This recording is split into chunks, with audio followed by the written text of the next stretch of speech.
Okie dokie, I am here. Let me bring in the weirdos. Hey. Hello! What's poppin'? A pussy. Nice! Every day. Not mine! I gotta wait 10 weeks for that.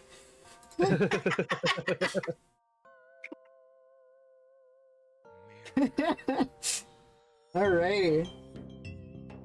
We're all having a great time. I think this is the first time that we've all actually been, like, not busy doing other things the same day. Okay, so... I was not busy mostly because my grandma hold wasn't home. on. Give me a second. Twitch is being a finicky cunt. Yes! So... How dare you? Because I You can do it, sweetie. I believe in you. I got my cough drops ready for when I'm car cat. I don't give a shit about Tony Hawk. I mean, only for the sake of his role in Homestuck, which is not that much. Okay, and never mind. Okay, so never mind. The Hotmail saying it can't. Hotmail, an old Hotmail account is what Twitch is technically accounted to, and Hotmail saying I can't log in, so I just can't add quotes or anything. On That's fine. You're not usually the quote adder on Homestuck anyway. Are you busy reading? If anything particularly quotable happens, we got Nana. Yeah, okay. If we need to quote something about pussies popping, someone else will get it. Yeah. Okay. I don't know if Nana's paying attention right now. It'd be nice if they would at least make themselves known. Perhaps. Let's see if they're paying attention. But yeah, no, I'm. Water that little freak. I'll figure out that fucking shitstorm later. Yeah. Because Twitch should not fucking explode just because I clear cookies. I bet they're still playing Donkey Kong on the couch. I'm gonna go punch them. Donkey Kong, go beat up Twitch. Yeah, I'm gonna go poke them and prod them. I'll be back in like 2 seconds. Okay.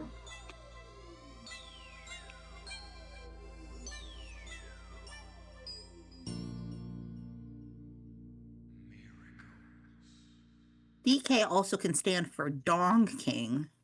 Yes. Cashew says, Wee. It's true, they were donking their Kong. They were Konging their donk. Every damn day. They were dicking their king. Dicking their king, yes. Which is funny because they're ace. Anyway, does Orville want to go over some of the stuff that happened last time? Ah, shit.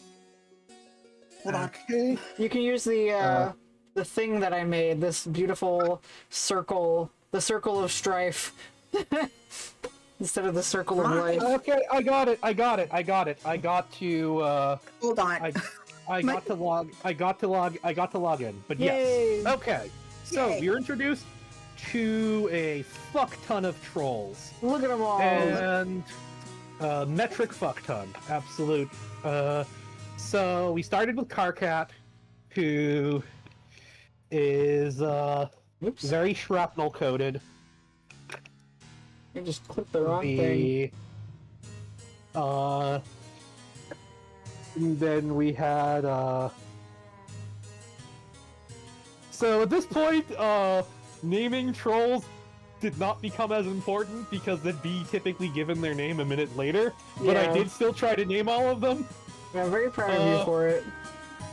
So we got Gamzee alias Vorlock, who is who is a juggalo. I am burping a lot. He's a friend. He's friend-shaped.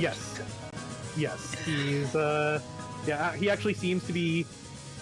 So yeah. No, I voice Gamzee and Equius, as I recall. Yes. And you're gonna meet the one that I'm really excited for you to do, not the one that Nana's super excited for you to do. Okay, I still am curious in both. That's Act 6. It's gonna be a hot minute. Okay, because they said there was some voice they were expecting me to do and think it would work perfectly. Yeah, and I want to know when it comes up. I want to know what it will be because I do not want to disappoint. Yeah. Given how excited they were. Yeah. That'll be Act 6, so it'll be a hot minute. Okay. But so, long story short, there was a, so basically, we find out the life cycle of the trolls, which is, essentially they are dumped with their, guardian creature. Their Lucis, I think was the term. Yeah. So the trolls start their own game of Spurb, and all their Lucises die. They don't play Spurb. It's Scrub. They play Scrub. Okay, Scrub. My bad. I didn't remember it had a different name. Scrub. But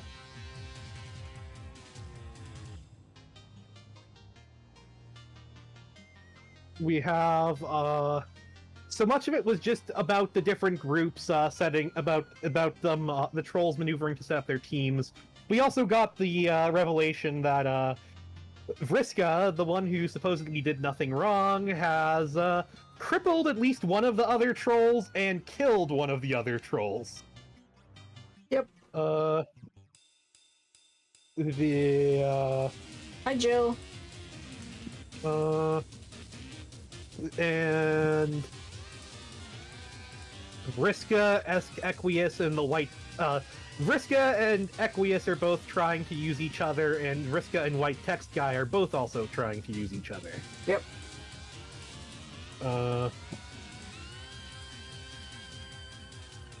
Well, I mean, the version of character who did everything wrong, who did nothing wrong, I'm aware of, is Oliver in from the Fire Emblem games, where who is a slave-owning senator. So, it was the style at the time. Yeah,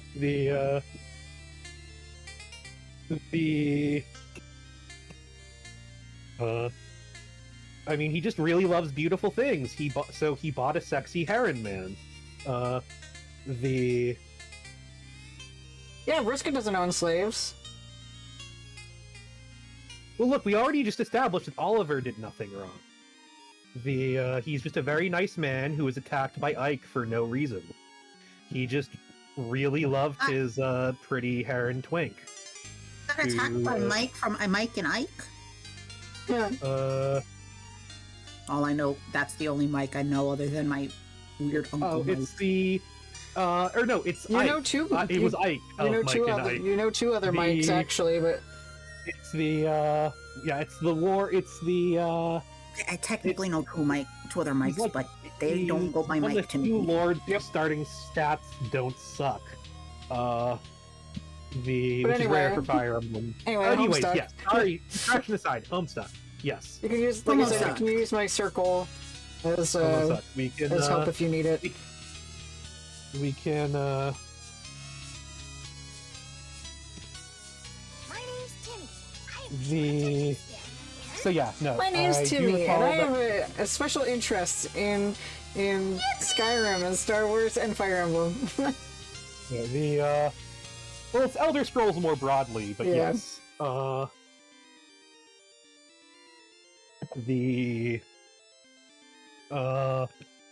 yes, no. I do remember Holden creating a document about the troll relationship web. Yes. Which I guess I will. Circle of Strife. Yes. The circle. Oh right. My bad. Vriska physically disabled two other trolls and killed one. Blinded Terezi, used crippled Tavros, and used Solix to murder Aradia with a migraine. Yep. Don't eat the mind, honey. You learned about the caste system. Yes. Apparently, yes. And yeah, because Equius is basically what if Jasper from Steven Universe was a troll? Yeah. And and Gamzee is oddly Gamzee is an even higher caste. Yeah. But also does not care about the caste system at all. Nah, he just wants to keep getting high. Yeah. I cannot wait till Orville gets further in. Yeah. I am really liking Nana's responses to the To the Vriska stuff. yeah. We still don't know Snarla's real name, which is very funny because she was like one of the first trolls we were introduced to. Yeah. Who's your favorite troll so far? That's a good question. I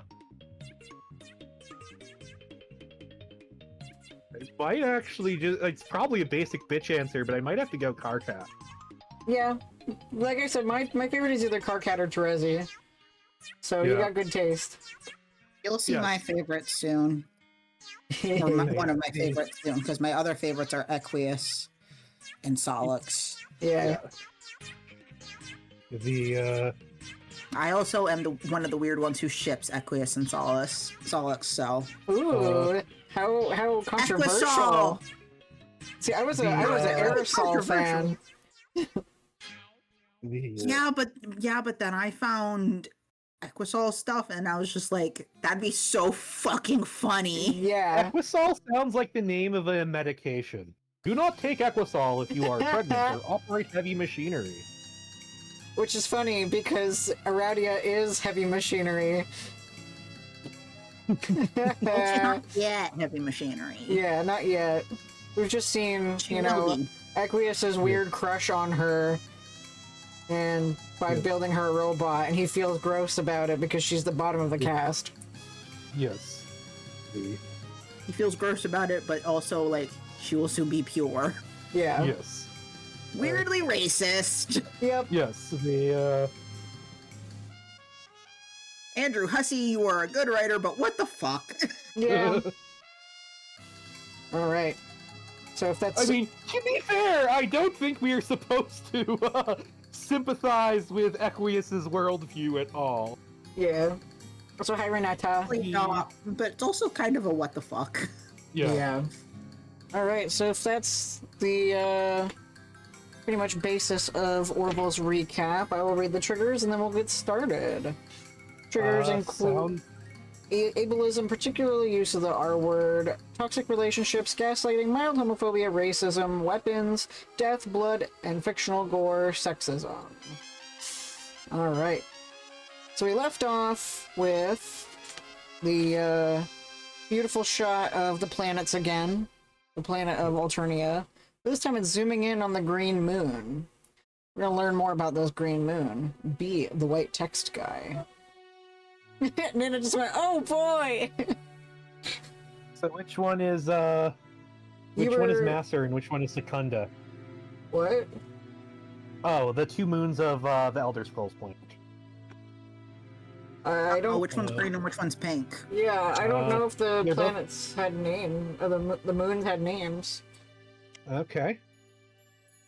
Okay. Remember your voice for this guy? He was kind of like slow and thought out and a little British. Yeah, I think I went kind of like this with him, like. Yeah.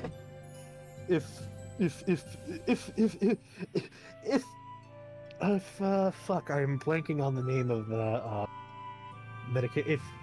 I'm blanking on the name of the medication, but it's one of the ones that makes you sleepy. It's like if Pegasus from Yu-Gi-Oh took that. That's basically what I was. That's basically how I was doing him. So if Pegasus took my sleep meds.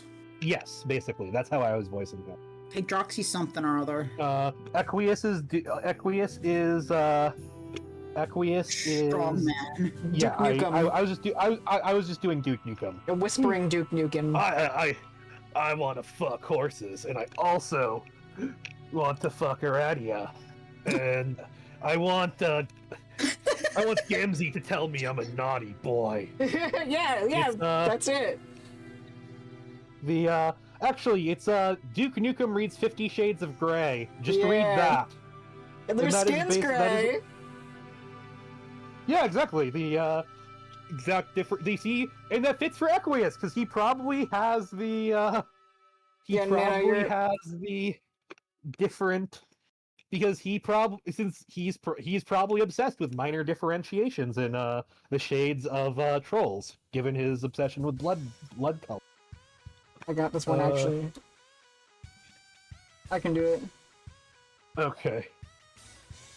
Took 2 shiny silver balls connected by a thin black thread. Said, "Hey man, I'm gonna just put these inside you because you wanted it." All right. So let's hold on. What? Thank you. Oh, yeah. I'm like, that's good, that's good. But yeah, Nana is our quoter while Orville is reading, so... Okay. You try to be the white text guy, but fail to be the white text guy. No one can be the white text guy except for the white text guy. The white text guy is known as Doc Scratch. He's an officer of an indestructible demon known as Lord English. His job is to... yes, okay, yeah, we are getting back to Ultima with Lord British. Unga bunga and white chicken. His job is to pave the way for the arrival of his master, who will be summoned upon the termination of the universe. He's worked at this task for many centuries, and will continue to do so until the Great Undoing! Scratch is Alternia's first guardian! Every planet destined for intelligent life has such an entity meant to protect it and facilitate the planet's ultimate purpose. A first guardian is typically almost as old as the planet itself, and each has a unique circuitous origin through the knots of paradox space. They can be born into a great diversity of forms, but they all share a common, especially potent genetic sequence. The code grants them near omnipotence, and when merged with a host of great intelligence, near omniscience as well. What will he do? It's up to him. All we can do is stand here and watch. Alright. Also, does that sound familiar? The Guardian thing? Yeah, you know another first Guardian, you just maybe aren't aware of who it is. Yeah, my brain is trying to, the little hamster wheels in my brain are trying to put it together, because I was like, I know we've met Earths, and I don't know who it is, but I know we have. My brain is trying to figure it out. Yeah, they're good. What's the dog doing? Oh, it's Space Coyote, of course! So, look at the way that Doc Scratch is animated, and see how he, flickers like that? It's the same way Beck does. Yeah. Yeah. Beck does that flashing and electric thingy. So... I'm sorry, I'm not sure if I'll ever stop calling Beck Space Coyote. You just because that's in one Simpsons episode. You do what you gotta. Electric groove. Electric groove. Alright. What's he up to? What's he up to now? Hard to say since we're not telling him what to do. Guardians can never be told what to do. Neither the omnipotent kind nor the ordinary kind who raise kids in houses. It's a universal law of reality. Looks like he's pondering over his next move in a game he's playing with some wicked troll girl down on the planet. Usually these matches are no contest, but she's been getting closer to beating him lately, and he has no idea how this is possible. Uncertainty, though rare, is quite a troubling sensation for the omniscient. Okay. Oh, we've got a message. What's this? It appears someone is contacting him. More bothersome uncertainty. How is it this youngster is able to relay an unsolicited message? He doesn't even have an account name. Let's see.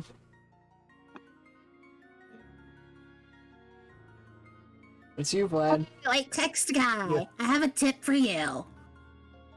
How are you able to contact me? Never mind, I figured it out instantly. Really? Yes, through my limitless intellect. Occasionally I discover there are things I have not always known. It gives me the opportunity to make deductions, which are practically always flawless. It's gratifying. Okay, that's neat, I guess.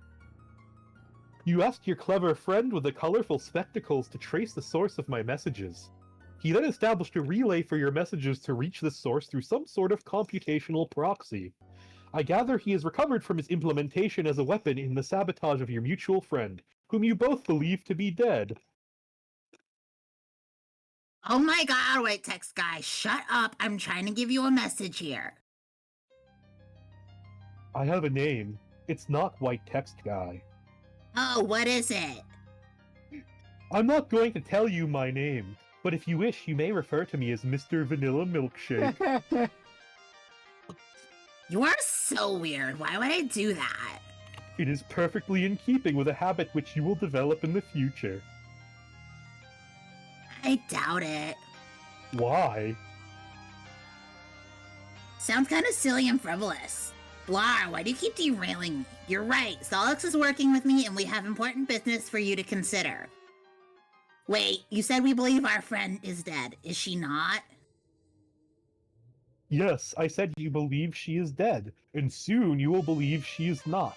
Both statements are true, and yet each exhibits a straight trace of falsehood. Wow, why did I bother asking?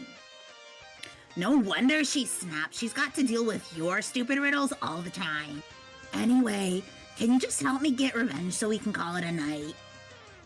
Why would I involve myself in your paltry feud beyond the extent I already have? I believe the need to exert such influence has come to an end. Because you'll want to when you hear what I have to say. I doubt it.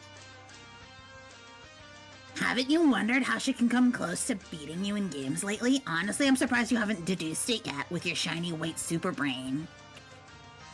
It's disturbing, but sometimes that is the nature of these hollows in my perception. It feels a bit like dark water sloshing about in the cavity in my head. What do you know of this? She's cheating. She always cheats if she can find a way. Lately, she's used the same advantage she uses against games, but she told me about it.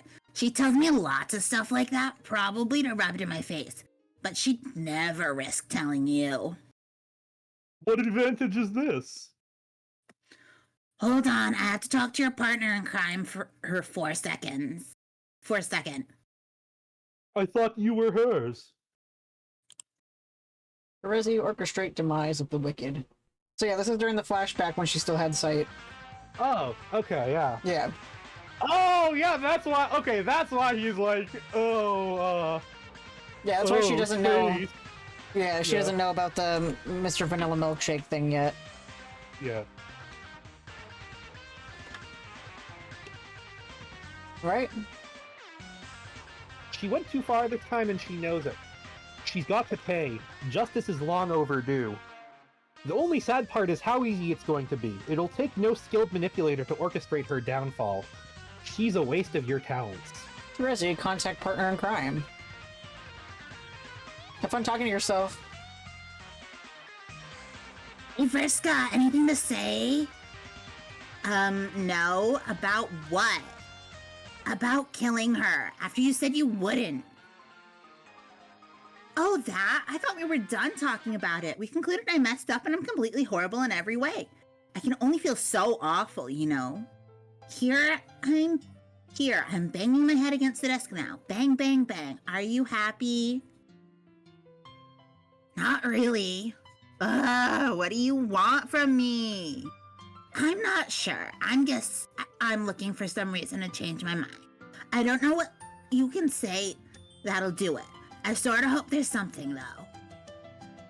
You should lighten up a bit. Maybe even congratulate me. Wow, great job, Vriska. Single-handedly taking out Team Charge like that. No more competition from those low-class clowns. Nah, that wasn't it. Okay, well, change your mind about what? What are you going to do, Pyrope? I was probably just going to kill you. You mean from your tree with all your amazing powers?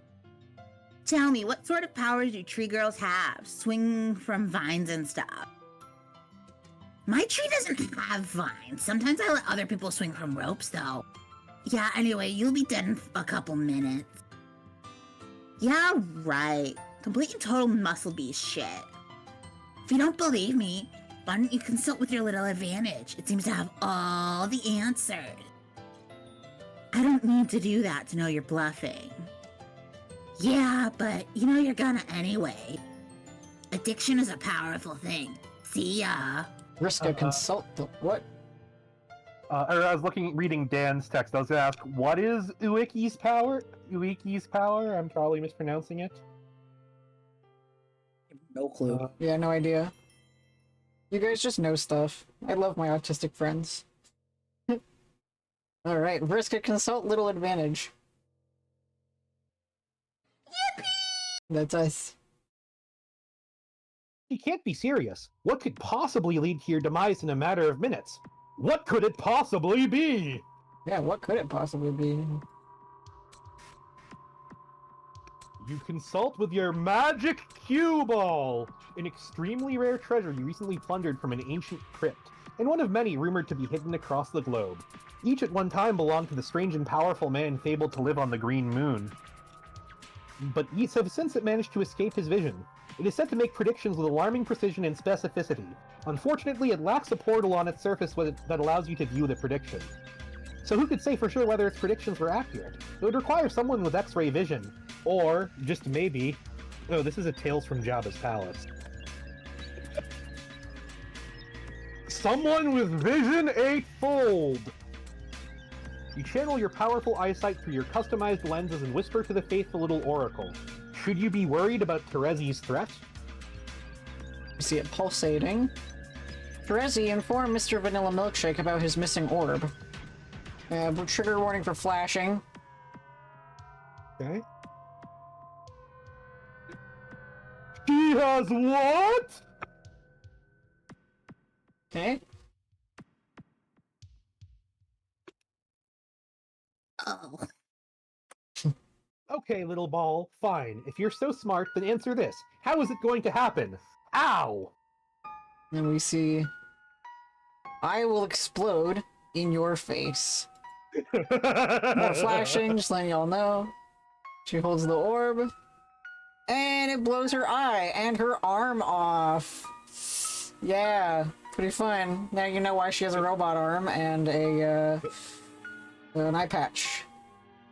Ueki from the old shonen anime I love. Ueki has the power to turn trash into trees and uses it to fight gods by catapulting himself around and throwing mighty oaks at people. That just sounds like a sexy lumberjack.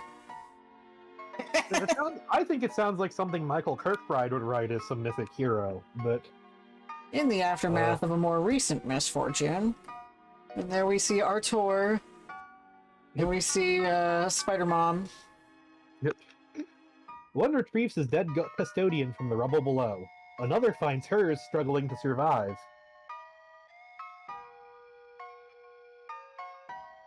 Okay. You guess you've got to put her down. The question is, do you have the luck to get it done? Would a sufficient roll even qualify as good luck in this case? You don't know. Risk a roll.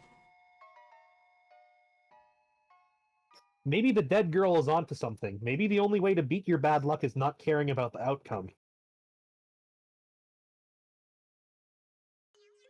Okay. 7 of the fluorite octet lands, narrowing the field down from the full 8 to the power of 8.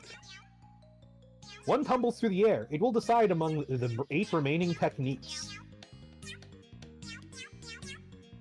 Okay, and it lands on the Guillotine de la Marquise.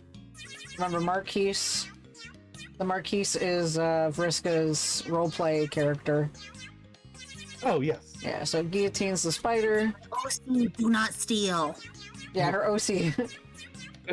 So now Au she's... revoir, Spider... Oh. Yep. No, go ahead. Au revoir, Spider-Mom. Yeah, she's covered in spider blood. Okay. Let me see. Well, that gives you the strength and virility of a spider. Something like that. And then Equius's house falls down. Your mercy killing triggers another avalanche. More rotten luck. But apparently, some kind of portal took it away before killing her. Vriska, what's her deal?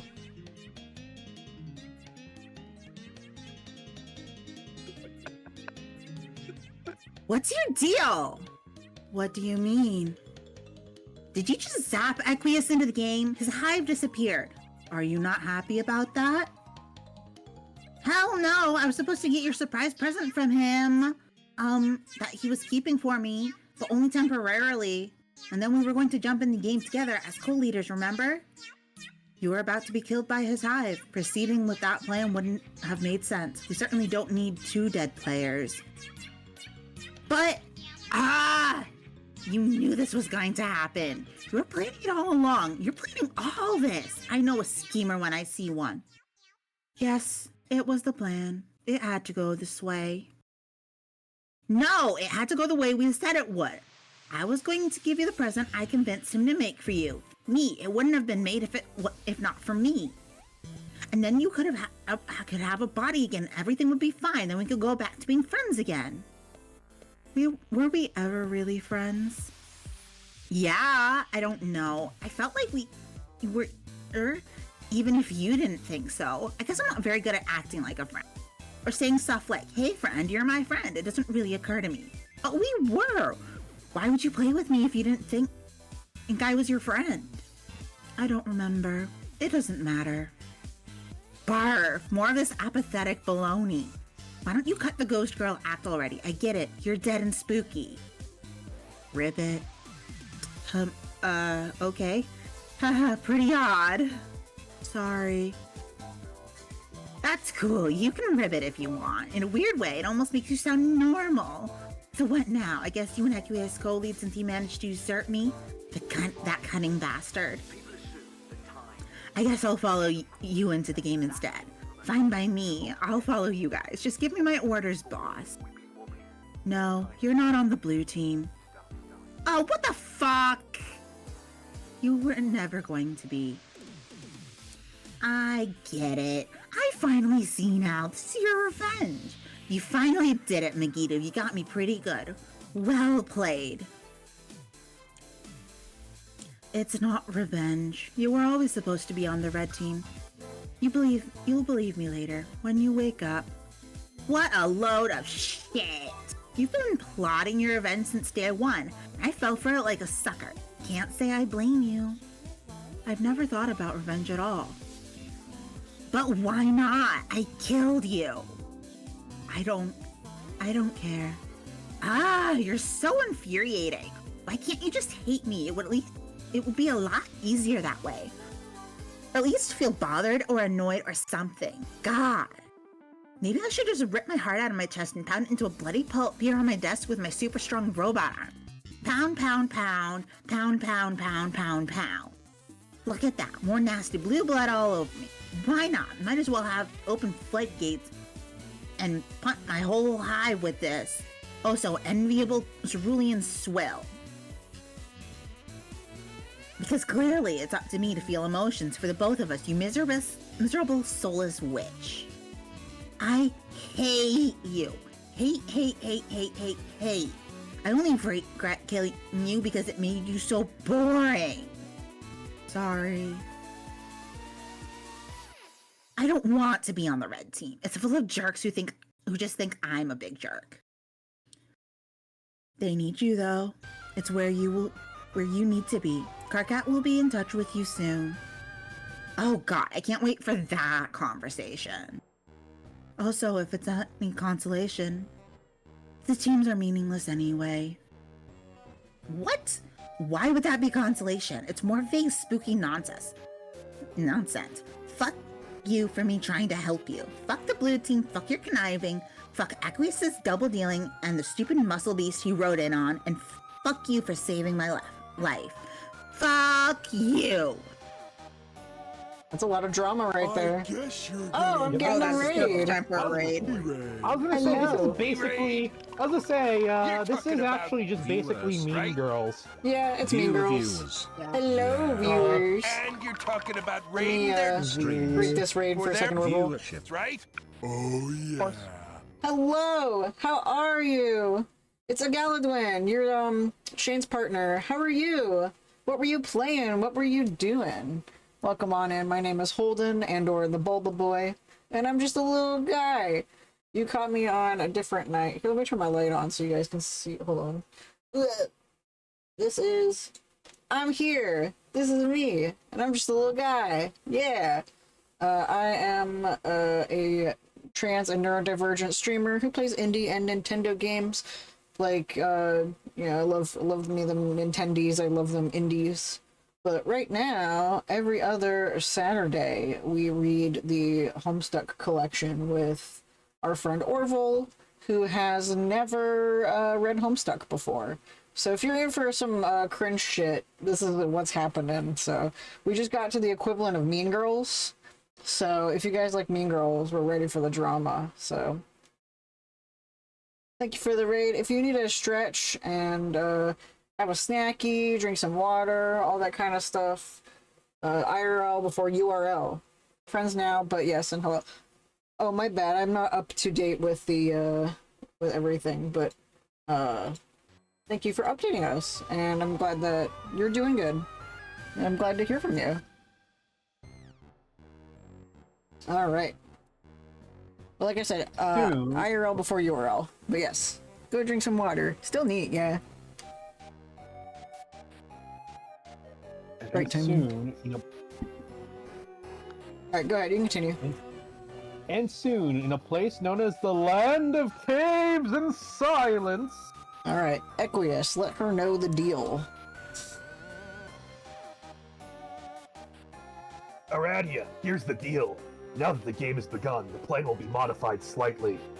We will not be co-leaders of the blue team. I alone will be the leader. Is that understood? That's fine. Good. Wait, you've no objection? Are you sure? No, I'm okay with it. Do you typically embrace such a passive attitude when your superiors give you orders?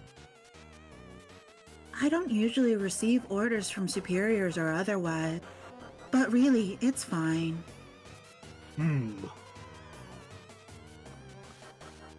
What? I think I should get a towel. I'm perspiring heavily again. Why? What's wrong? Never mind. I'm trying to stay professional about this. About what? What are you talking about? Forget it. It's just pleasant to consort with one of lesser breeding who clearly understands her twins. I've understood for some time that this will be my role, to function as your server player, and that you'd be the team leader as the first in the chain. Perfect. Then we are on the same page. I look forward to seeing how well you serve me, server player. That's not quite the meaning of the word server. What do you mean? As your server, I manipulate your environment to help you advance. I don't understand. Are you saying that you are in a position of control over me? I suppose so. Oh! What? Oh my god! This is impropriety of a caliber I cannot even. You're as low on the hemo spectrum as possible. To consider that someone so low could be in a position of authority over me it's just so disgusting. You really are quite a snob. No, it's filthy.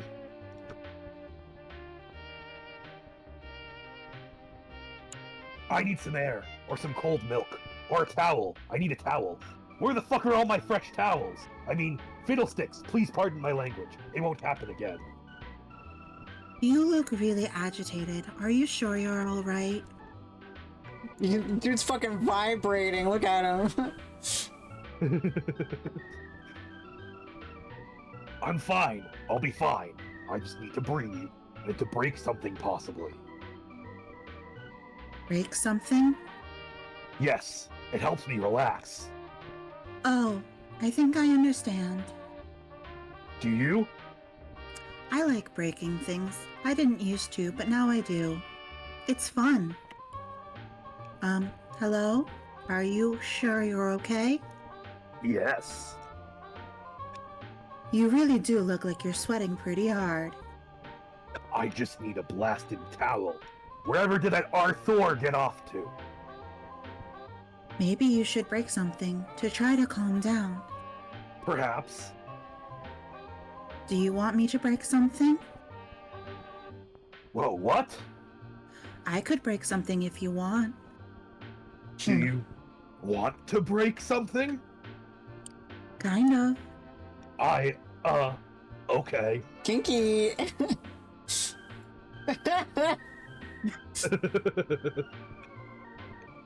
Straight through the horse porn. Aqueous, I'm about to throw an ablution trap through your wall. Heads up. Yes! Yes, that was wonderful! It was pretty cool. But could you please refrain from dipping into the vernacular of commoners? In fact, this is an order from your leader. Call things by their proper names. What? You want me to call it a bathtub? That sounds ridiculous. Nevertheless, do it. Fine. Now, could you please, do that again? What? You want me to throw the trap through your wall again? I mean the tub? Yes. Is that an order? Yes. Wait. I don't know. What don't you know? Maybe I don't want you to order you to. Maybe I want you to do whatever things that you want to do. I really have no idea what you're talking about. You could cause quite a bother for me with the power you wield. I can do nothing to stop you, peasant girl. It's so magnificently depraved. You are so weird, and this is coming from a ghost. Ribbit. What was that? Are you role-playing now? Stop, it's unbecoming. Sorry. You're better than that. And by better, I mean worse. Much worse. Downright coarse and degenerate. Just reprehensibly sordid. Oh. Actually, yes. You may roleplay and proceed to deepen this already irretrievable debauchery.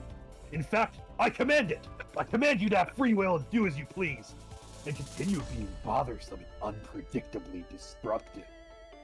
I mean, if you want. I'm not really role-playing. I'm part frog. But okay, I guess I can break some more stuff. Ribbit. Yes. Ribbit again. I can't really control the ribbits. This is so funny. I will make haste through this mysterious realm and find your gate. It will pose no challenge for me at all. Yeah, I know. I will then give you your new body, and you may take your rightful place as my subordinate. Sure. Actually, now I'm beginning to wonder. What? Whether I want you to be my subordinate. I hope this doesn't sound too strange. Everything you say sounds strange. Maybe I would like you to be the co-leader. Okay. In fact, oh my goodness, I can't believe I'm entertaining this thought. It feels just vile. Try not to roll your eyes at me. Hold on, I lost. There we go. I don't have pupils. Would you mind terribly being the leader? Fine. But don't tell anyone. You will be the leader of me, and I will lead all else. You would in effect be the secret leader. Yeah, sure. That's pretty much how it is anyway. Yes, that's the spirit. You take to authority well for one of you. I don't have blood. Not yet, but soon your heart will beat anew, and through it, fresh blood and fresh passion. Wow, can you just bring me the robot already? On my way. Ribbit. Aqueous. No, he's so nasty, and I love him. Yeah, I know. You see why? Yeah. I like this character. He's kinky as fuck. Yeah. Aqueous, Yeah. proceed to second gate.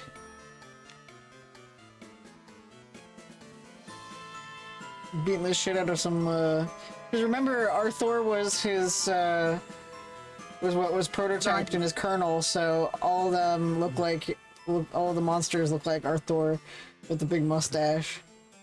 Hold on, I need to do the... Oh yeah, the sound effects. I need to do the first one. Strong jump. And then the second one. Ruin. Alright.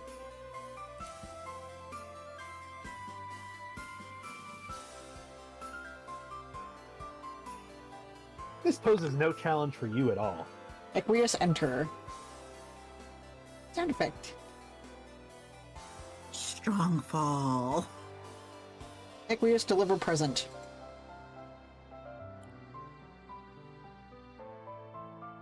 It looks nice. Yes, it is perfect in every way. Ribbit. Do you have a clean towel anywhere? Radius sprite enter soulbot. Okay. And there she is inside of it.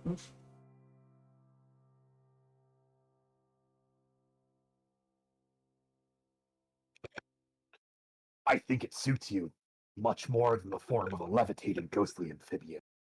How does it feel? It feels different.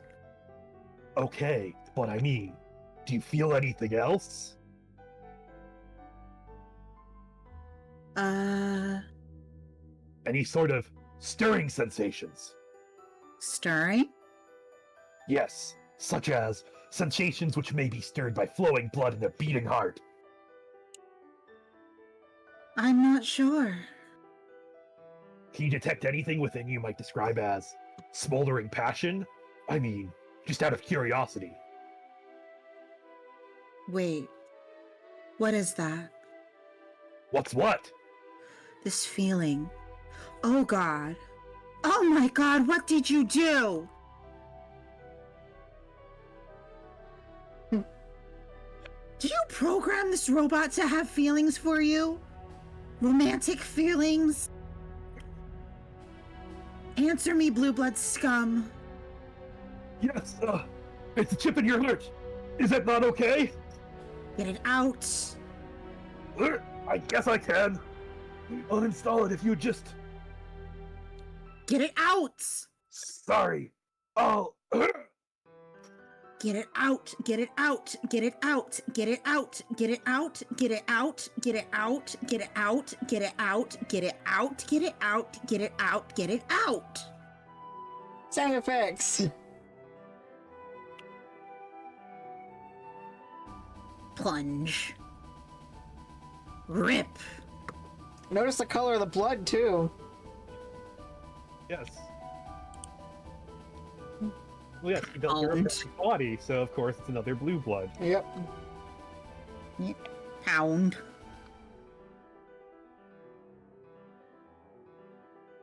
And she's shaking the shit at him, and more flashing images. Smack.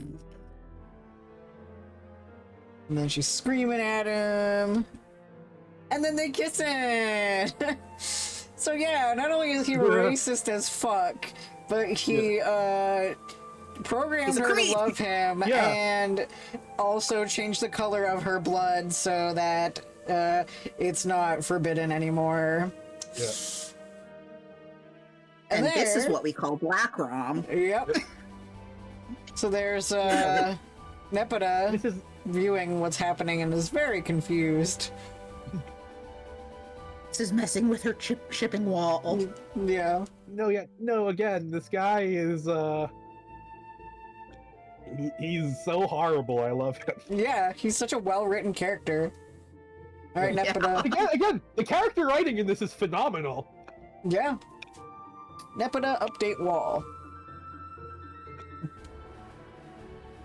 You consult your shipping wall! Clearly some changes are in order. You must admit you didn't see this one coming, even with your remarkable matchmaking acumen. You should probably recolor all the Iradia panels so that she looks like a robot tooth. It is a major commitment keeping up with all your ships, but it is worth it. Arcat recruit Vriska. Hold on. Yeah. Notice that this is all just of her friends. Yeah. Keep in mind, this is imagine like me shipping people in my server, basically. No, it's one of those things where, like, if you, Yeah, like that one game night where, Shrap didn't have a working mic, or no, because you guys were in the same room, so I kept making a joke that you need to be within kissing distance of each other. You know, imagine me putting a little heart over you guys and erasing your little diamond that you probably have. I assume that diamonds are one of the troll relationship types. Yeah, that's the one that me and Nana are. And Oh like that you and Shrap are, probably. I'm just imposing that on you guys. I'm just gonna assume. I mean, it's probably true. My understanding is it's just the intensely close, but queer platonic relationship. Yeah. It's the one it's like the fuck you out of hate one, where they, it kind of describes the relationship. Okay. Yeah. Moiriels are, like I said, me and Nana. I don't want to fuck Nana out of hate. But yeah, we're jumping the gun. I wasn't accusing you. I wasn't accusing you that. Yeah. I hope clear. That's just the other one I know. Yeah. The other one you know. Yeah. They're referred to as quadrants. Yeah. But which you'll learn about I have that. no clue what it is. Yeah. You'll learn about quadrants soon enough. All right. Recruit Vriska. Okay, this is gonna sound preposterous given our last conversation, and I guess practically every conversation preceding it. And I'm probably gonna have to do something completely disgusting, like apologize. And even though I'll hate myself for it, I will totally mean it, I promise. Like, really, really mean it. You're going to ask me to join your team, aren't you? Yeah, how did you know? I don't seem to have much choice now. Aradia kicked me off the good team. Wow, that is great. Wait, sorry. No, wait. I don't have to apologize, that's right. You have no choice now. I apologize to myself for offering you shitty, meaningless apology. Apology accepted, Carcat. Let's bury the Thresher with a totally platonic bro bulge bump. Bump. You dork. Do you really think your usual pedantic quips are going to bug me now? I'm not trying to bug you, I'm trying to get you to join my damn team. Now step in line, Circuit. I was just betrayed and abandoned by my two accomplices and best pals. And on top of that, I am soaked in the blood of my Lucis, had to decapitate myself. So listening to a crabby asshole be all tickled with his own mediocre retort to spoil my evening. Okay, well, sorry to hear about that. But I mean, you can just dump her carcass in the kernel and bring her back stronger than ever. Wow, good to know, I guess.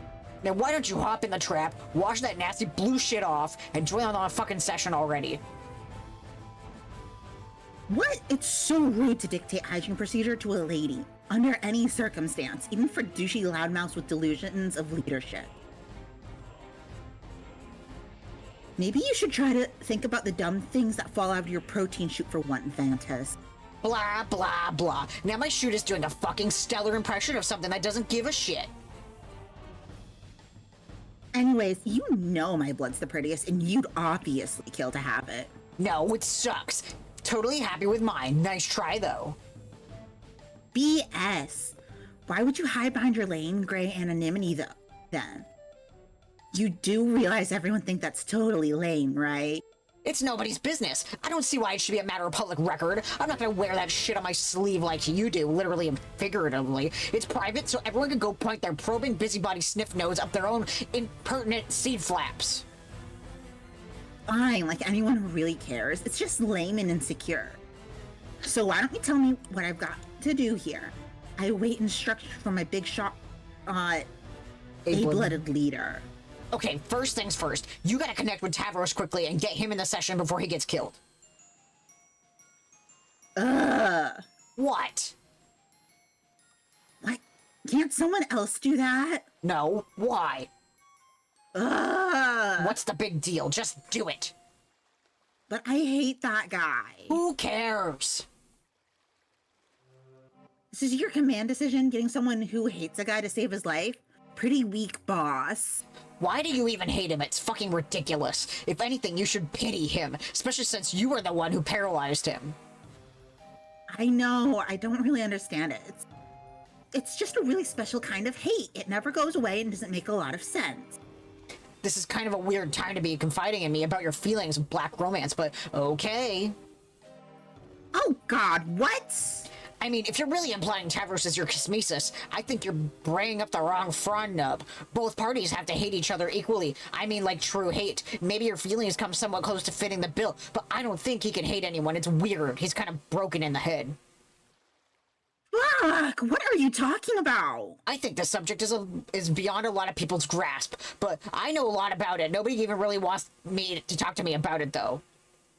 Whoa, really? Oh, no, shit, really? Okay, most people who haven't had their lobe stem cauterized are capable of feeling the two primary emotions, hate and pity. Pity is, of course, just the toned-down version of the central emotion, hate. And all the nuances of pity manifest as various other kinds of feelings, like whatever chemical reactions trigger mating fondness or mysterious forces that are behind more allegiance. Karkat, holy fuck.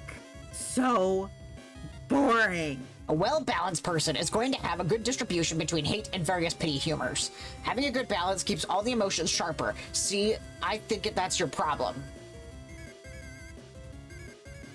Oh, I hope you know I already wore out some good note-taking pens today. All the pens, all of them. See, my hate is like a finely tuned instrument because I'm aware of these principles. I could hate a hole in a paradox-based self, straight through a new reality fresh for the hating. You don't even know how much I'm laughing at this. But see, you're too heavy on the hate side, or at least you pretend to be, which is maybe worse. You aren't reading anything I say, are you? You just want to talk and talk and talk. And you think you're hating up everyone hard when you're really just burning out that entire emotional hemisphere. It's like lukewarm hate, pretender's hate, with no counterpoint at all. As such, there's no real substance to your hate. It's like cardboard movie prop, which is why your brain is broken, kind of like Tavros, but on the opposite hemisphere, I guess. Or maybe your broken brain led to the imbalance in the first place. I don't know. Whatever the case is, you're kind of emotionally screwed, sorry to say. Your hate's too dull for a proper kismesis, in my opinion, and I don't see anyone chomping at the bit, so to be your morail, honestly, unless there's someone out there who could actually bother pitying you and landing a mate sprit.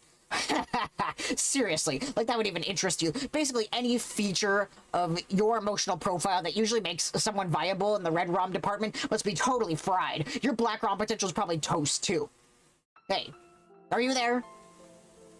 Oh yeah, I started tuning you out. Are you done? No way, I could go on. This is fascinating. Tell me how the fuck this isn't fascinating. Did you learn this crap from your awful romance movies? They're really intriguing sociologically, incredibly complex, sophisticated stories. You wouldn't get it. Hey assholes, stop watching movies for girls. What part of intriguing sociologically don't you understand? Also, they're awesome. Shut up.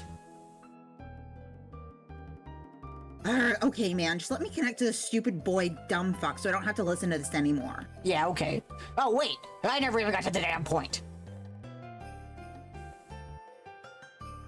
What is it now? I didn't need you to specifically to connect to Tavros. I mean, I could get any schlub to do that. You just have to get in there and here ASAP because I need your mind powers. You do? I mean, obviously you do. Duh.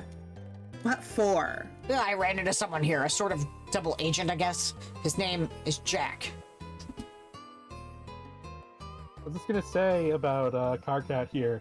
Girly has a special interest. Yeah, in romance movies. Now, see, he, Just romance movies.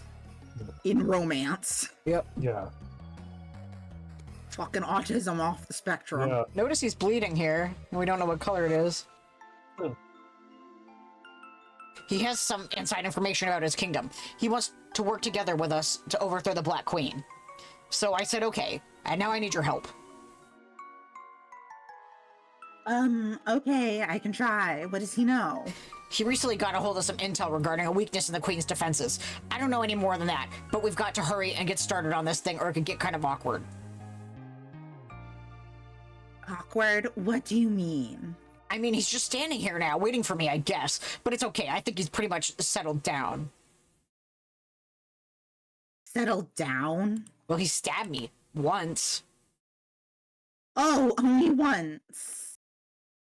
Are you sure you should trust him? I don't know if I would, but hey, I'm not the leader. No, it's cool. He's cool. It's fine. I really don't mind the stabbing. It was all a misunderstanding. Well, okay, I'm pretty sure he meant to stab me, but I kind of think that's like the way he greets people. This game is so stupid. In any case, I think he's all probably stabbed out. Whoa, oh man, since you're bleeding, I should ask Terezy what color your blood is. Good luck with that. She can't see me or smell me or anything. I'm way out of my hive somewhere else on the planet.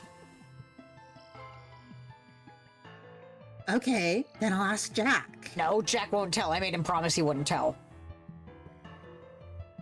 Damn it, stupid, lousy, tight-lipped, stab-happy double agents. Doesn't Trollian have some kind of viewport feature? Yeah, but I'm pretty sure only Solix knows how to set that up, and he's been incommunicado for hours for some reason. Anyway, that whole feature seems totally invasive and largely pointless to me, so just forget it. Yeah, okay, here we are about to embark on an espionage mission. A spying tool sounds totally useless. Another great point, Captain. Whatever, just get your ass in here so we can dethrone this goddamn queen. It'll mean one less god boss we have to fight. Fine, I'll be right there. Just try not to lose too much of your mystery blood and die. See Jack a few minutes ago. You find the kid you've been looking for. He's got a pretty sharp tongue and can't seem to keep it sheathed. You should learn up front that you're no stranger to sharp objects yourself. Okay. He still won't shut up. He doesn't seem to care about the wound. He's just going on and on about the freakish color of his blood. He doesn't want you to look at it. Just look away, he says. You've got to admit, now you're curious. Jack, look at knife. You don't see what the big deal is. Nothing special. This kid's out of his mind. But he's still blubbering on and on about it. Eh? It seems he's the only one of his kind with this mutant candy red blood, an outcast. He thinks he was put on this planet covered in an ocean of his own blood to be taunted, punished for something. Saddest story you ever heard. Gotta do something to shut him up. Then Jack takes his knife and cuts his own hand, showing that he has the exact same color blood. So Karkat is not alone. And then they shake on it. Karkat be in cahoots with Jack. Oh, they're blood brothers now, Yep. which may or may not mean they are engaged to be married. Huh.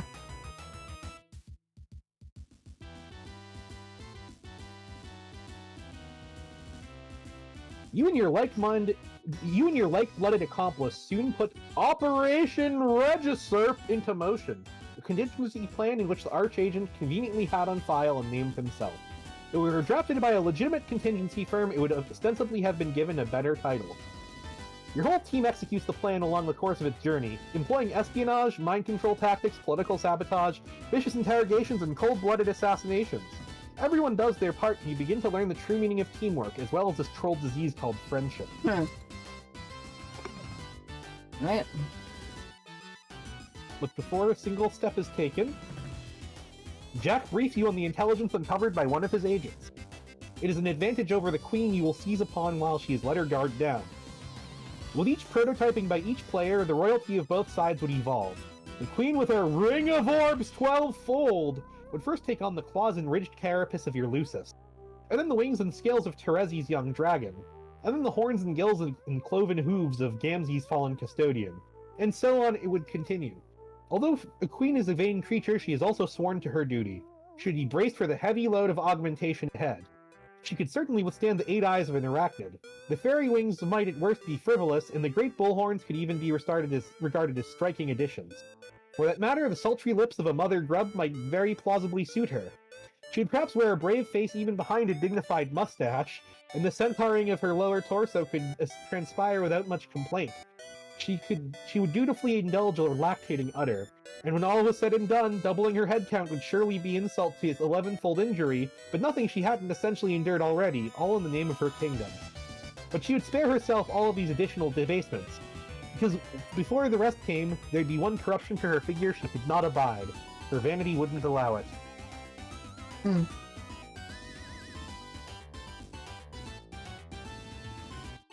You could not stand bearing the visage of the most loathsome creature known to existence. So vile is its appearance, so contemptible its purpose, all depictions of the creature, let alone members of its population, are permanently banned from any jurisdiction in the reach of her agents. Those of its kind go by many names, and so does the reviled patron god they herald. The Great Detestation, King Pond Squatter, Speaker of the Vast Joke, or, most commonly, Bilious Slit. Ilias. Bilious. His true name is of course forbidden, and wearing his face is where she drew the line. Look at that. Look at how different the ring looks with the 12 sessions on it. She removed the ring and concealed it in the royal vault while she was sure no one was looking. She then retired to her private chamber from which she would dispatch orders, no one the wiser of her disadvantage. Or so she thought. Red team, execute Operation Regisurp. The operation in time would be a total success. The banished quasi-royal would make the future Alternian wasteland her home. Remember in the intermission we saw a figure on the same exact background? So that was this session's Spade Slick. Yep. And then... Until she was given a new purpose. Right, here we have some graphs of how it cycled between the two teams.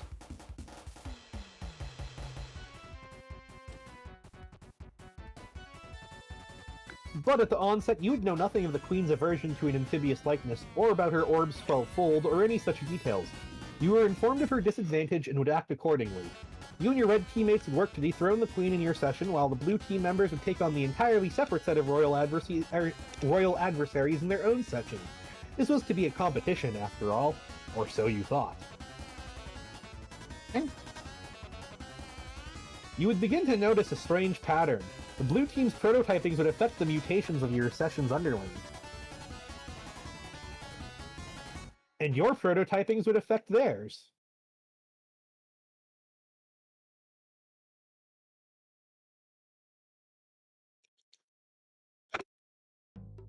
Although the signs pointed to 2 distinct sessions, 2 sets of mystic ruins, 2 opposing teams, 2 separate chains of connected players, this was all misleading. You were joining a particularly unusual bifurcated session, meant from the start to receive all 12 players through 2 separate connection chains. A session with 1 Skya about which 12 planets would circle. With 1 army of dark and 1 of light, with 1 pair of kings and 1 pair of queens, and with 1 cantankerous archagent and his typical disdain for authority. It wouldn't be until later in the session when the full chain was nearly closed that you would realize the truth.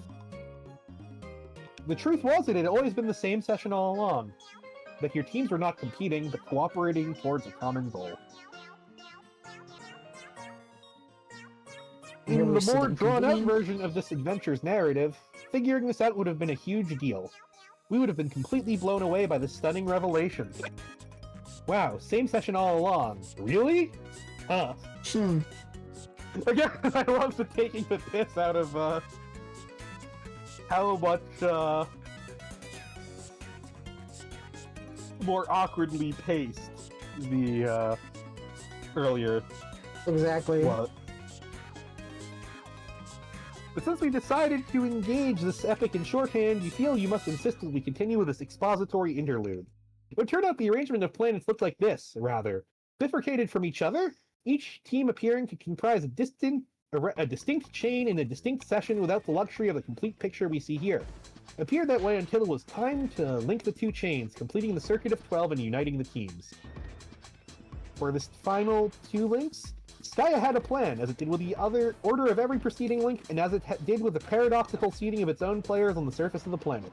It would later devastate to buy itself time. Its plan was as inescapable as all others, as inevitable as the reckoning it would. Mobius Double Reach Around, which is the name of this act. Morbius is real. Right? Morbin. Yeah, it's Morbin time. Damn Morbin! After watching the phrases Morbius double and reach around toggle for a few minutes while in a sort of stupor, you finally step out of it. Your attention drifts toward these 2 symbols. You'd try to be these mysterious characters, but you suspect you would fail, so you don't bother. They're way too mysterious for you to be them yet. Seriously, what's up with these guys? Do they live underwater or something? What's their deal? We'll learn all about them a little later. A little later.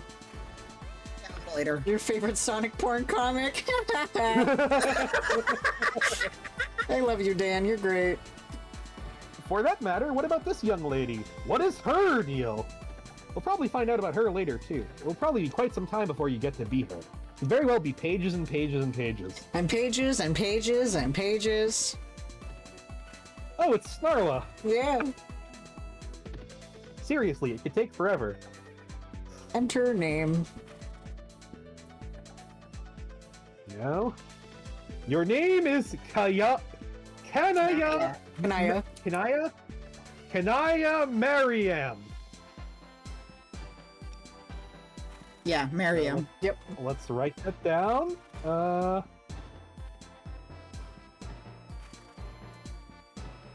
This is the one that flirts with Rose. You are one of the This is few. lesbian. You're one of the few of your kind who can withstand the blistering Alternian sun, and perhaps the only who enjoys the feel of its rays. As such, you are one of the few of your kind who has taken a shining to landscaping.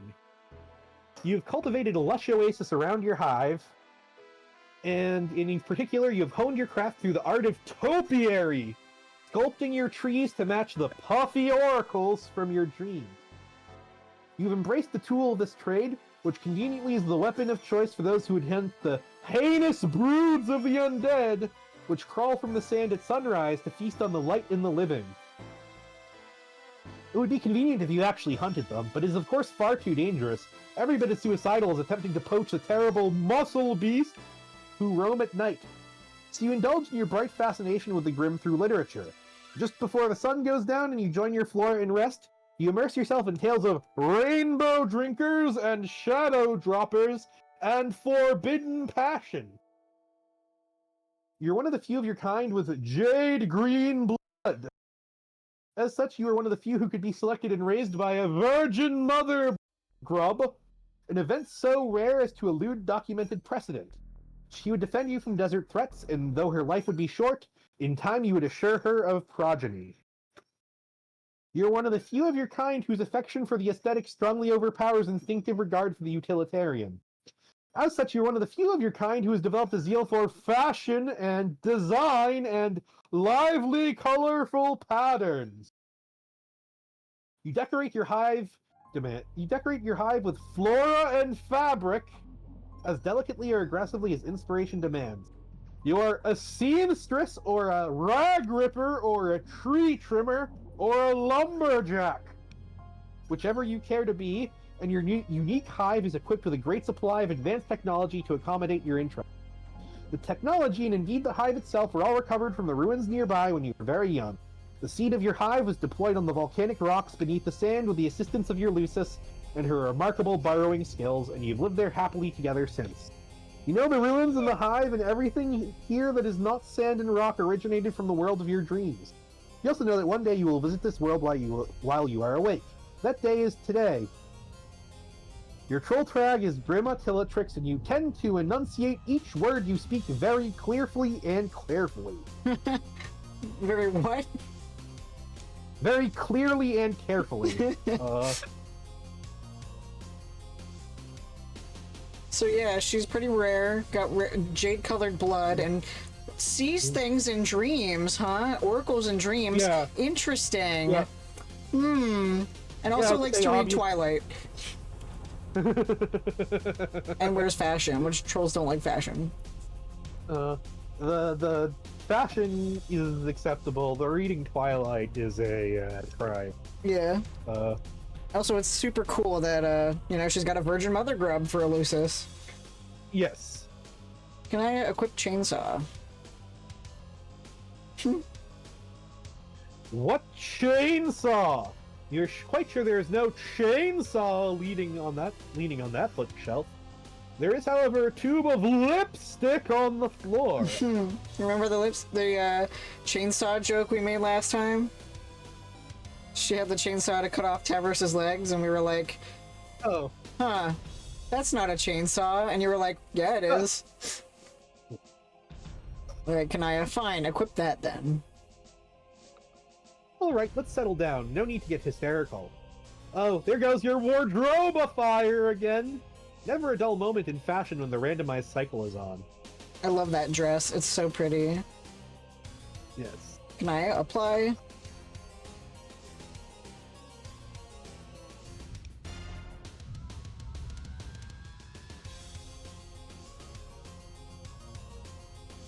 You can choose between your trademark jade or black, even though a troll's lips are naturally black. But they can always be blacker, and a lady with a true sense of style knows this. In any case, you think you'll mix things up and go with green for a while. And she's getting a message. Oh, she's changing a kimono. I love that kimono too. Yeah. Kanaya answers CC. Yay!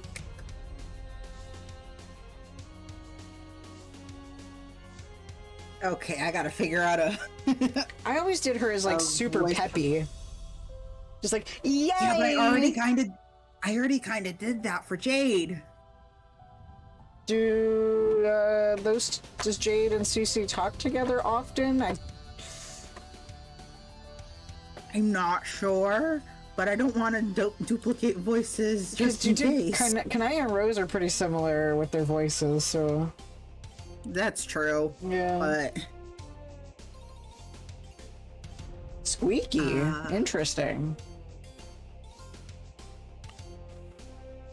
When I think Squeaky, I think Nepeta. I'll go with this. Hello. Slightly lower than Bubbles. Hey. Kanaya. Glub, glub, glub, glub, glub. You seem more excited than usual, or less. I can't tell. Help me without saying glub. Glub, glub, glub, glub, glub, glub, glub.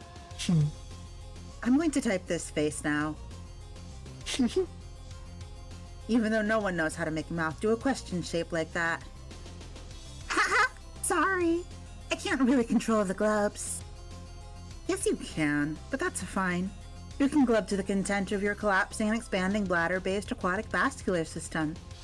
If it means you are excited about something. I am excited! Okay, why?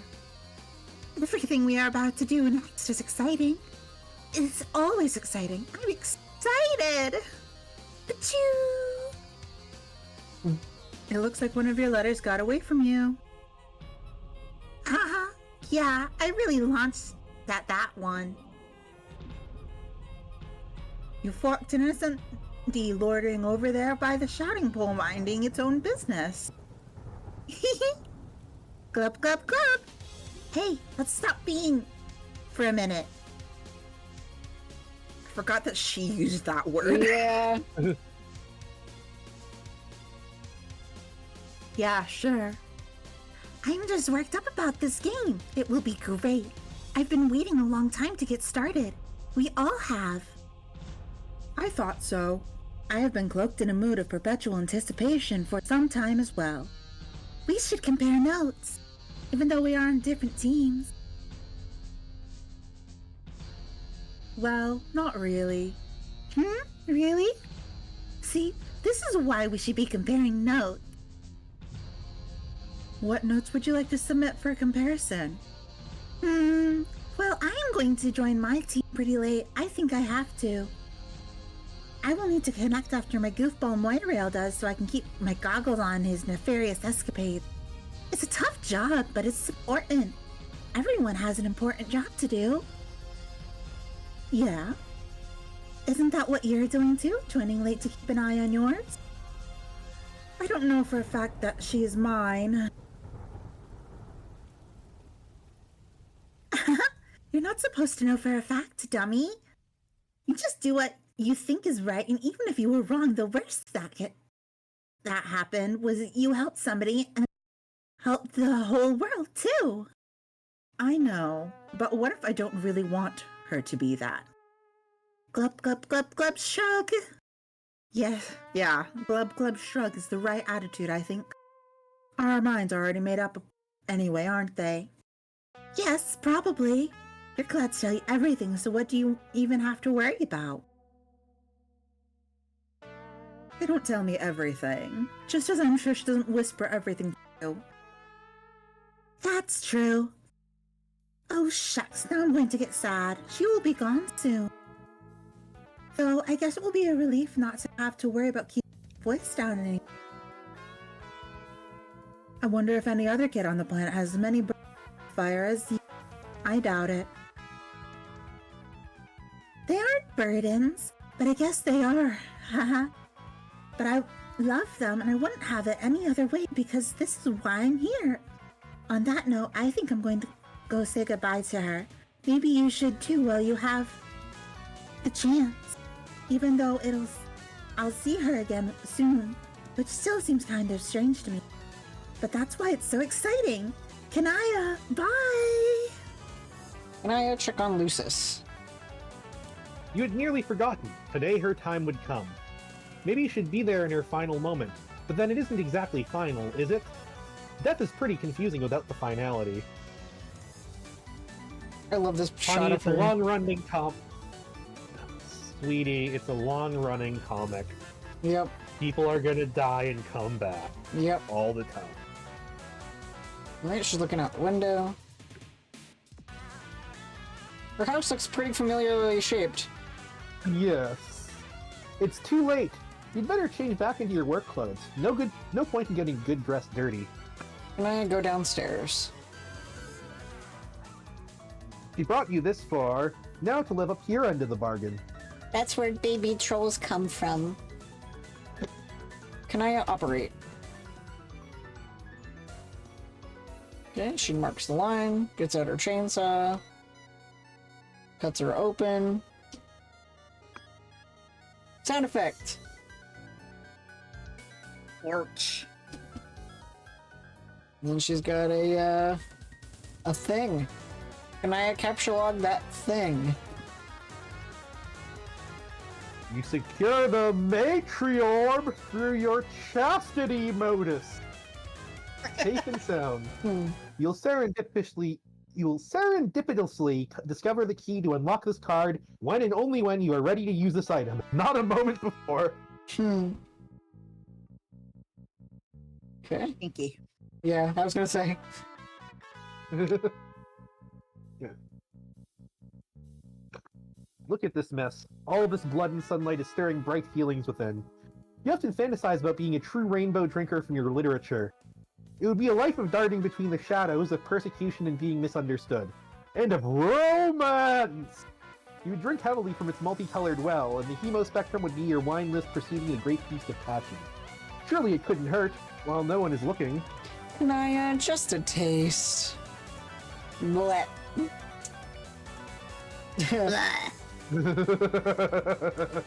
Can I meddle with Moirail?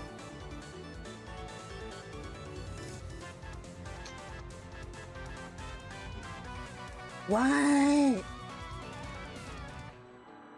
Just wanted to know, is your Lucis dead yet?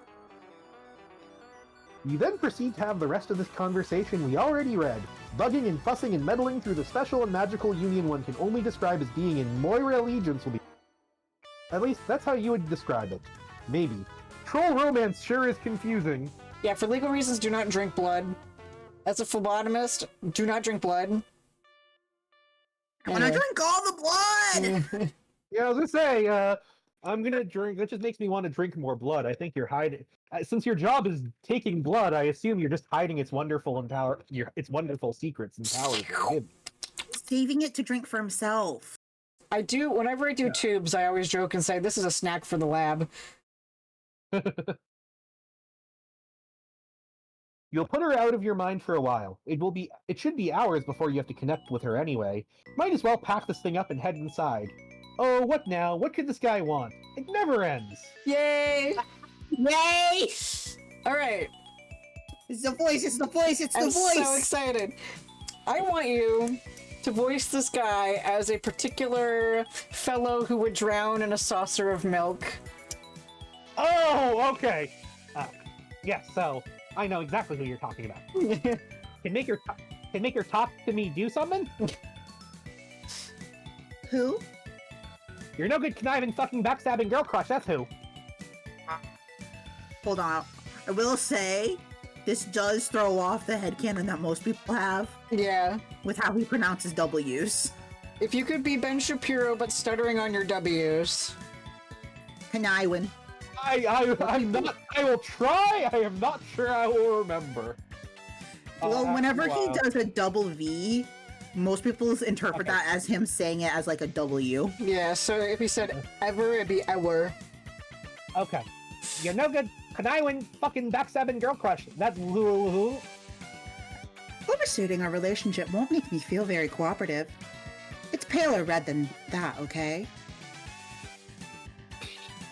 That is fucking laughing. You know it. Everyone does. Everyone. Everyone does. Everyone. It's so good. Okay, I'll try to keep it up.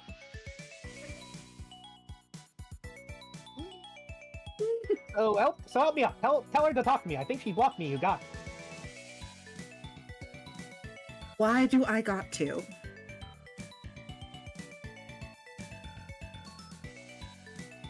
I don't got to, and every time you take my help for granted, I feel like I got to a little less. Well, whatever. You're so two-wheel device when it comes to auspicing. You can't let a grudge go by. You won't stick your busy stem to quick, so you just go with a fun program, fuzzy things. If your slander weren't so predictable, I'd block you too for saying that. Has it occurred to you she may have blocked you because you were very overbearing? I just said that aloud now in your silly accent and had a private moment of enjoyment. Where we overbearing. Where we overbearing.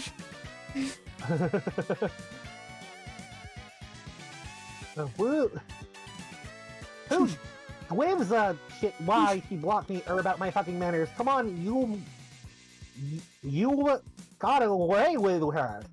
I figure if you're going to auspicicize any two brain suckers who sneer at each other a funny way, you might as well make it official and be ours, right? Your black solicitation just seems really indecent. What do you want from her anyway? She made me something for a prior arrangement.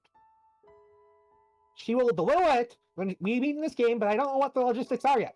Trying to connect her with her here, but she's blowing me off again, fickle, describing land hag. What is it? Ken stupid, what do you think? It's a fucking gizmo to blow up the world or something. Okay, well not that, obviously, but something that'll kill all land dwellers. What else would I be after? Just for a moment entertain the thought of one untouched by megalomaniacal derangement. Could you read that one again because your mic cut out? No, sorry. Can you just for a moment entertain the thought of one untouched by megalomaniacal derangement and why I'd want to assist with that? Well, I'm not going to kill you, am I? That would be fucking unconscionable. What kind of friend would I be? Also speculate for a moment that self-preservation might not be what would sway my decision. Yeah, go ahead and kiss us off, but there'll be blood on your hands. You can either play along as our auspices and do a little meditating like you fucking hatched to, or watch she and me devolve into fucking full-fledged cosmetices, the kind like you don't get 10,000 sweeps. You know what's what it'll be? There would be rainbow willows running through star systems and all nebulizing like liquid fireworks. It'll be beautiful and heartbreaking all at once. Just read up on your history instead of pouring through that god-awful sunny rubbish. It's just laborious listening to this. I'm sorry, none of it matters. Yeah, it does. It's important, sorry, but the fate of the race and purity of the bloodline is important. Excuse me for being concerned. I know, but you really should know by now the world will end. Land and sea dwellers alike will all die because of the game we are about to play. And I agree the fate of the race is important, but it's in my hands now. All of ours, really. Huh? Well, okay. Ordinarily... Maybe you said really and I couldn't hear it. Yeah. Really? Ordinarily I'd call bullshit on such terrible stinking BS like that, but I know you don't really lie about stuff. Unless it's to yourself. That's why I bother Ewan talking to you. I wouldn't even be here saying any of this otherwise. So did your Klaus tell you that?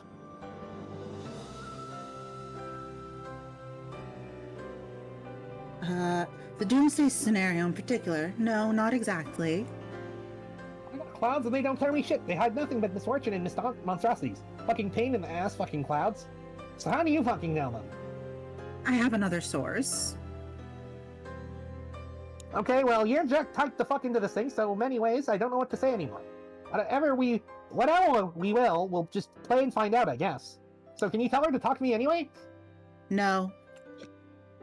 God damn it! She and me are teammates. We got a powwow or something. A powwow.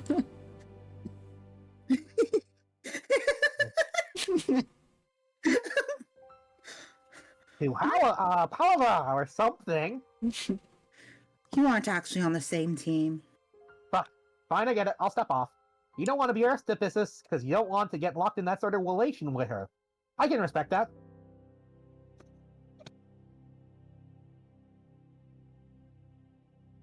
I'm sorry, I'm still laughing. Wow. Okay, if I'm doing, I'm worrying that I'm not balancing Ben Shapiro with. Oh, you're doing great. With here to destroy leftists. They feel sorry when I'm done with it. I'm just laughing because this is so funny hearing you do this part in particular. I've been waiting for so long. Okay. No, that's not it. Yeah, it is. Your real feelings feel run pretty awful already. Me thinks everybody knows it. Especially that ass-blood Carcat. He and me, how you so pegged about it, it's upright silly. That's cool. Totally fine. Don't worry. I'll leave you alone and give you a shot. Unbelievable, her patience. What? Whoa, wait, who? Never mind. Okay, wait, did she talk to you today? What did she say? Or blub, or whatever? Something about longing to touch you indiscreetly. What? And that she's basically in the scarlet throes for you. As in deep in the flesh quadrant as one can be. Wait, did she actually say that? In confidence? To the letter. Can you copy exactly what she said? Absolutely not. This is bullshit. You're BSing me in some way. Oh, well. You don't lie, but you do tease, and I'll transfuse my kick-ass royal blood with incontinent missile beast discharge if I won't know when I'm getting hooked. Yeah, she's just a concerned Moirel. Looking out for you, that's all. Oh, fuck. See, I'm telling you. You gotta play your cards right. What do you mean? If you're not sorry about how you define yourself to people, you can just splash in the Moirel zone before you know which way's upward. Oh, And it's hard. What? Being a kid and growing up, it's hard and no one understands. Yeah, so this is the incel character. Yep. Okay. Well, I mean, I assume that since he's Ben Shapiro, he has never made his wife orgasm. Yeah, he's basically crushing on He CC. doesn't have a wife. Yeah, he wants to be Red Rom with CC, and CC just wants to keep him air quote friend zoned. Yep. So he's I mean, also if he's Ben Shapiro, he's like 2 inches tall. He has no and all the wife. other trolls. It's so good.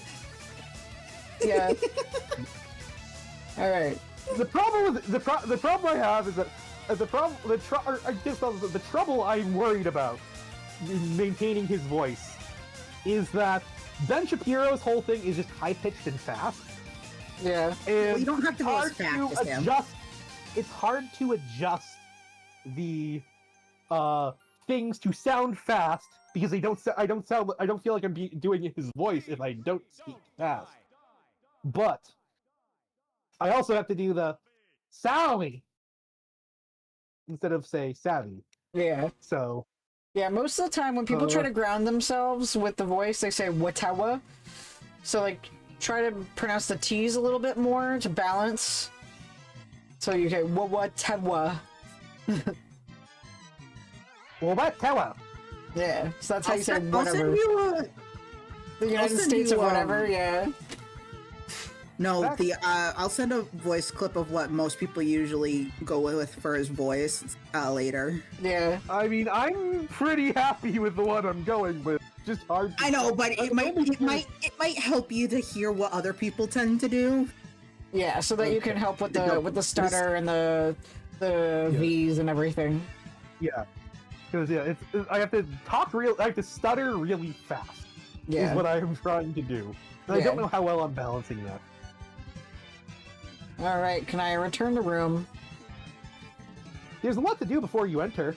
There'll be a lot of people to talk to and help along the way. No, not meddle with or meditate. Help, damn it! You were very helpful. You have a lot of inside information on what you and your co-players are about to face. You're just typed the fuck into this thing in so many ways we don't know what to say anymore. It's not just cloud visions either. You have another sword. Anaya, consult source. It's that weird little device thing that we saw. Yep. Interesting. So, In one dream, the clouds pointed you to the address of a server hidden in an obscure pocket of a realm unknowable to mortals. It contains a journal written by a young member of an alien species. She's documented her experience playing the game you're about to play. You can only assume this took place a long time ago. This race is likely preceding yours by millions of sweeps, maybe billions. You like to try to imagine the adventures of these players. Were they successful in repopulating their race? Did they manage to protect their matriarch and hatch a new mother grub? Could they hold it together, or were they torn apart by the complex social dynamics, the mate spiritships, and Moira allegiances and auspicitisms and kismessitudes that'll surely plague your group along the way? You've little doubt they succeeded with flying colors. So yeah, they found the trolls. I mean, the trolls found the humans because of Rose's Game Facts walkthrough. Yes. and just so you know, this gets even more confusing later. Yep. Yes. Well, I've already accepted that time in this is wibbly wobbly, timey wimey shit, so. Yep. It's, again, initially I was assuming that it was, my earliest assumption was that it was running off the idea that free will is false. But it's,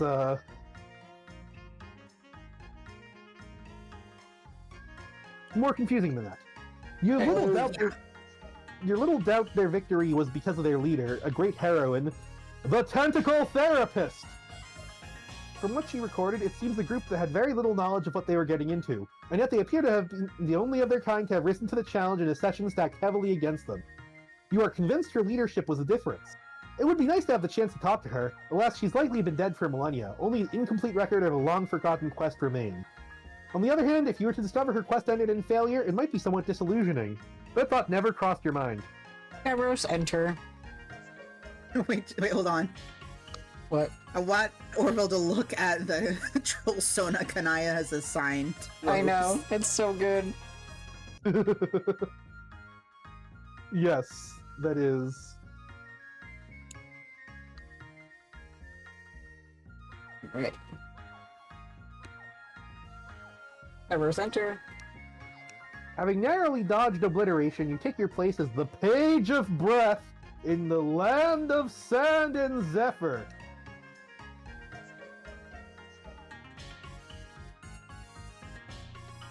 And in time.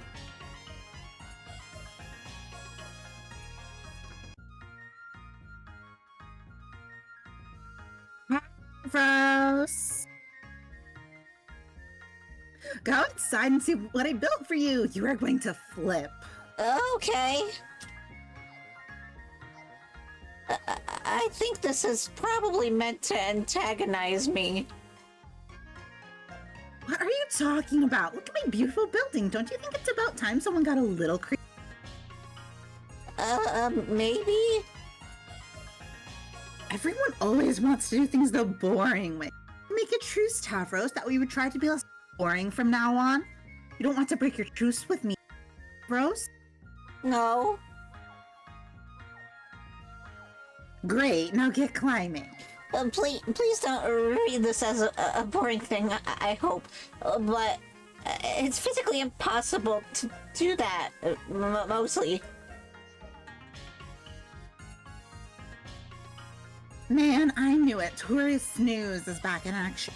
Why don't you, in like a not boring way, build more inclined surfaces like you did over there?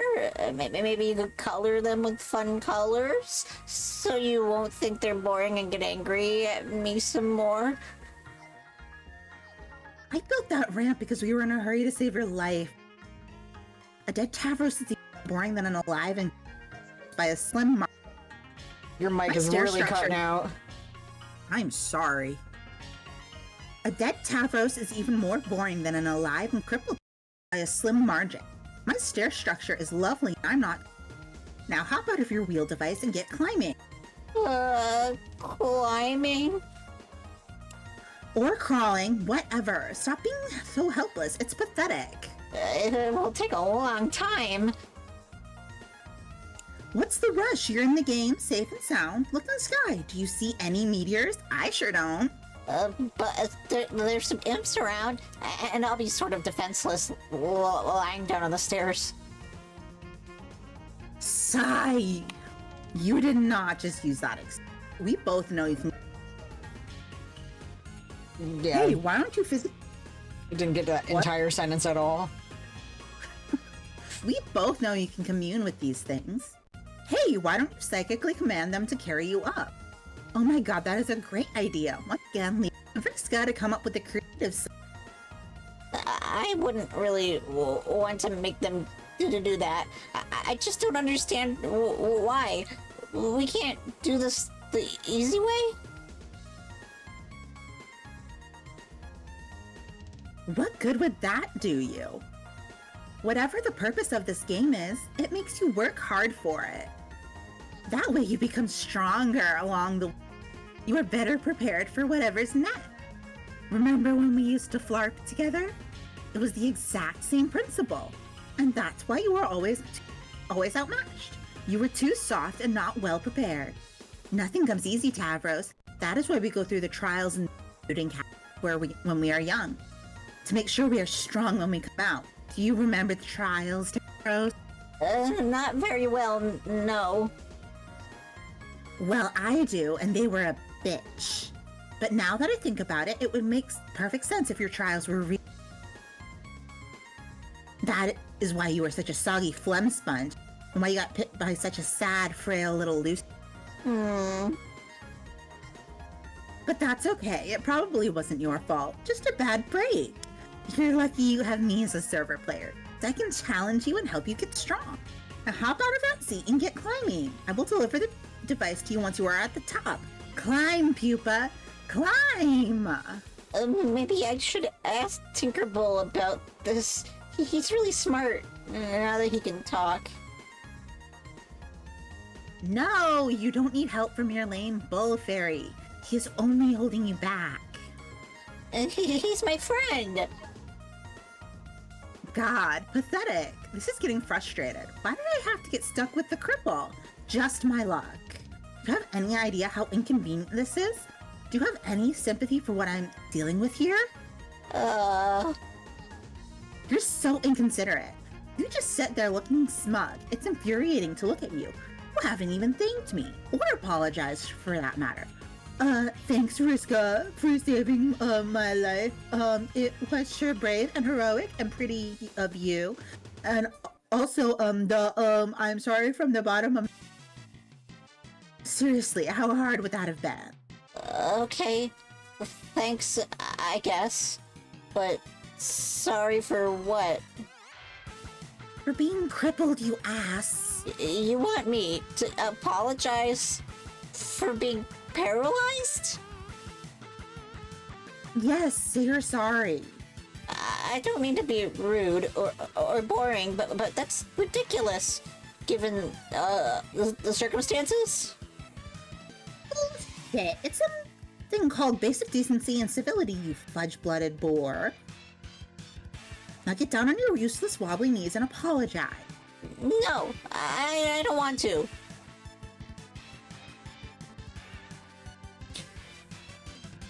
Apologize, pupa. Apologize. Say you're sorry for being a cripple. Whee!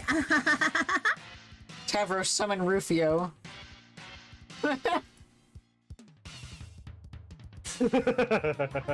Literally Rufio. Have you watched that movie, by the way? It is on the movie list because Dan recommended it. So you remember, speaking of movie lists, I wanted to get on the record that next movie night pick is 110% mine. Yep, I promised. Now she's done it. She's awoken the mighty inner fury that is... Rufio! I love that the mic just like clipped out a little bit, so it sounded like Orville was going really far away. Just Rufio.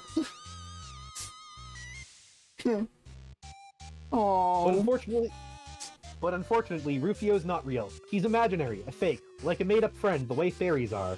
Continue to be sad and alone. Briscoe. There she is, just jerking him around. Yeah, because you can't touch the player, but you can touch objects that they also touch. And then you see the toilet coming up behind her. Can I mediate? Good luck, microphone. Oh, God.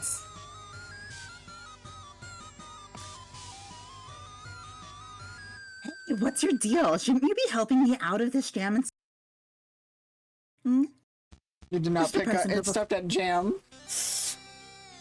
Instead of fussing with my plumbing, just presenting a floating reminder that Bruce will need plenty of inclined surfaces for his ascent. That's silly. I made so many ramps you wouldn't even... I specifically decided I wanted to be boring. Is now the land of ramps and yawn. He's reported otherwise. That lousy snitch! Maybe I should take his computer away so he can't go crying to fussy... Maybe I should upend this load gaper over your head. No, don't! I'm still learning the interface. It could happen accidentally at any moment. I'm only trying to help him. Think of another way to help. Fine, I'll do something. I have an idea. I will be right back. And for the record, I was going to do this anyway. I was just trying to make him a better player first. Okay. In the meantime, how about I serve my client player the way I think is best, and you do the same for yours? I thought I was. Friska scurry downstairs. I love that little scurrying animation.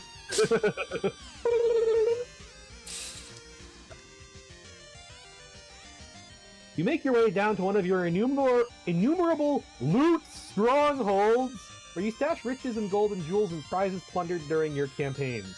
There they are, your rocket boots! You must confess you will find favor with just about any kind of footwear as long as it is bright red. You'd wear these striking boots even if they were broken pieces of junk. But as this happens, they work just fine and they are awesome. Friska, take them.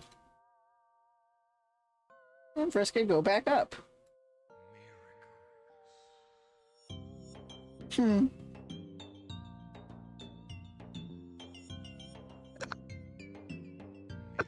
Quit cleaning up after me. You are so ridiculous.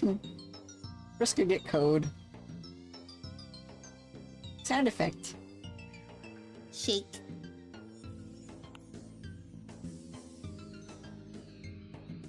For shoes! Friska, send code. And Tavros, alchemize. Oh, there's a sound effect there. Oh yeah. Shoes. The shoes. And there he is in a sweet little car. Tavros, fly, pupa. Aw, yay.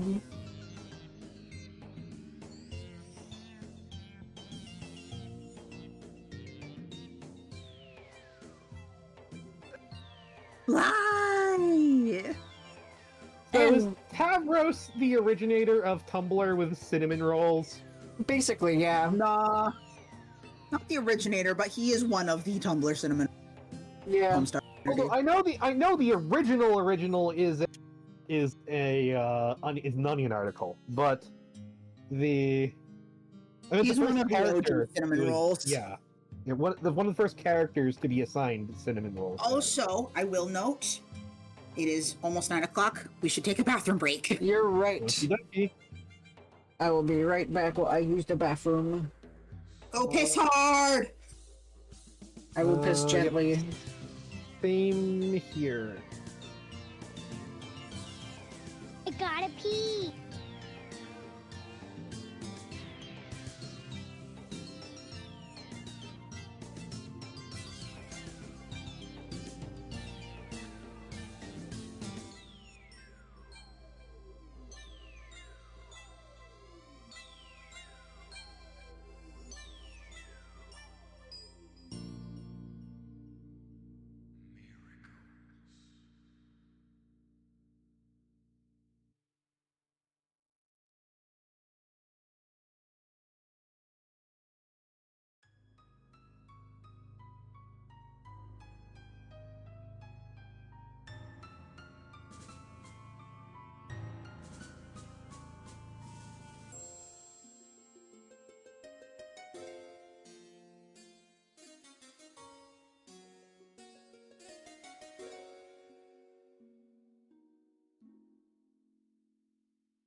Okay, I pee-peed in the potty. I return. I forgot that I have macarons from yesterday, so I'm gonna eat them.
Back.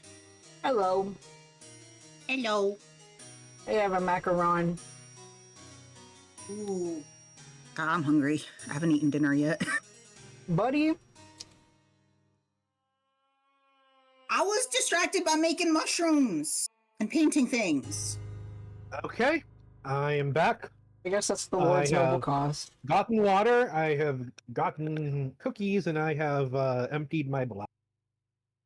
I have macarons, so maybe Vlad should have a snack. Probably, but I can also wait. Okay. I'm not that hungry.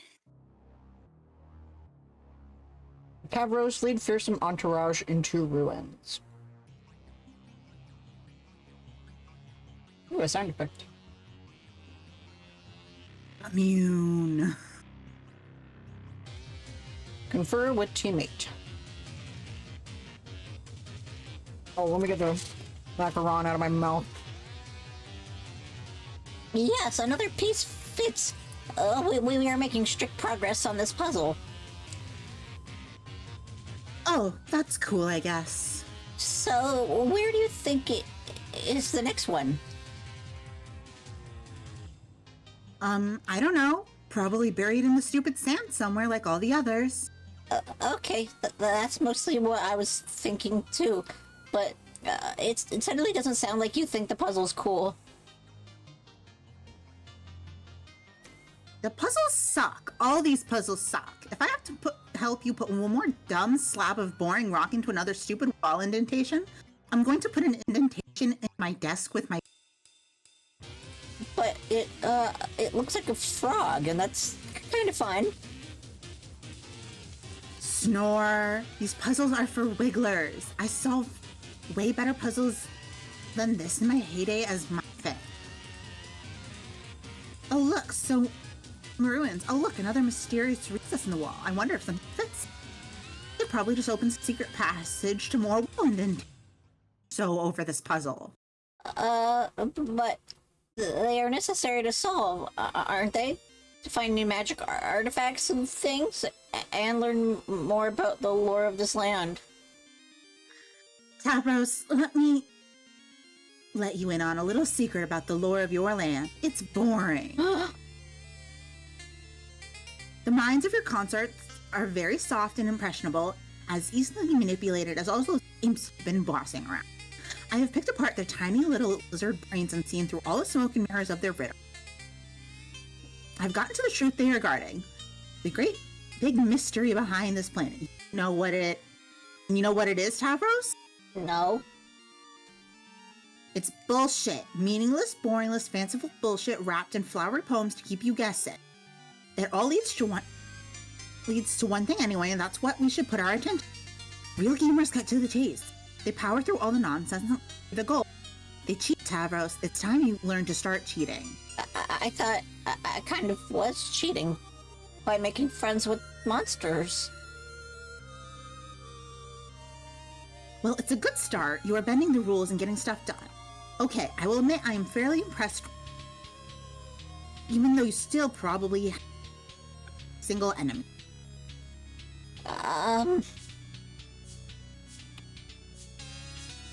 No, don't bother. I know you haven't.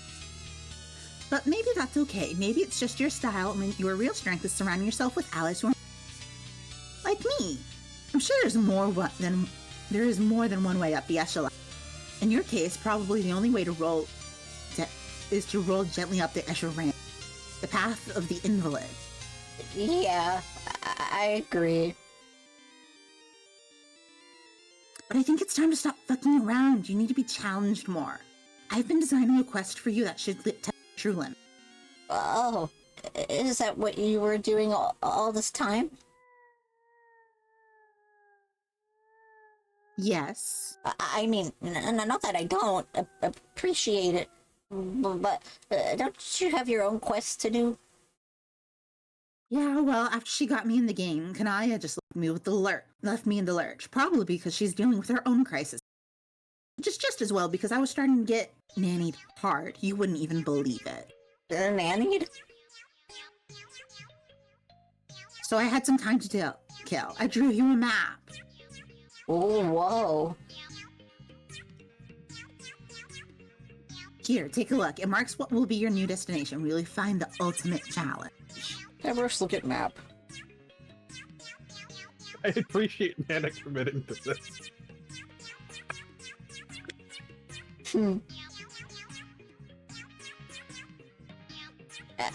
Where does it go?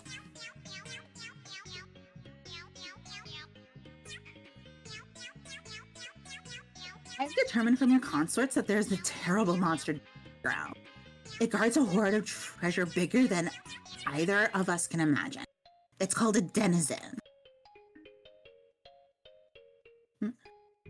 And is the boss of your whole planet. Tavros, you will go and face your denizen. Won't that be too difficult? It will be the most powerful adversary you have ever met. But you can handle it. I believe in you. Thanks. I mean, I respect that you have lots of piratey bravado and stuff, and you type fast about it. But I think this is foolish and I'm not sensible. I will probably just get killed, realistically.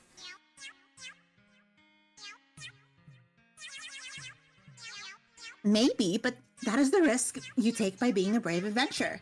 But it is a good opportunity to apply your cunning. Maybe you can rally a huge then to your will and overwhelm the monster. Who knows? It's up to you. This is it, Tavros. It's time to sink or swim.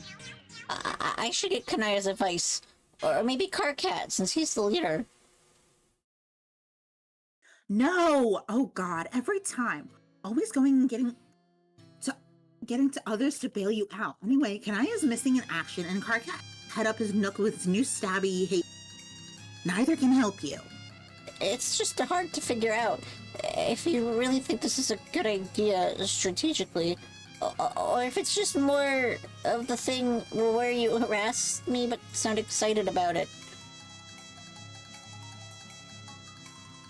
Rose, I know nobody believes me about this, but I actually care about your... Everything that I have done has been to make you stronger. Okay. I still don't know what to believe about that.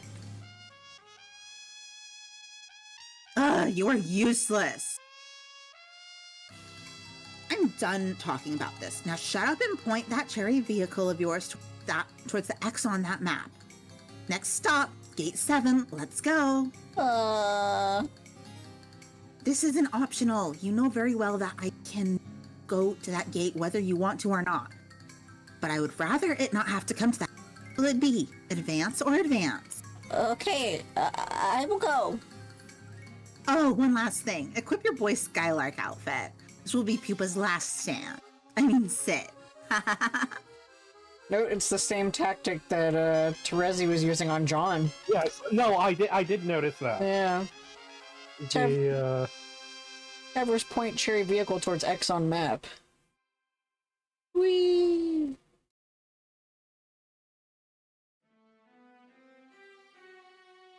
You get a sound effect? You proceed through what seems to be... Oh. Crash. You proceed through what seems to be your second gate into the land of maps and treasure. The thief of light lies in... And there he is, caught in a spider web. Vriska, wake up. Oh my! It appears Pupa Pan himself has flown through your window while you were asleep. How exciting! Surely he is here to take you away on the adventure of a lifetime. He is more dreamy and heroic than you ever imagined. What's this? It seems the legendary boy Skylark has misplaced his shadow. He's looking everywhere for it, to no avail. He is having a devil of a time, what with being paralyzed from the waist down and all. He clearly needs your help. Vriska, help Pupa find Shadow. Pupa, you truly are a silly goose. Your shadow has been trapped underneath your useless torso the whole time. Honestly, where else would it be, you stupid sack of shit?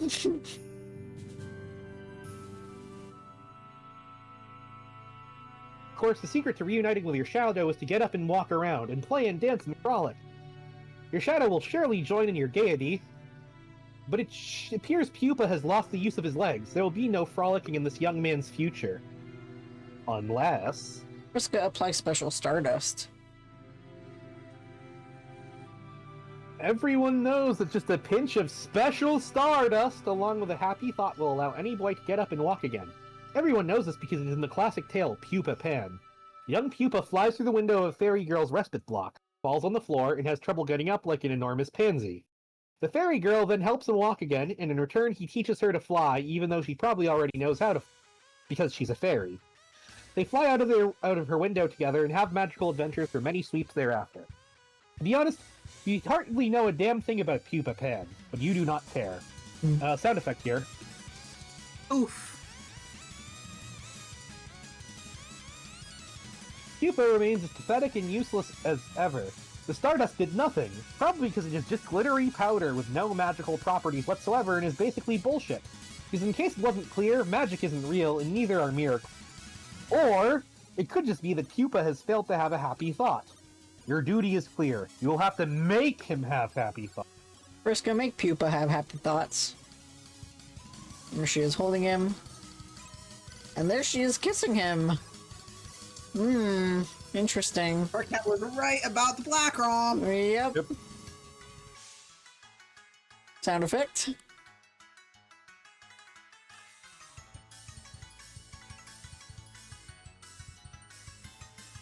Dump. Another one. Ah, shit. Sorry. Lost my cap to my thing. Manipulate. There he is. Thirsting. Reaching for that brisk pussy. Swamp. Naya, deal with your own crisis. I need to find my lid. The lid. Crisis revolved. It was no doubt harrowing and suspenseful, but in the meantime you have left your client player in the lurch. Ideally, she has not gotten herself into too much trouble, and ideally the dramatic irony has not gotten so thick you could draw a dotted line with it with a tube of lipstick and cut it in half with a chainsaw. Can I return to serving client? Yep. What a great time to walk in. Yeah. Like, what the fuck?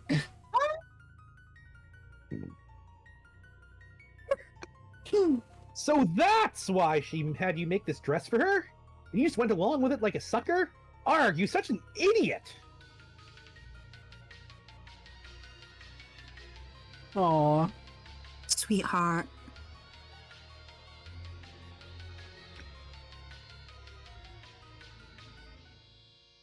Kanaya, it's hard.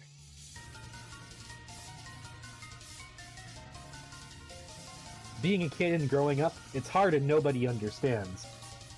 Yep. Like I said, that's an important line. Try to understand. Yay! Woohoo! Yeah! Woo! Troll romance! Troll romance! Let's go! The problem is that when the subject of troll romance is broached, our sparing human intellects instantly assume the most ingratiating posture of surrender imaginable. But we'll do our best to understand regardless. Humans have only one form of romance, and though we consider it a complicated subject spanning a wide range of emotions, social conventions, and implications for reproduction, is ultimately a superficial slice of what trolls consider the full body of romantic experience. Our concept of romance, in spite of its capacity to fill our art and literature and to rule our individual destinies like little else, is still just that, a single linear concept. A concept usually denoted by a single symbol, less than 3. Troll romance is more complicated than that. Troll romance needs 4 symbols.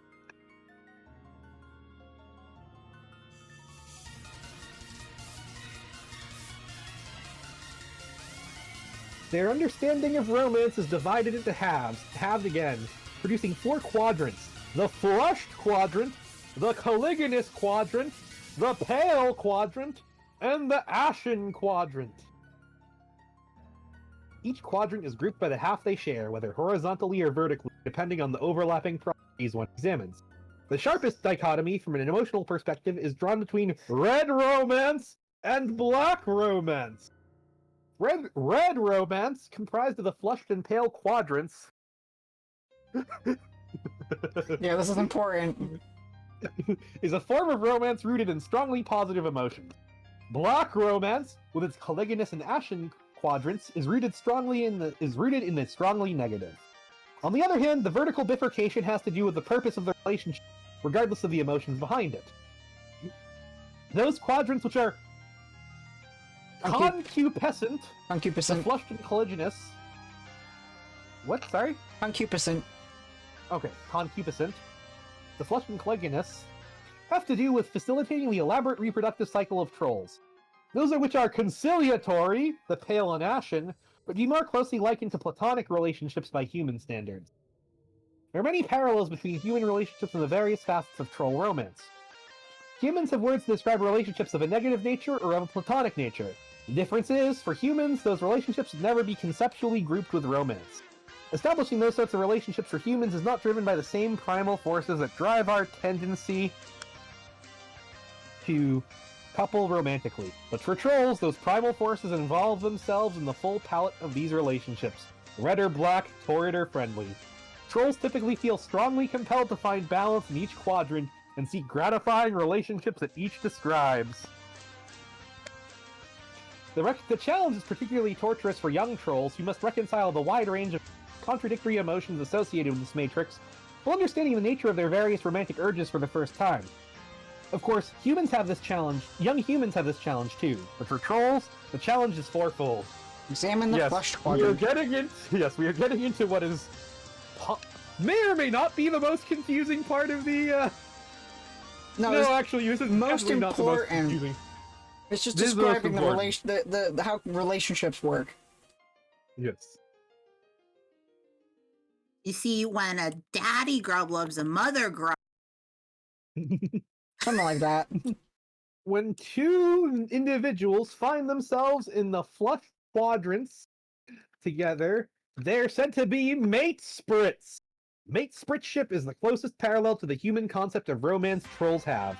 It plays a role in the troll's reproductive cycle, just as it does for humans. This is pretty obvious. Not much more needs to be said about this. Moving right along. Examine caliginous quadrant. Slay. This is the one that I like. I think this is the one I know about. Hate fucking. Yes, but you want to fuck someone out of hate. When a pair of adversaries delve into this quadrant, they become each other's kesmesis. As one of the concupiscent quadrants, it plays a role in procreation as well. There's no particularly good human translation for this concept. The closest would be an especially potent arch rivalry. Pretty sure the closest is Batman and Joker in the Lego Batman movie, but that hadn't come out yet.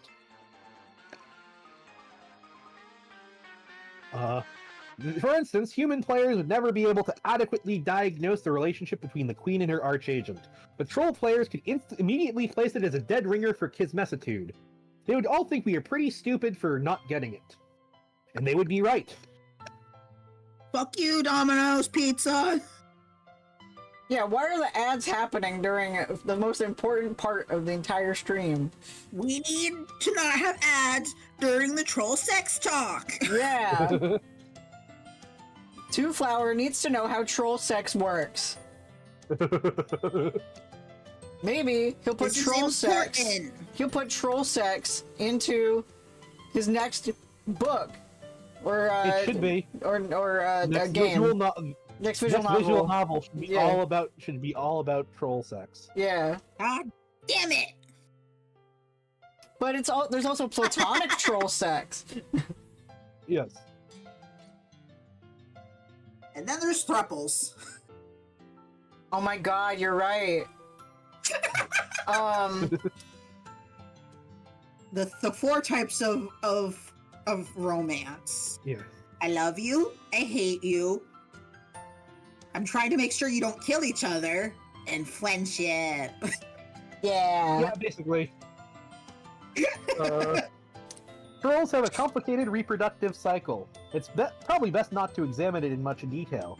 The need to seek out concupiscent partners comes with more urgency than with typical reproductive instincts. When the Imperial drone comes knocking, you'd better be able to supply genetic material to each of his file pails.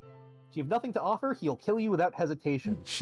The genetic material, without going into much detail, is a combinative genetic mix from the mate sprit and Kismesis pairs, respectively. The pills are all offered to the mother grub, who can only receive such pre-combined material. She then combines all of it into one incestuous slurry and begins her brooding. This doesn't mean the initial combination was for naught, however. In the slurry, more dominant genes rise to the fore, while the more recessive find less representation in the brood. Especially strong mate sprit and Kismesis pairings yield more dominant genetic material. The more powerful the complement or potent the rivalry, the more dominant the genes. Troll reproduction sure is weird. We'll take a moment to lament how pedestrian the human reproductive system is, and further lament that the phrase incestuous slurry is not a feature of common parlance in human civilization. Two Flower, you could be having incestuous slurry in your next visual novel. Yeah, exactly. Why are you not having that? It would be beautiful. Yeah. Also, buckets! Yeah, notice it's buckets. Buckets. People... Yeah, this is where the buckets memes come from. Dear God. They're buckets of troll cum. Yeah, basically. Not just troll cum. I already kind of did that for a story in 2012. I'm on my way. And it's also implied that that there's blood as a mix. Yeah. Well, yeah. Given that troll society is obsessed with blood color, that's Alright, examine Ashen Quadrant. That's just proof Steam is run by cowards.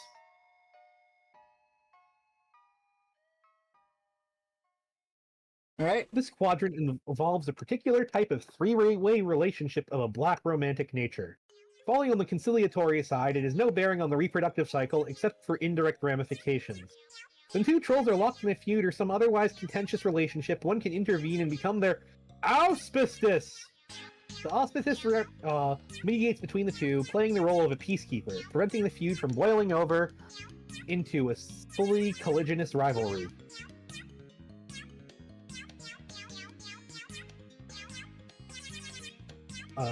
Since such lesser feuds are quite common among trolls, there is a significant need for auspicing parties. Without them, too many Ashen feuds become colliginous and begin to conflict with other exclusive Kismesis relationships, leading to a great deal of social complexity and sore feelings, even more so than black romance usually involves. Without auspicism, the result would be widespread black infidelity. So yeah, that's basically like a third wheel that keeps two people from hate fucking. To keep the balance of the universe, because as said, the anything that's made through hate fucking has stronger genes. So that way, mate sprits has a tendency, at least a living chance to survive. Yeah.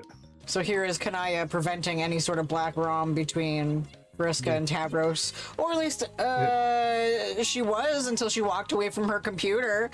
Well, less preventing black rom and more just preventing black rom. Yeah, killing each other. It's flashing a little bit. This next picture flashes a little bit. So I get the feeling it is more negotiating. Yeah, black rom. It's how the Tribunal Temple in Morrowind does not actually prevent worship of the bad Daedra. It simply regulates it in a manner that will be safe for the spirits of the Dunmer people. Sure. Anyway, the next picture has a little bit of flashing to it, so apologies. But it's showing off how Aradia and Equius's romance is flashing both between those both black and red rom. The relationships each quadrant describes tend to be malleable, if not volatile, especially on the concupiscent half where more torrid emotions reside. It doesn't take much to flip a switch and transmute black rom feelings to red rom and vice versa. In many cases, one party will have red feelings while the other has black, but it'll often be the case one party's feelings will swap to match the other since there's no quadrant which naturally accommodates such a disparity. But thereafter, it's not uncommon for the two to toggle between red and black in unison now and then. These scenarios naturally result in both red and black infidelity. This sort of relationship volatility is why constellatory relationships are an important part of troll romance. Here's a really complicated one, showing, you know, once Kanaya is removed from the situation, it can go between black and red. Yeah. An auspicious can stabilize particularly turbulent relationships. If the auspicious fails to mediate properly or has no interest in the role, perhaps has different romantic intentions, him/herself together, then the relationship often quickly deteriorates into one of an especially hostile and torrid nature. There are many outside factors and influences tugging and pulling these relationships in different directions, and unlike humans who have very orderly, simple, straightforward romantic relationships without exception, trolls exist, press X to doubt. Trolls exist in a state of almost perpetual confusion and generally have no idea what the hell is... Me. Being confused by troll relationships is one thing we do have in common, though. Examine the pale quadrant. This is the important one to me. So... that's the, This quadrant presides over... Moray allegiance. Hold on, I need just a second. No! I'll be... No! No! Stop during the troll sex talk! Why is everyone interrupting troll sex? Is Orville's mom not allowing the conversation of troll sex? We need troll sex ed! It is important! It's either Orville's mom or Orville's dog. It was a bit of both. Well, you're learning about troll sex, so fuck off. Okay. Ralsei wanted to be in here, and then he didn't want to be in here. So, because he's like that. Anyway. Ralsei, let us have our troll sex ed talks. Yeah. Okay, so yes. This quadrant presides over Moira allegiance, the other conciliatory relationship. A reasonable human translation would be the concept of a soulmate, but in a more platonic sense and with a more specific social purpose. Trolls are a very angry and violent race. Some are more hot-tempered and dangerous than others, to the extent that they are, if left to their own devices, they would present a serious threat to society or even to them. Such trolls have an instinctive, pale attractive to a more even-tempered troll who may become their Moira. The Moira is obliged to pacify the other to function as... The two partners in a strong, pale relationship will serve to balance and complement each other's emotional profiles, and thus allow their other relationships to be more successful. It's often ambiguous, especially among young trolls, whether a bond formed between an acquaintance is true Moira allegiance or the usual variety of platonic involvement. Furthermore, romantic intentions of a more flushed nature can often be mistaken for paler leanings, much to the frustration of the suitor. But some pale pairings, as the one above, will be strikingly obvious to all who know them. Yep. So it's strikingly obvious that, Yes. Yeah. you know, like, me and Nana identify as Morales, and Yes, that it's kind of funny because a lot of the times we'll be out and about and people will assume that we're romantic partners in the romance sense and not the platonic sense, and it's like, oh no, absolutely not, we are not red rom, we're the pale quadrant. And I can't like explain to people if they don't know what Homestuck is, so it's really refreshing when I get to like share that kind of thing in like the Homestuck subreddit and here. That's like the only time I can really talk about it, unfortunately. But it's like, hey, yeah, we have QPR, I guess, is the best way to say it, or I've learned the term nesting partner. So nesting partner is another one, I guess. But if Moira allegiance is a form of queer platonic relationship. Exactly. Yes. And also loving the fact that this normalizes polyamory. So yes. Normalizes polyamory, and it more normalizes the idea that platonic relationships can be every bit as intense and fulfilling as romantic ones. Exactly. Who's not fulfilling is these next two. Okay.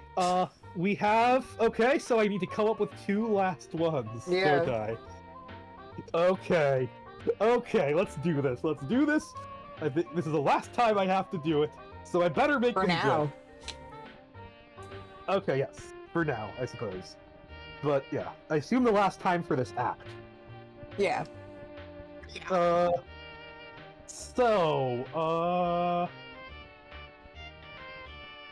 Let's see. I think that's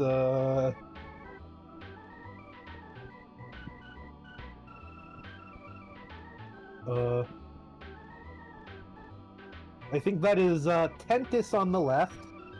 How do you Pentis. what? Pentis. Pentis. Pentis.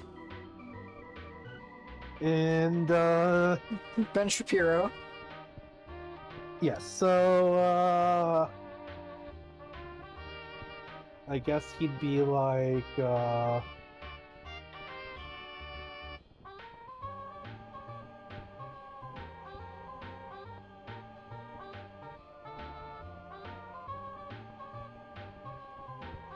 Oh, it is? Interesting. Shlobi. Globy? Shlobi. Shloby. Shloby. Yes. I love it. Because he is kind of a schlub. Yeah. Yeah, these two are an example of a mate split ship, but he has... Shloby here has red rom feelings for Tentis and wants to be romantic with her, and she would rather remain platonic. My first was going to be Schlubel, but I don't think that would fit. No. I was hoping that Shapiro would fit, but it's one letter too much.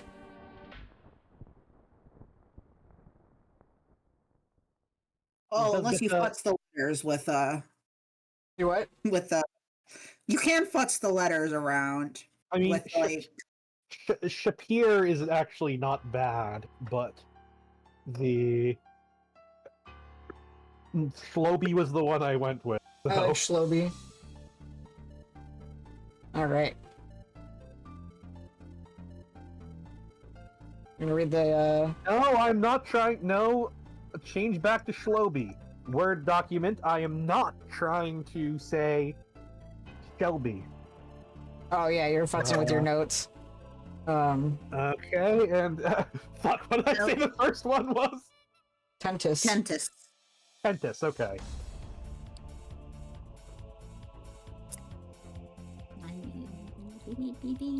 I got so into... No, I don't mean tennis, I mean Pentis. Just turn off autocorrect. Yeah, I didn't even think this notepad had it! Thought it was like, you write words, and it doesn't care what they say, that's the difference. Okay. But yes. And yet others will seem to have been hatched for each other. Wait, more troll romance exposition, please. God, you just can't get enough of this, can you? That would have been a great point for a transition out of this illustrated sociological study, but okay, if you insist.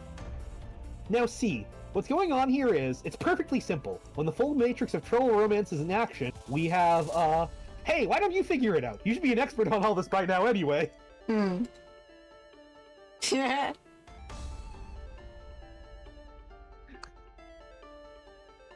Later, our troll hero would try to explain this to our human hero, attempting to convey all the nuance of troll romance through a nearly verbatim recitation of the preceding excerpts. He would try to describe how rich and textured the troll romantic comedies were compared to the one-dimensional schlock of our human cinematics counterparts. He would barely scratch the surface of troll Will Smith's virtuosity with a delicate lattice of troll romance, as he would assist the bumbling, fudge-blooded troll Kevin James through the interwoven minefield briar patch of red rum and black rum entanglements, all the while sifting through his own prickly romantic situation and ultimately learning the true meaning of hate and pity. But would they succeed before the Imperial drone came knocking with his thirsty pails at the ready? Yes, they would. But John didn't understand any of this because he's a moron, and he wouldn't shut up about his awful bullshit Earth movie. He would just go on and on and on about that garbage.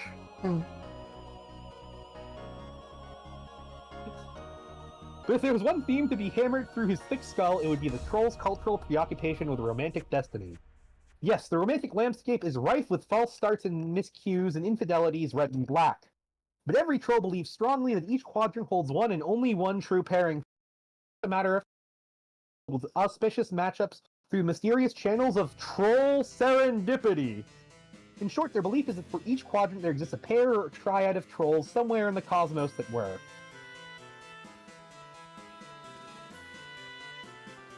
Made for each other. Wow, another great transition. You wonder if it'll stick this time. You have no choice but to take a stab at the rare and extremely dangerous 2x transition combo! Alright, attempt that 2x transition combo. Hi Meldon, the trolls are indeed back. Looks like it worked. Trolls. So who is this guy anyways? Alright. Now it's time to see who Shloby really is. Enter Her name. name is Eridan Amorpa. Empora. Empora. Amorpa. Empora.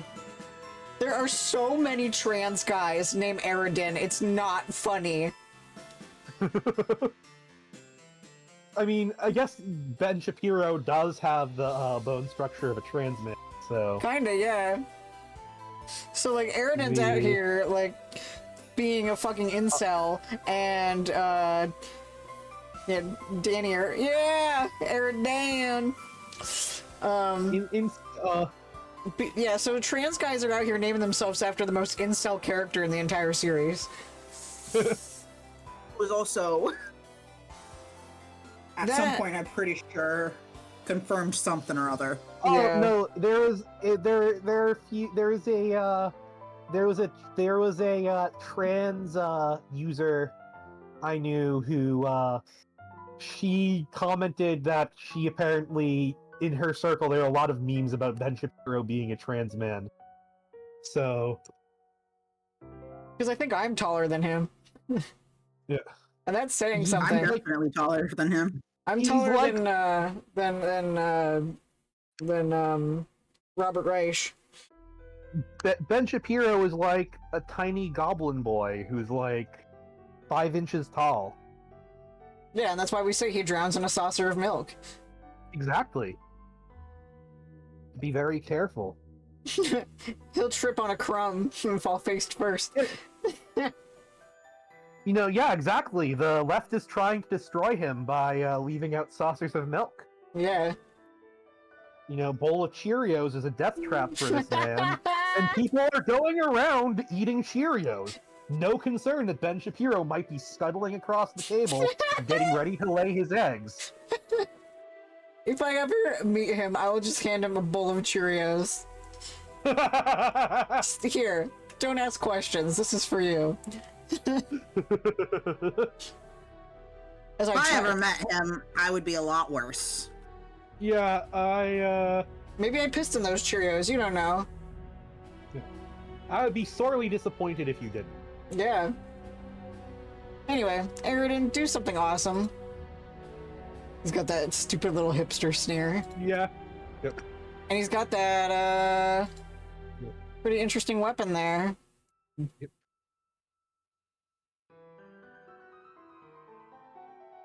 Wait for it.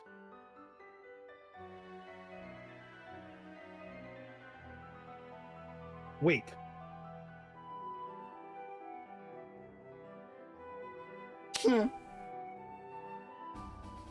Nice sound effect. Well.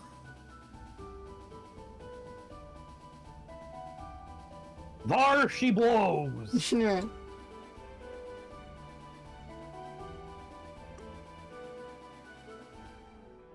Another sound effect. Whoop. A whale! It's an awesome shot of the whale coming at him. And then he shoots a fucking laser at the whale. And we watch the whale fall down. With a sound effect! This is just a better version of a chapter of Moby Dick. Basically, yeah. Fish food. 90% of that book is just descriptions of whaling. Very detailed descriptions of whaling. Okay, that guy's pretty much squared away. What about her? Enter name. No, Nana, don't you dare. I don't want to have to read in the middle of Homestuck.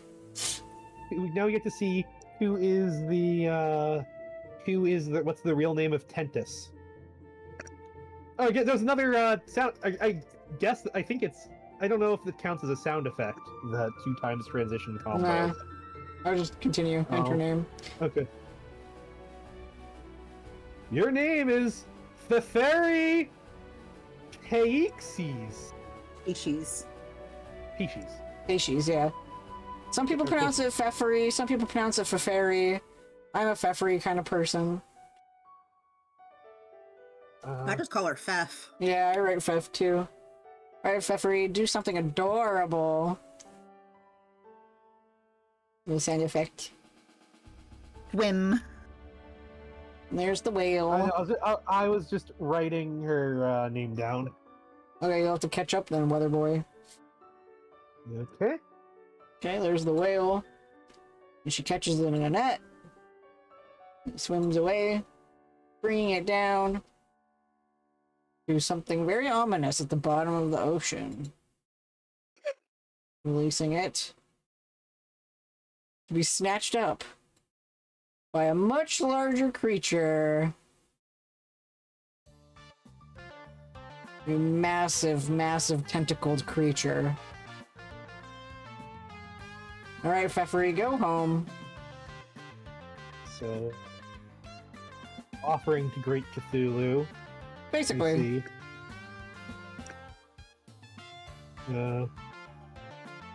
Actually, it's probably closer to Yog-Sothoth. I think it's Glib, which was one of the ones in Rose's journal of zoologically dubious creatures. I'd have to check to see if they gave a description that equates to any particular mythos entity. But for all the shit I'll say about Lovecraft, I do like his term for the mythos better, Yog-Sothothery. That should keep her quiet for a while, at least until she dies. Eridan, go home. That should keep her happy for a while, and make a freshly orphaned troll somewhere pretty sad. Eridan, examine block.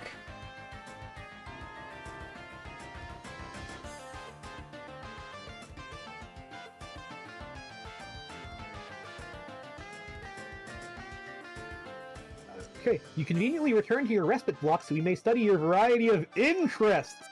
This was very considerate of you. Flowing through your veins is nearly the richest blood the Hemospectrum has to offer, penultimate on the scale. As such, you are a sea dweller, a sub-race of troll distinct from the commoners by mutation and habitat, a caste which rules over the entire species. But ruling, in your view, is not enough.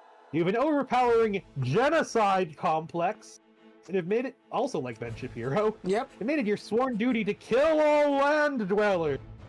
You've amassed resources and deadly weaponry from around the world for this ambition through many sweeps of extreme role-playing, while pursuing a working doomsday device which will bring Armageddon to all those on the surface. Haven't had much luck with that, but maybe tonight's your night. You hold a fascination for military history and legendary conquerors.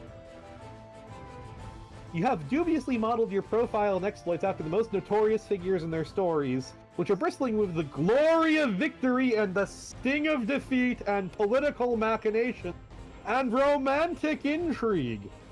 It is an image you are careful to craft through exaggerated emotion theatrics, and your penchant for mass murder notwithstanding, people tend to regard you as a bit of a tool. Yep. So Dan's reaction is apt. Yeah. You also like magic, even though you know it to be fake. Like a made-up friend, the way wizards are. Made-up make-believe, fakey fakes. It's still fun, though. Your troll tag is Caligula's Aquarium, and you speak with a very weird and sort of wavy-sounding accent.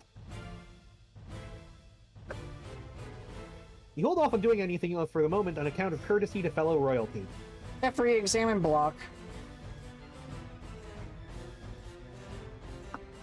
On the subject of courtesy, you have also returned to your block so we can get a better look at you. Again, quite considerate. Royalty sure is civilized. I like Maplehoof in the corner. Yeah, it's Maplehoof, but a, Water Maplehoof. Yeah. Yeah. Yep. Wet hoof. Yeah. Maplefin. Yeah, Maplefin. Maplefin. Yeah, that's right. You are also a glib. sea dweller. You have the most noble blood possible, the only of your kind known to possess it, and the only to share it with a deep-sea monster also known as the Rift's Carbuncle, emissary to the horror terrors, or, in more hushed tones, speaker of this vast glub. By the way, it's Glub. Okay. Glub. Glib. Glub. This makes you the heir apparent for Alternian rulership, which would ordinarily place you in considerable jeopardy. Her imperious condescension would steer the flagship from the fleet and make an attempt on your life herself, if not for the protection of your monstrous Lucis. And if not forewarned of your race's extinction by the whispers of that Lucis, you would have big plans for the throne. All the plans. All of them. You would redefine what it means to be called in troll society. Under your rule, it would mean caring for the unfit and infirm rather than exterminating them, and you've put this idea into practice by calling the fauna of the deep. You tend to wild and beautiful aquatic hoof beasts, grooming and feeding them daily. You capture and cage cuttlefish by the thousands for their own good, and also because they are funny and colorful and you... They often swim through the bars of their cages, but that is fine. You run your whole palace as a sort of wildlife adoption facility, even if the wildlife's need for care is dubious at best, and the practice really just amounts to an elaborate role-playing scenario. It's still fun, though. You would also look forward to using your reign to unite the two races! You're also told you would do this one day by your Lucis, even if it does contradict your message of extinction. Oh well, you suppose not all prophecies can come true. Your troll tag is cuttlefish color, and you have a hard time not getting really excited about practically everything. So, what Dan is, I guess, not noticing is that because the sea dwellers are higher in the caste system, by killing their Lucis, like the Luci, yeah, it helps balance out the society so that there's less survival of the aquatic ones that want to continue the genocide. It's basically like killing the parents of babies, and if those parents were not there, those babies would not grow up to also be racist fucks, in a way. Yeah, so she's like nipping it in the bud. Yeah, again, they very specifically state that her idea of culling is to... She believes in, I forget how to pronounce it, but the idea that royals are supposed to care for their people. Yeah. Are actually supposed to... So she's basically genociding... Oblige? Yeah, she's basically genociding other royals, which is kind of based. Yeah. Or at least genociding the custodians that take care of them. Yeah. To feed to her custodian or Lucis, that is protecting her from being killed by the adults that want to perpetuate this continual destruction and killing. Yeah, though nobles traditionally have killed each other a lot. Yeah. Just, not because they want to reform society, but because they want to eliminate rivals. Which is literally why her Lussus is Yog Sothoth. To prevent that from happening to her. And Meldon is right. Glub. Yes. Alright. What will you both do? Arid and Pfeffery, do something ridiculous.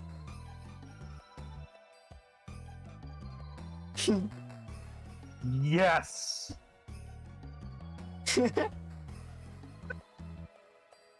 Fuck yes! Hell fucking yes! Arid and bother Pfeffery.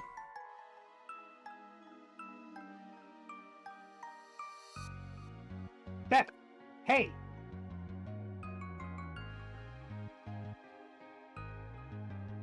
Hold on. Make things being slow. Even you. Glub! Glub glub. Yeah. What is it? What? I'm wondering if you can forego the exaggerated emotional theatrics for once and actually tell me what's on your mind. Nothing's on my mind. Well, why can't I just fucking talk and glub at you for a reason I don't have? Mm-hmm. Well, fine, but you don't want to hear it. Yes, I do. We're supposed to talk to each other. That is what Moirails are for. Uh-huh. What Ella? Glub, glub, glub, glub, sigh. Will you take the chip off your nub and tell me what's the matter? Yeah, well, since we are the palest of pals a guy could ever ask for, I will tell you. Even though you will only humor me as usual, since you don't agree with my agenda. Any of my agendas, really. None of the agendas. None of them. Are you fretting over another one of these dumb contraptions? See? More condescension. You're gonna make the hell of an empress. No, I'm not. But that's besides the point. None of your plots to kill the land dwellers ever work out. Every doom device you get your on turns out to be a...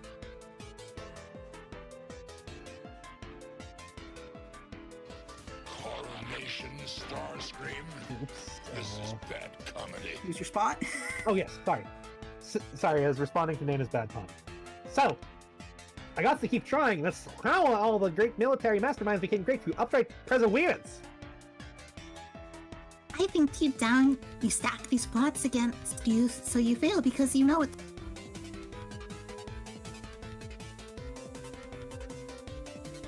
It isn't wrong. I'm not going to explain it to you again. At this point, all you need to know is that it's important for me. And I'm doing it for us. I mean our kind. Nobody understands, not you and you. This is the last time I will say this. You're not better than anybody. Glub. Teemo Spectrum begs to differ. If you're sickened by them, as you say, why do you spend so much time on land? You can't have the sort of affinity our kind that you profess if you... What? 2 days underwater, maybe, in your whole life? Whatever. I have to keep an eye on them up here. It's all about tactics. What about your friends? Do you ever think about them? If they are beneath you, then they have to die too. And I know you like talking to some of them. You say you hate them, but I think you are pretending. History is full of cases where conquerors concert with and members of the enemy in a mannerly way before wiping them out. Even going so far as draw upon us. It's only civilized. Mm-hmm. I have a fishy feeling that this stupid doomsday machine thing, another used to consort. Someone in particular.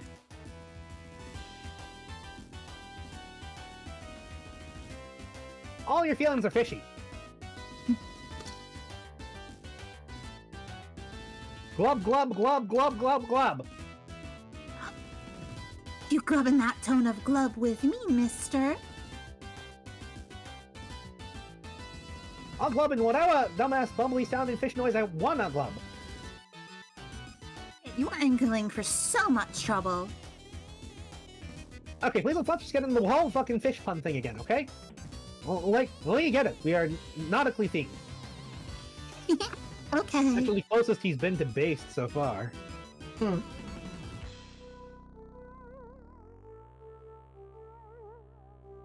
But yeah, I don't know. I don't know why she ignores me. I guess she's bored with me. We had it all set up for her to get with me this thing tonight. That probably doesn't even work, but yeah, maybe that wasn't the point. I mean, at least you think we have a pretty good rivalry going on right now. Or at least had. It was pretty fucking bitter and contentious for a while there, and there was some pretty good chemistry. I don't know what happened. I guess. I wouldn't really know. Some people just drift away, or just aren't as into the quadrant as the other want to be. So you really think your feelings for her run that dark? It doesn't matter what I like. Like I said, she's bored shitless. I guess I'm not as good as Awasari as I thought. That is so ridiculous. Any girl would be lucky to have a kismesis as that. Especially that one. Who knows what her problem is? She has issues.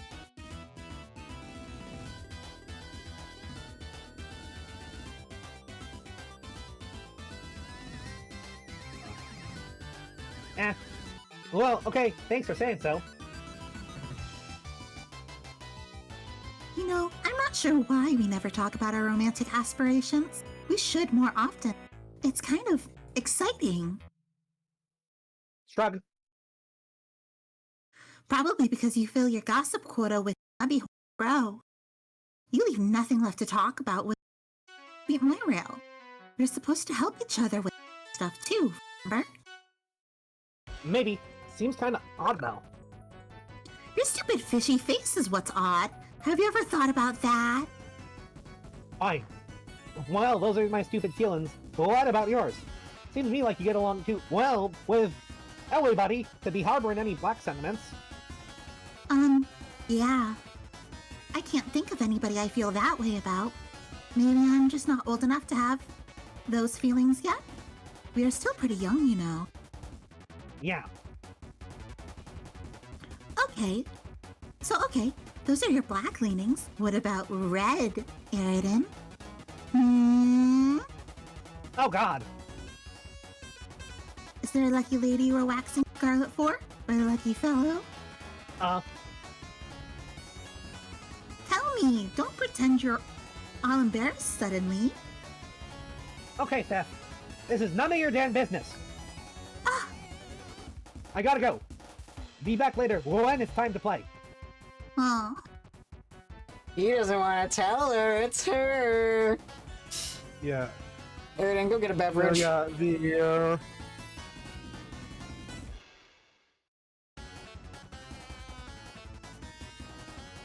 At least another emotionally exhausting conversation. Too many feelings and problems. Couldn't be any clearer to you. You and the Sea Princess have splashed down hard into the monorail zone, and now you don't know which way's upward. Perhaps tonight you will reveal your true feelings toward her and end all these exaggerated emotional theatric nonsense one way or another. You need a stiff drink. But not this swill. You're not that desperate. Aridin, check fridge.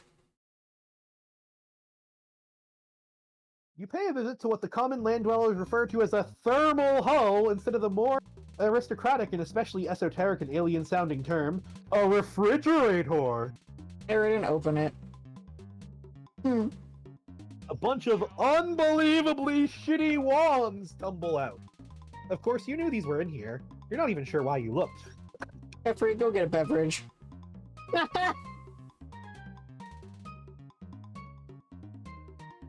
Another emotionally exhausting conversation. Too many feelings and problems. That guy. Talk about a high-maintenance moirail. Perhaps tonight you'll reveal your true feelings toward him and end these exaggerated emotional theatrics one way or another. You need a sugary drink. Notice it's Tab, but with... Yep. In Daedric. Yeah. Underwater. Jeez. That was a good sound.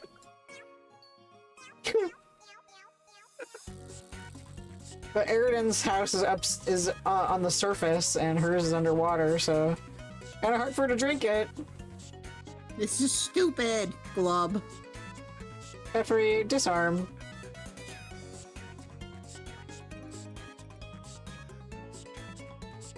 You decide to unwind and take your mind off the drama for a while before starting the game. You nearly forgot this is going to be an exciting night. Everything you're about to do next is exciting. It is always exciting. You are excited. You unequip Dawn's Entente. Sidons. Oh, Sidon's Entente. A golden double culling fork. A legendary weapon reserved for royalty and generally only used for ceremonial purposes. Eridan, disarm. Look familiar? Yep. I have my trident right here. You unequip Ahab's Crosshairs, which is yet another legendary weapon, about as powerful as your kind Abstratus will allow. You plundered it from a ghost ship during a particularly challenging campaign. It was the same old gambling ship from which your accomplice at the time also plundered a set of extraordinarily powerful dice. I guess I wonder who we know who has very powerful dice. Yeah. Interesting. You almost feel sorry for the adversaries you will face tonight. They will likely pose neither team much challenge at all, unless one of the links in the prototyping chain includes something especially huge and monstrous. But really, what are the odds of that happening? Eridan, bother Vriska. On the subject of your old accomplice / rival, you guess you'll try talking to her one more time, even though you know she won't answer. You know she's bored shitless with you and your drama. You're starting not to care about the stupid doomsday device, which probably won't even work. She probably knows you know it. Probably put all the pieces together and knows it was an elaborate ruse to be in cahoots with her again. And she just went along with it, playing for you for a chump. You're such an idiot! But we know that the, But we also know that the ruse was a distraction, so... Yep. So, this is when all the events happen to Vriska, and that's why she does not reply to Eridan. Yep. Yeah, see? No answer. Bored shitless, just like you thought. She has much hotter irons in the fire than you these days.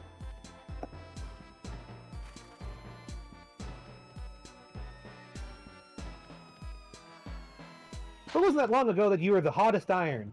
Tight of your prowess as Seagriffs, Marquise Mindfang and Orphaner Dual Scar were in alliance, an unmatched terror, and in competition, unbridled tempest. Either way, spoils were typically traded and shared. No levels were left for anyone else to gain. None of the levels. Roleplay buddies. You would have the victims of your conquest walk the plank, while you would reap the custodial spoils. And while yet another partook not in revelry, but necessity. She had to keep her fed to keep her calm, to keep her terrible voice down. If she were to raise it above a whisper, trolls would begin dying. First, the lesser bloods, those more psychically susceptible. If she raised it to shout, all on the planet would die, land and sea dwellers alike. And if she were to get ever really upset, she might release the Vast Glub, a psychic shockwave that would exterminate every troll in the galaxy.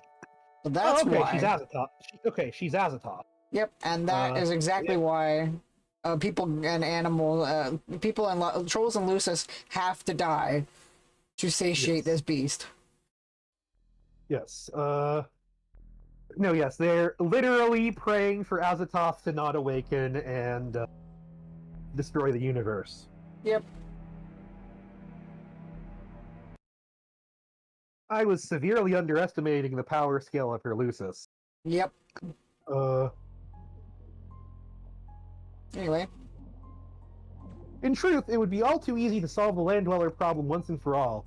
You just need to lighten up on the feeding schedule for a while. Maybe you'd be a little too busy to bother with that hassle for once? Or maybe you could happen to be off your game for a spell. It happens even to the best sometimes. But nah, it would make her upset. More emotions, more problems, that's all you need. Sometime later. The Witch of Life takes her place in the Land of Dew and Glass. Jeffrey, report to Eridan.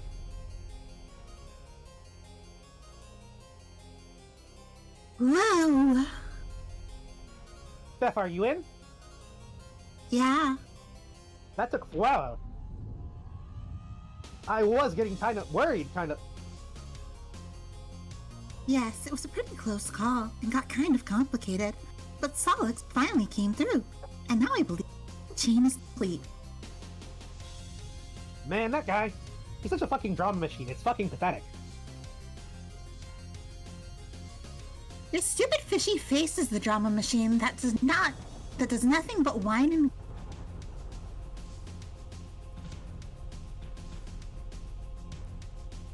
Fuck, sorry. Anyways, you shouldn't say that about him. He is a hero and he saved my life. Yeah, sorry. I was just really worried and stressed out. I thought you were dead. I didn't even get to thank you for saving my life or really for anything. I just spent all this time here worrying and thinking of stuff. I decided I have something I want to tell you. That I've been meaning to get off my nut for a while now. Oh, really? That's good. Actually, I have something I have been waiting too. What, really? What is it? Can you go first? Okay, but this isn't easy to say. Yeah, I know. It's okay, maybe I'll understand more than you think. You wouldn't be saying the same thing. Okay, I hope so, I think. Now that we are both in the game and have left our world behind, and you can no longer pose the danger to people that you... I think it is not really necessary for me to... Can you repeat that last sentence? I think it is not really necessary for me to be your moi. Sorry, I lost my place as well. So, I'm just getting... Whoa! Wait! What? I am really sorry, Eridan. It has just been so hard looking after you and keeping you out of trouble. It is taking its toll and on... Yeah, that sentence cut out as well. It has taken its toll, and honestly, I am really exhausted. Fuck! This isn't... What? I don't know, I wasn't expecting this at all. I'm not sure I can handle this. I'm sorry. It will be the best for both of us. We can just sort of be regular friends instead. No, please don't. Look, I'm being serious here. Don't do this. I won't even use my weird accent while I type, okay? So you know I'm being really dead serious and honest about this. Okay, I'm being serious and honest too. Okay, good. Are you sure you aren't being hasty about this? You've just been through a lot. I mean, we are supposed to be fated to be mortals, aren't we? Isn't that how it works? You can't just throw all that away because you're sick of me. I'm not sick of you, Eridan. I still really like you. In order to be destined for my relief, both people have to be on board, don't you think? But I cannot do it anymore, so I think it just wasn't meant to be all. And really, you just don't need me anymore. For free wish. We both are. I can't look after you anymore. You don't want to look after me. I was totally fucking my ambitions were noble. And really not in your fucking business, quite frankly, Your Majesty. The only reason I put up with sticking my quiver in this fucking shithole quadrant with you was... Was what? Never mind. Tell me. Okay, fine. I apologize for losing my shit over this. I was just caught off guard. But maybe it's a good thing, really. Actually, I might have been proposing the same thing, to be honest. Oh? Yeah. Oh? Yeah. Steph, have you thought about, since you don't want to be pet with me no more, possibility of some other type of arrangement with me? What do you mean? I mean, something a bit more kind of reddish, like brighter red. No, I hadn't thought about it. Okay, well now, what do you think about it? Now that you're thinking about it. I I really don't know about that. Why not? I thought you said you liked me. I do, but I don't know if it's really in that way. Couldn't it be, though? Don't you think there's room in your collapsing and expanding bladder-based aquatic vascular system for those feelings? I've never had a chance to consider anything like that. I have just been spending all my time worrying about you from killing everybody or hurting yourself. It took all my energy. I don't think I have anything left for... Can you repeat that sentence? I don't think I have anything left for those feelings. Oh god. What? I'm the biggest fucking idiot who ever lived. I can't believe it, I just opened up to you like a chump when I knew what was coming.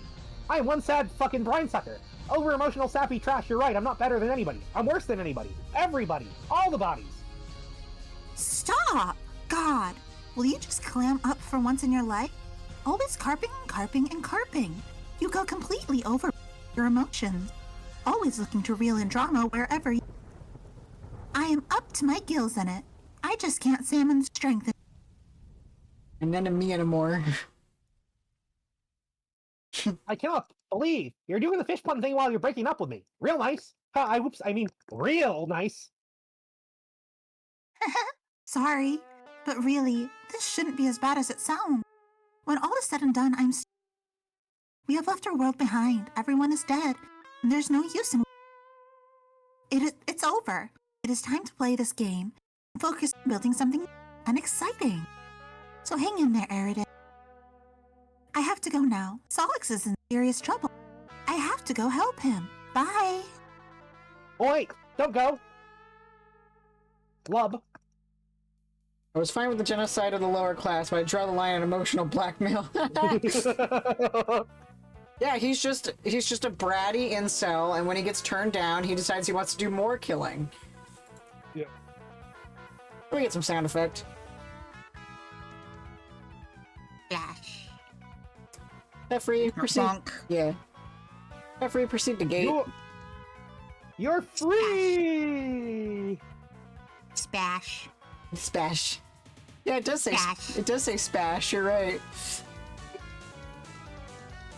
You're free! Yippee! Carcat, check on Solix. Bro, are you okay? Hey. Oh god, what have I done? Solix, please tell me that's just honey. Please just be honey. Please just be honey. Please just be... Okay, make believe time is over. Oh god, oh god, oh god, oh god, oh god, oh god, oh god, oh god, oh god. Yep.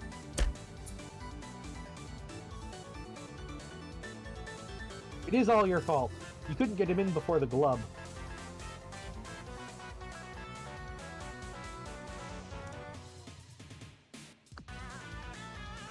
There, you blubbering goddamn pansy. Honk.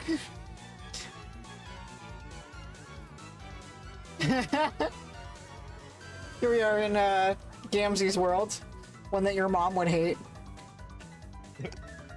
Fucking magnets, how do they work? The land of tense and mirth. It's like a Sonic level. Maybe. There's more sound effects.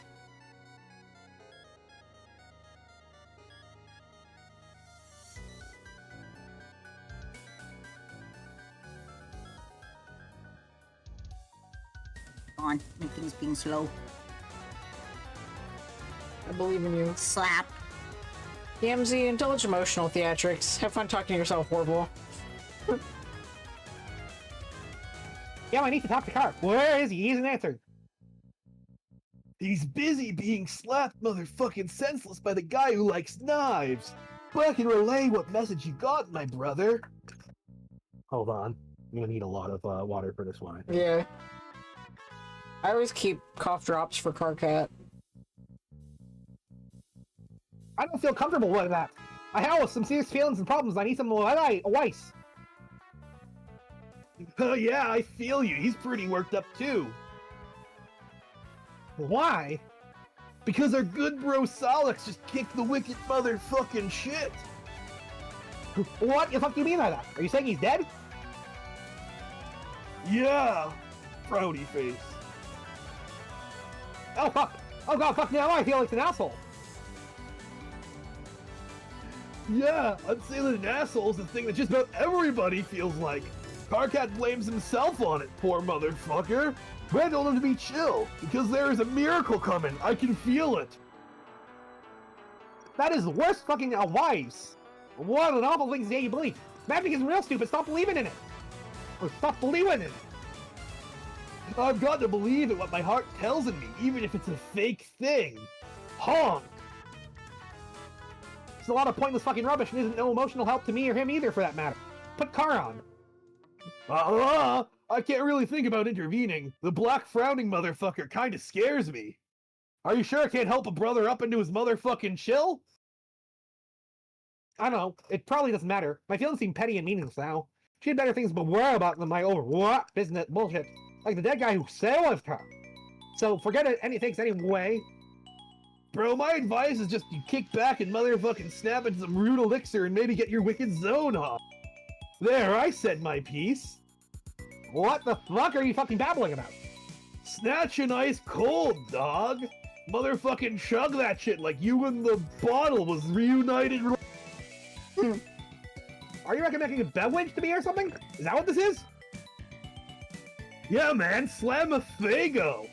I don't have a fucking Fago, you stupid fuck. Why would I keep that disgusting shit on him? Are you motherfucking sure about that? Oh god, you're right, I do. I totally forgot about it. You see, man? Motherfucking miracles! Yeah. Goofy clown face! Eridan, slam a Fago.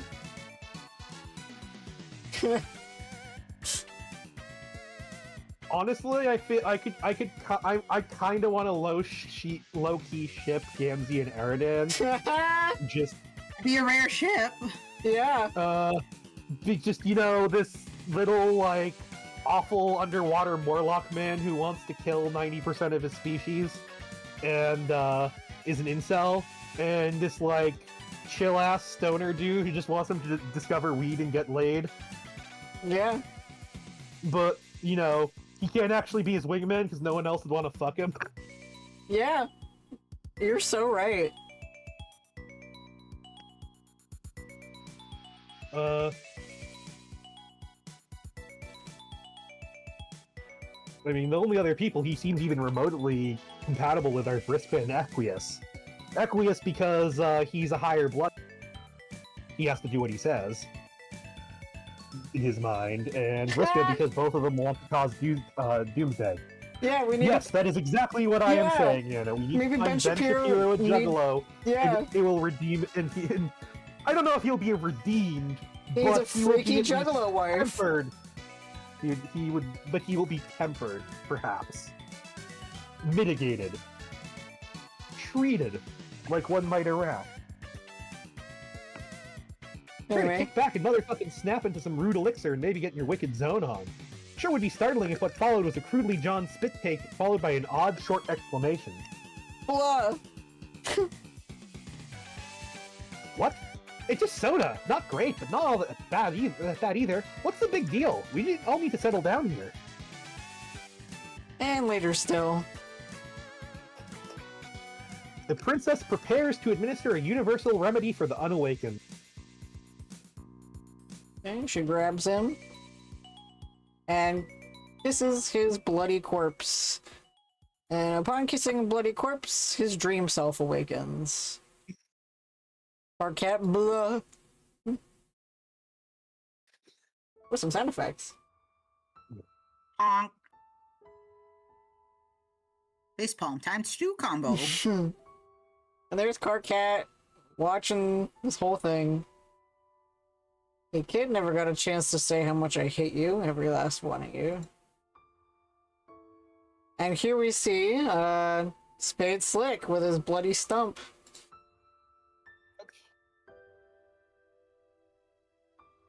With his face palm times 1 combo. Damn troll kids. Every time you turn around, they're smooching each other. Makes the man want to stab his own gut and puke blood. And then we get a a view from the fourth wall of somebody cosplaying as a troll. It's like I'm the kid from Never Ending. Is this Andrew Hussey or some unknown? Okay. It's like I'm the kid from the Never-Ending Story. I was chased by some bullies into this fucking attic, and now I'm watching more people kissing, and stuff basically forever. How many meta layers removed this story can we get? This attic is spooky. I wish those bullies would just leave me alone. Later I'm going to ride a long magic dog through the sky and fuck their shit up. Ugh, this troll paint is making a mess. This is such a bad idea. MSPA, quick, become more meta while AH is brooding. And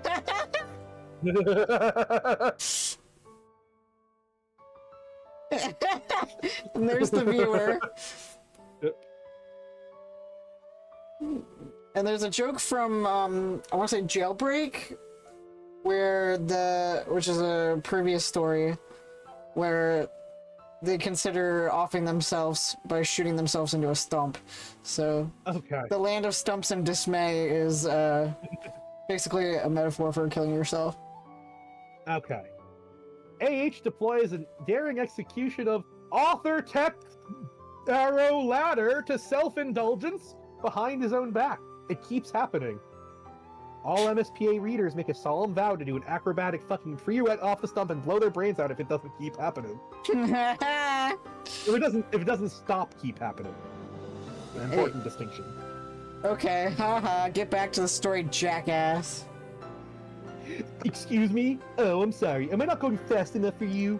Well, quite frankly, Your Majesty, I don't think you realize what kind of hell I've been through. Do you know any idea how long I've been trapped in this attic? Do you have any idea how fucking scary it is in here? You don't have the slightest clue how many times that wolf head over there has scared the shit out of me. Wolf?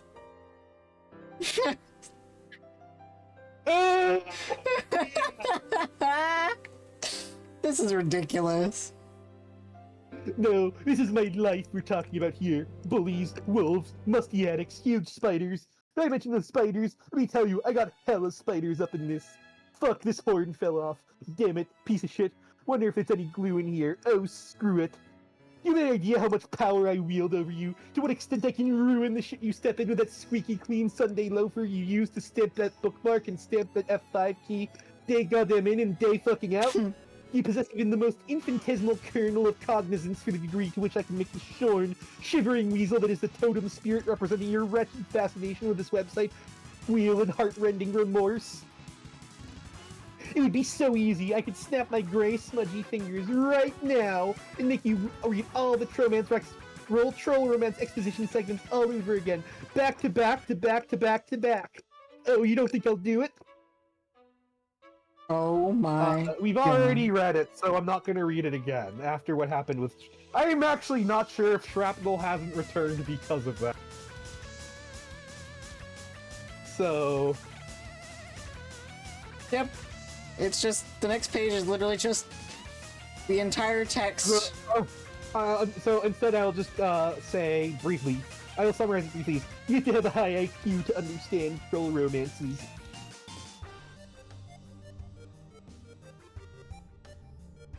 Yeah, never worry about your stories being too meta or too pretentious. And that's just what happened, bitch. I mean, I have the occasional critique of Two Flower Stories, but I don't think being too meta or too pretentious in either case are them. Yeah. So we get some sound effects here from Fussyland. Oh yeah, Spike. Alright, now you're definitely trolling us. Come on.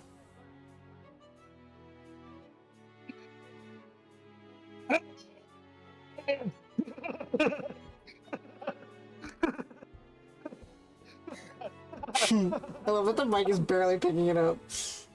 Yeah, the voice suppression is catching it. AH recap then.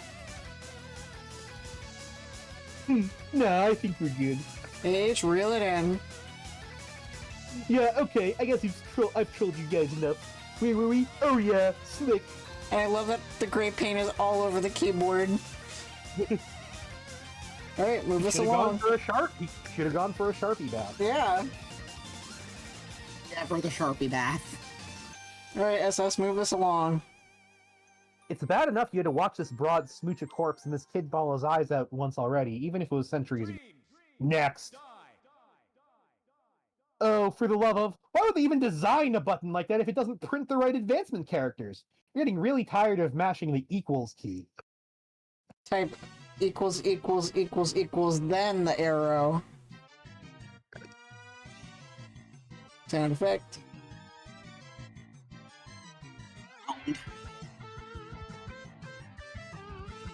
This moon is different. It's very purple and quiet. Doesn't look like anyone here is awake yet.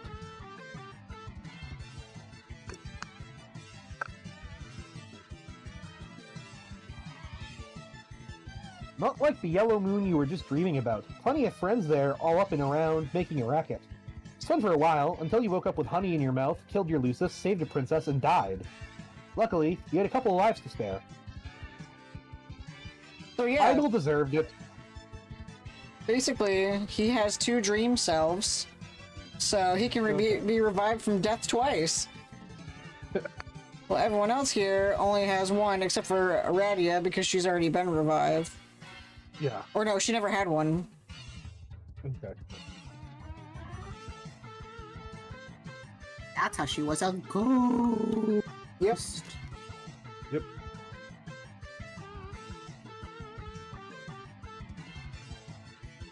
Most other players get only 1 extra, but you're kind of a special case. Boy, Huh? you there, red and blue eye boy. Hello. I remember this. I did not get the chance to formally greet you. I suspect this is what made you angry. But worry not. I have been brushing up on your troll etiquette. Pardon me while I consult the appropriate pages. It will only be a moment. This book is very thick. Just what you need. Another voice of the imminently deceased invading your head. Haven't they caused you enough trouble already? Get it out! Troll etiquette sure is confusing. Also a warning for flashing images. Get it out, get it out, get it out, get it out, get it out, get it out, get it out, get it out, get it out, get it out, get it out, get it out, get it out, get it out, get it out! Oh jeez. So yeah, when you know, people, when the castaways or whatever they're called type on the thing and then they hear the voices, but because Solix gets migraines, he hears the voices and that triggers another migraine. So that causes an explosion for the little spider house that CD was in. Solix blast off. You wasted enough time on sleeping and dying. You gotta get back to adventuring while these adventuring's still good. Also change out of these stupid pajamas.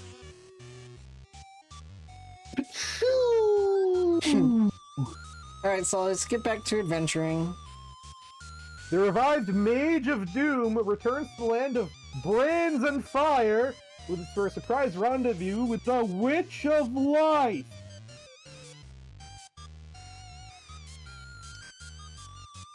Hey, what the heck is going on in here? Oh, prod. We're just gonna get back to adventuring. Somewhere on Lomat, the thief and the page plunder the untold riches of the innumerable pointless side quests. She's got her awesome shoes on. She opens up a chest full of boonbucks. And she's like, fuck yeah, boonbucks.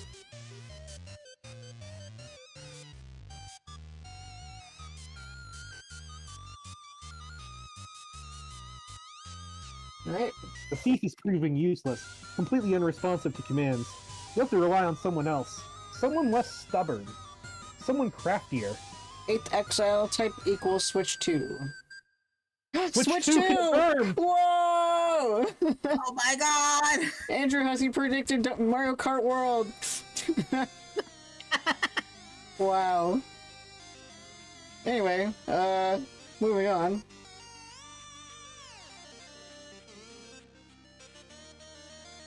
While the Knight of Blood charges ahead, a Seer of Mind remains behind to mysteries of the land of thought and flow.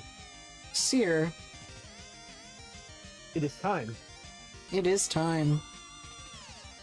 It's the voice again. You were wondering when she'd come back. This time you were ready for her. Terezi, retrieve chalk. You search for the appropriate card through your scratch and sniff modus. The card will be unmistakable. It's the one that smells like a fruity rainbow that makes you sneeze. She gets the chalk. Terezi, inquire.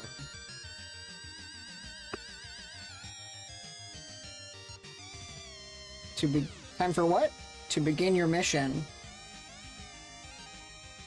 Oh, does Vlad want to read what Terezi writes in each box? Or what? What mission? You must eliminate the Archagent. Nepeta, surely you must be adventuring by now. In the little land, land of little cubes and tea, shortened to lolcat. Appropriate. Yeah, as I say. Well, yes, as a matter of fact, it does appear that the Rogue of Heart has been keeping herself quite busy. Nepeta aggress. And she fights the denizens there. Slashing away with her kitty claws. And she's adventuring around with Equius. We get a sound effect. Second disposition. Another one. Pound screed.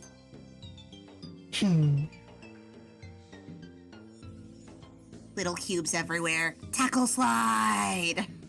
That's what we call a glump. Yeah, basically. You inquire into the whereabouts of the Maid of Time. The Heir of Void has no idea where she went. She just disappeared. Equius, get up and commence the adventuring. The underlings have been getting enormous lately. Must have been something one of those other clowns prototyped. Speaking of clowns... Equius, answer Karkat. Does not appear to be a message from Karkat directed at you specifically. He's just updated one of the many memos on the Trans-Timeline bulletin board he set up a while ago. You've since no longer bothered keeping up with endless and mostly incomprehensible communique. But while checking the update, you can't help but skim through the first memo in the long sequence, which was written hours ago from your present perspective. Equius, read first memo. Which... we are less than 100 pages away, just so you know. We could easily finish this in the half hour if Karkat isn't terrible. Alright. He is. Okay, I think I set this up right. This is past Karkat. Okay. Okay, I think I set this up right. Fuck, I should have come up with a better board name. But I guess that's the name it was supposed to have, since that's the name I already read. Wow, that probably won't make any sense to anybody. Whatever, this is just a stupid name. Let's just do this. This is a public bulletin using Trollion's weird trans-timeline features, which I don't even really understand yet, but I'm guessing might be useful. I've included all 12 players in the subscription list, so you should all be able to read these memos at any time. That is, all the memos posted past and future, I think. It could get pretty temporally confusing, obviously. I'm going to try to keep the memos as simple and linear as possible. Also, let's keep this a one-way only bulletin to make this as simple as possible. Do not reply to my memos. This is not a fucking chat room, assholes. If you have something to say to me in response to a memo, message me in private at the appropriate point of the timeline. First order business is about the teams. As of now, you should all be aware that there really is one team and we're all working together. And by now, I mean time local to me as of writing this. So if you're reading this in the past... okay, first of all, how did you even know about this feature already? Second, why didn't you fucking tell me? Whatever, I digress. If you're reading this in the future, then who cares? It's probably old news to you. Actually, now that I think about it, what's so special about reading this in the future?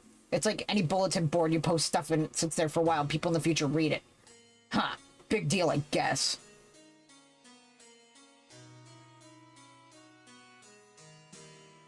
Oh my god, Karkat, who cares? And banned. Anyway, like I was saying, one big team, over which I have assumed total leadership. I will assume that it will continue to stay this way for the duration of our quest, and that I will remain impeccable leader for a span of hundreds of hours while I guide us all to stunning victory. In fact, I don't even need to assume. I browsed through this whole bulletin in advance, and it does appear to be the case. Go me. In fact, since I've seen what I will write in the future, I wonder what impetus I will have for writing this later when I'm supposed to. I wonder if I could just copy-paste it. Hold on. Damn, I guess I thought that. I don't know. I tried to look at the whole bulletin again, but now that I've opened this one from the beginning, I can't see the whole thing anymore. Unless I look at it in one of your computers. Or maybe if you send me like a text file of it, would that cause a paradox or something? You know what? This is stupid. Actually, I remember reading all this shit like half an hour ago, and now here I am typing it anyway. I probably can't avoid typing any of this. How weird is that? I hate time travel. And we have past Solix. KK, I'm basically just here, KK, I'm basically just LMAO here at this. Wow. Holy fucking shit, are you people stupid?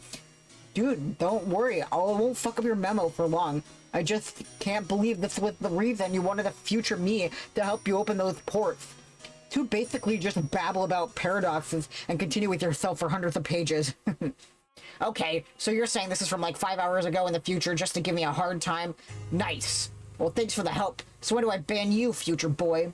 A few lines down after I pretend like I'm going to die. I'm sure for a laugh on account of my imminent banning. Fuck, how could you even do that to me? So cold, man. Are you really still sore at me? 5 hours later for running that virus? God damn, get over it. It was your fucking virus anyway. You're to blame. No, bro, we're cool about that. Now, future you is connecting with me so I can enter the game. Oh, yeah? Yeah, so thanks for that 5 hours in advance. This is BS, isn't it? Trolling me from the future. How juvenile can you get? No, man, it's true. We're bulge-bumping pupa pals again. Oh, fuck this condescending future know-it-all act. We aren't bumping shit, you're so banned. No, not the ban. It burns. Oh, God. Wait. Oh, God, it does burn. Something's wrong, I'm serious. That horrible psychic noise. The voices. They're coming to die. Oh, shit, I'm bleeding. Shit, this is bad. I have to get in the quick. Gotta go. And so the porcine hoof belongs to the swollen hag known as Lady Destin has stomped another throat. Which one of you fuckers is next? Nobody? Okay, good. Although I'm fairly sure I remember someone chiming in before I closed the memo.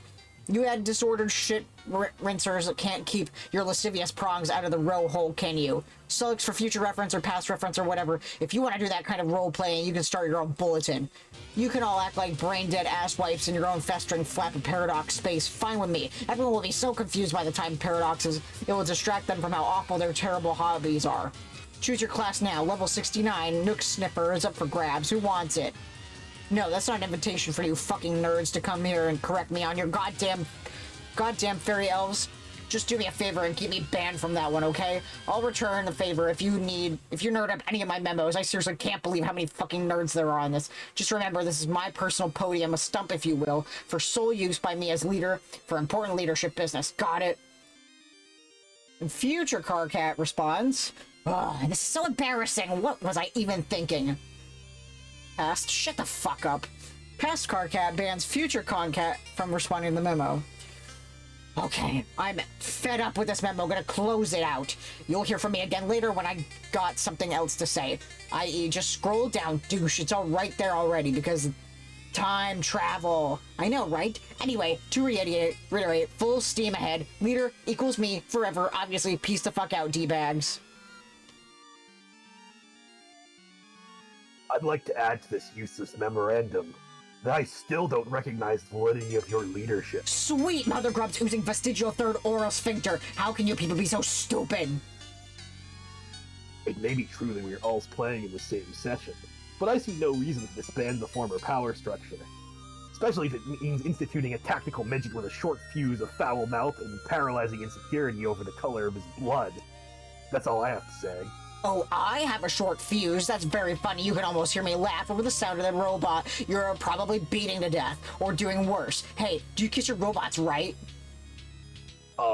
Might as well clear the air as long as we're broadcasting this across the entire space-time continuum. Not usually. The funny thing is, in the future, everyone will recognize me as undisputed leader, even you. You will be standing on the tippy toes of your idiotic metal shoes, taking delicate purchase of my nubby horns and hoisting yourself over my head to put your sweatiest tough guy smooch upon my twitching spine lump. It will be tender and differential like a pauper kissing a noble's ring. Just scroll down and read the logs.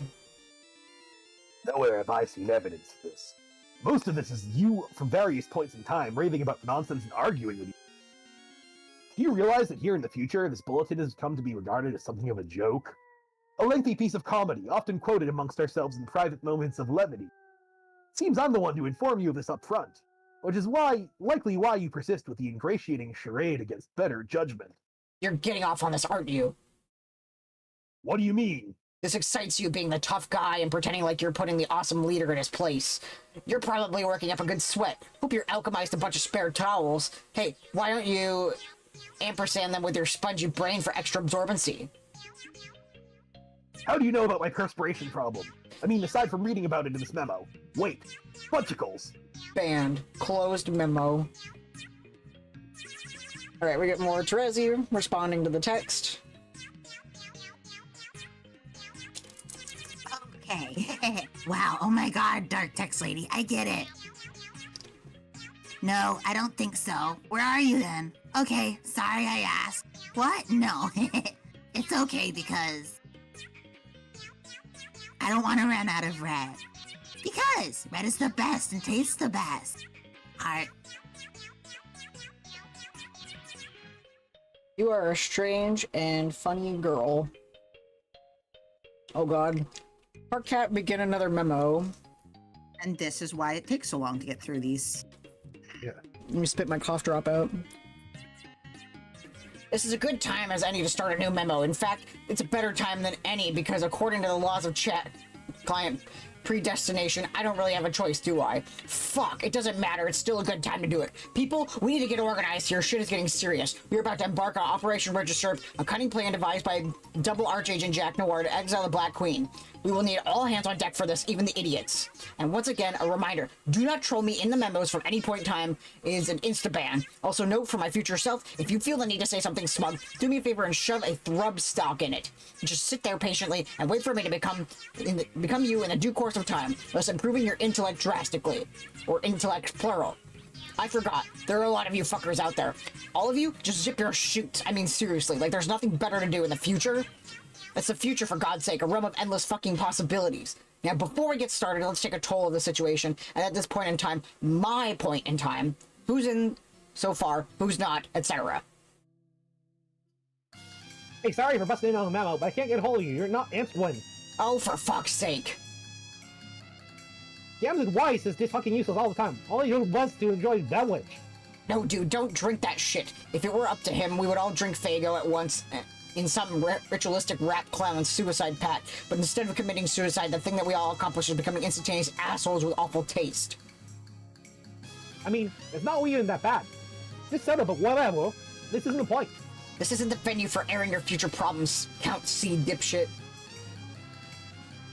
I know. It just... I got a problem. We're a ferry.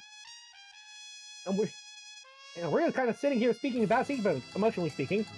Okay, well, I get that. I hear you, bro. But this is still not the right place for this, so I'm gonna ban you. But seriously, just get in touch with me in private about it, okay, man?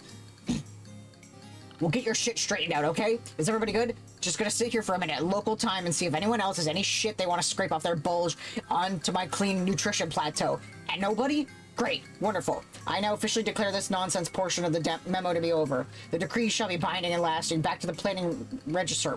Bear down, everybody. This fucking important. There is a queen on the loose, and we gotta show the bitch the door.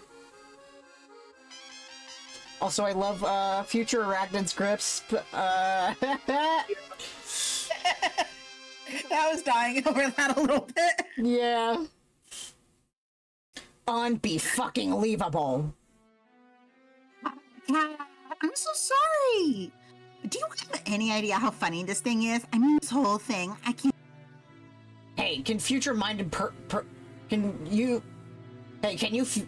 can future you mind prevent me from hitting the ban button? I'm genuinely curious. Go ahead, try to stop me. I dare you. I'm not going to try. I'm just here to say this whole thing is ridiculous. We didn't really need you to pretend to be a little angry general to get any of this done. We kicked the queen out of there, no sweat. It was easy. In fact, I did most of the work myself, right before I found all the treasures and scaled all the rung.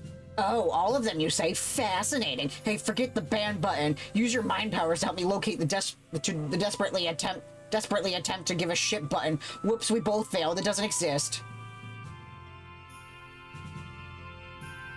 Hey, I'm gone. I just think you should really wound up so tight through the whole adventure, and now here in the present, you're about to explode. It's insufferable. Everybody, did you hear that? Super Future Vriska has an important life lesson for us all. We don't have to worry about our present responsibilities and obligations, because as it turns out, in the future, all that stuff already happened. We're off the fucking hook. Time to relax. Let's all crawl into our cocoons and get busy stimulating our autoerogenous shame globes. First one to start a wank fire gets a shiny boon dollar. This is an order from your leader. Banned. Later, the future arachnid's grasp. Too bad the acronym wasn't HAG instead. It would have suited you much better. Instead of that nonsense word, maybe its association with you will colloquially cause it to take on a negative connotation. What do you think? Maybe it will be the new burn, even though it doesn't really mean nothing in our language. I don't know. This is stupid. Forget it. Okay, I'm rambling here. I'm aware of that future me. Don't you fucking dare weigh in on this. I know what you're thinking. If I were future me, which I guess I am, I would read this and be all over it like, God damn it, Cardcat, what do you think you're doing? Get to the point. And future Cardcat responds, yeah, pretty much. And he's banned. So I'm saying it to myself already here, so now I won't have to later. Got it? You trenchant backbiting pricks. Damn, I'm losing my train of thought. Maybe I'll pick it up again in a fresh memo later. I don't know if that's right now, though, because I vaguely remember this one being longer than this. Hey! Oh, son of a bitch!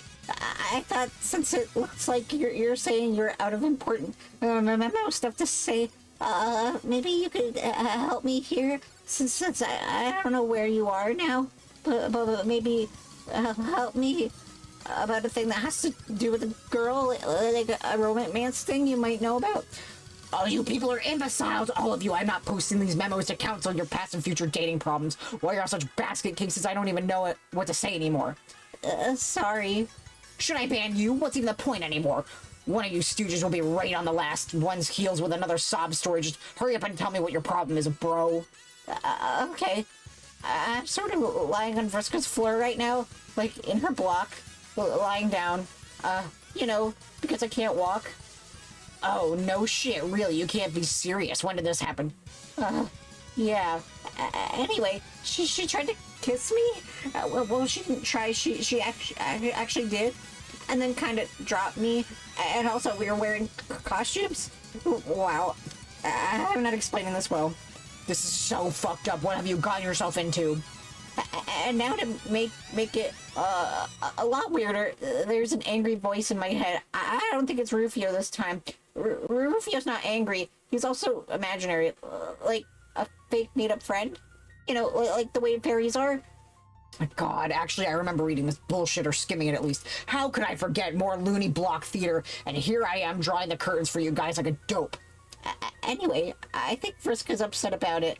And she's not talking or anything. What do I do? Okay, well, I can advise you and stuff, but you do realize this is a public bulletin. We should be having this chat in private. Everyone can read this, even her. I mean, fuck, she was just here talking, you dummy. I know, I read that. But that's future her, which doesn't seem so bad. Maybe future her can read this, and I guess I know I'm sorry about it. I didn't hurt her feelings. Well, fine. If you want to broadcast a trans timeline apology, then fine. But you should realize the future is kind of wide open thing. I mean, she could read this like 2 minutes in the future as well as 600 hours. At that point, you would essentially be talking to present her, completely defeating the purpose of your spineless message in a bottle apology. Oh, yeah. I didn't really think about that.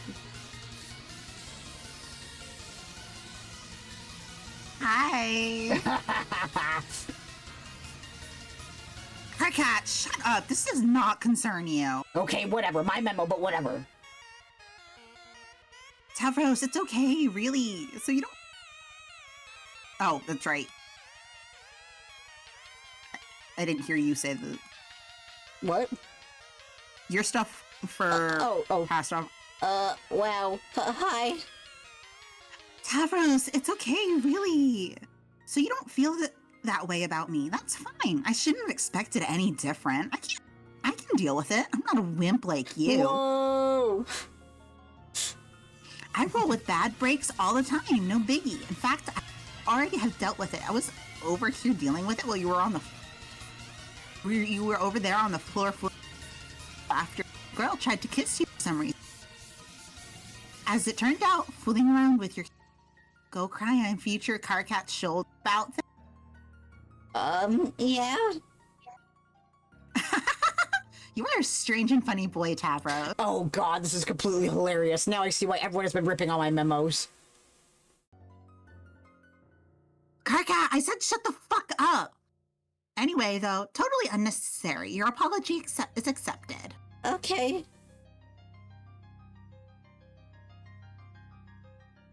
Now pick yourself up off the floor so we can go wring some fucking treasure out of this miserable magic rock. Yeah, I'll try. Actually, never mind. I'll be over there to help that too. Kind of like I do with everything. Just lie still and try not to start crying, right? And wait a few minutes for your time frame. Fine. What? Exactly. I am smarter than you. You see, you're... Fuck, enough already. There, great, another happy couple in whatever hideous quadrant this batshit pairing will sustain. Now off you go. Banned. Holy hell, this is exhausting. I don't even know what I'm talking about anymore. Okay, maybe I'll take a minute to collect my thoughts and get back to topic here. No, you won't. This one was particularly nauseating in retrospect. I'm shutting this down. Close memo. Hey, Runt. Get up, Runt. Get up on those goddamn jelly legs of yours. Go kiss the girl. I said get your ass up and go kiss the girl, you pipsqueak. You're making me mad, Runt. Kiss that girl. I'll rip your horns off and put them through your eyes. I'll pop your little head like a grape. You're a wimp, you know that? Make me sick. Kiss her. Kiss her, you wimp. Get up and kiss the girl. Wow, they're just throwing slurs around. I know. Something they've never done at any point before, clearly.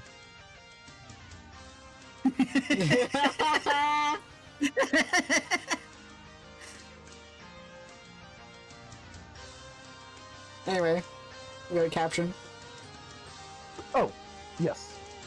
You're having trouble bringing yourself up to get up and kiss the girl. You kissed that girl this instant. So yeah, it's Heart's Boxcars is the one who would say the W slur. He's being so insistent, and Tavros just freaking the fuck out. I love his expression here. Yeah. You cannot do it. You cannot kiss the girl. Thief. You will need to be strong. And in time, and see, look who comes in. It's Snowman. Yep. And in time, though prone to distraction and obstinacy, she would. But not alone. Oh yeah, serving. To bring every circle closed, her partner and rival would have to be guided in tandem. The thief and the seer were to serve as twin lashes of the scourge cracked by a quasi-royal against her own former kingdom to settle a score, to make him pay. Scourge's black inches would rip red miles through Durst, and the bright rivers gushing from its wounds would wash her mutineers down the drains of exile. In time they would have to answer for their treason. Patience would be necessary, but then she'd recently come into all the time in the universe. There's Terezi, trying to get her truck. Snowman, continue briefing. Okay, then what? Find the ring before he does. Where is it? Retrieve the ring from the royal vault. And then destroy it. And then Snowman leaves. See a couple frames of just the wasteland that they were in as exiles centuries ago in the land of rays and something. And yet, right now, the Sylph of Space was able to vacate the impact site with several features of her buried landscape in tow. She sits atop her session's dominant forge. Dormant. dormant. My bad. Ooh, yes, dominant forges. Yeah. Here she is at the top of the forge. Naya replied a memo. Oh, Christ. Oh, Yeah, this is a why long this takes one. forever. This is the long one. Okay. Oh, yeah. We're Buckle not finishing that within the half hour. I can try my best. We have less than 50 pages. But so much of this is memos. Fine then. Since past me just banned current me from the preceding memo, it doesn't appear to give a shit about my future wisdom as usual. Looks like I'll just have to start another memo from scratch. Hey, past me, go have a blast killing the king. I'm sure it'll be awesome. In fact, it was awesome. Bang up job with that, dude. Too bad it was all a huge waste of time. Oh, what's that? Past hole? You didn't read this and figure out that ahead of time? Or maybe you just skimmed this and didn't get through the thick bulge. What a shock. Memo within memo to present self. Put forth a more concerted effort to impress upon everyone in the past, myself included. What a bunch of fucking idiots they all are. I'm learning a valuable lesson today. It turns out you can't alter the outcome of your decisions made by morons no matter how much you yell at them. All you can really do is give them a hard time and try to make their lives just a little more miserable, which sounds like a more noble pursuit than changing destiny for the better anyway. Frankly, losers should be forced to face the music, even for the mistakes they haven't made yet. Their punishment is being allowed to make the mistake in the first place. Talk about poetic justice, and then getting soundly berated before, during, and after the mistakes are being made is just the mucus of the grub loaf. The sweet, tangy mucus. This is dumb. Why did I ever think these memos were going to be a good idea? Nobody cares. I mean, nobody's even trolling me anymore. And I'm leaving myself wide open to say some pretty dumb things here. I guess maybe I wrote too many and filled too many of them with long arguments with myself. No one's gonna read through all this, all the valuable information just getting lost in the yelling.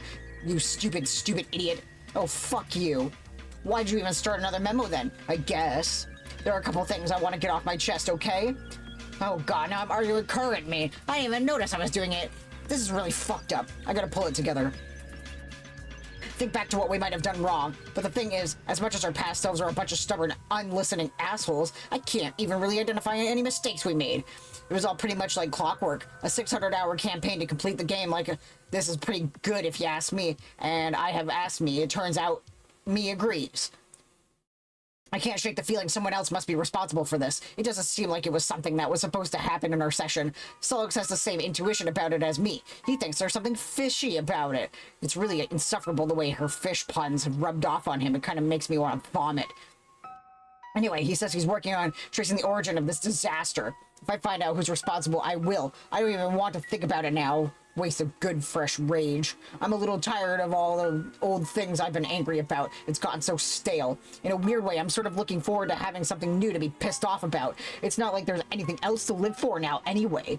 So I'm keeping my prongs crossed. It'll be like fucking 12th Peregrine's Eve up in here.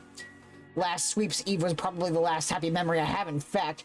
What did you guys do for the last holiday? Anyone? I remember my Lysis had been gone for days, and I was starting to get worried. But then he finally returned triumphant, and he brought fresh behemoth leaving into our hive, and together we decorated it. And I don't know, that's what I can say. I'm getting a lump in my squawk blister. I guess I'm done. I'm gonna lie down on the steel floor of this frigid meteor drifting through the black, uncaring void of our null session. No, kind of like this memo, I guess. Later. I don't think we did anything special. Whoa, hey, what? Last 12th, we stayed in, and I read stories to her. It was nice. Oh, that's cool. This is the first time you responded to a memo that I can recall. You took it right down to the wire. I was just about to close this thing. Yeah, I know. I wasn't sure if I was going to, but then I noticed a conversation in which I was a participant, which, as it turns out, is the conversation now. Scanned it briefly, then perused other memos present.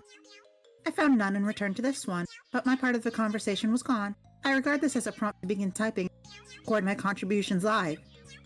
That is how this works, isn't it? Pretty much. For a while it was frustrating. When I discovered this feature, I kind of breezed through all my future memos, not really reading all of them carefully or thoroughly. Then I looked at it again and the whole board was gone because it was time to make it in the first place, so I did. And then I kept making memos with only foggy recollections of what they contained, while all these other chumps from different times kept giving me shit, including myself. But it was all good because as I eventually became my own future selves and got to be on the other sides of those conversations and could do my past selves the service of informing them how stupid they were being, I stopped bothering trying to remember how any of these memos went.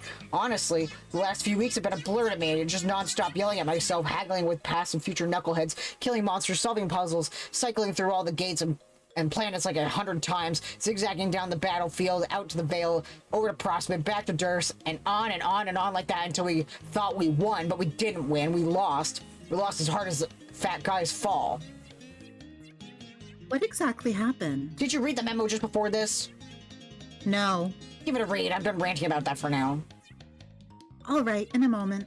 But yeah, that's how Trillian's timeline stuff works. You get used to it, or not, since apparently this is your only memo reply. You're pretty shrewd in not sidestepping this whole clusterfuck.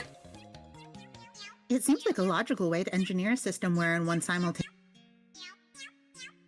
I didn't catch that sentence at all. It seems like a logical way to engineer a system simultaneously.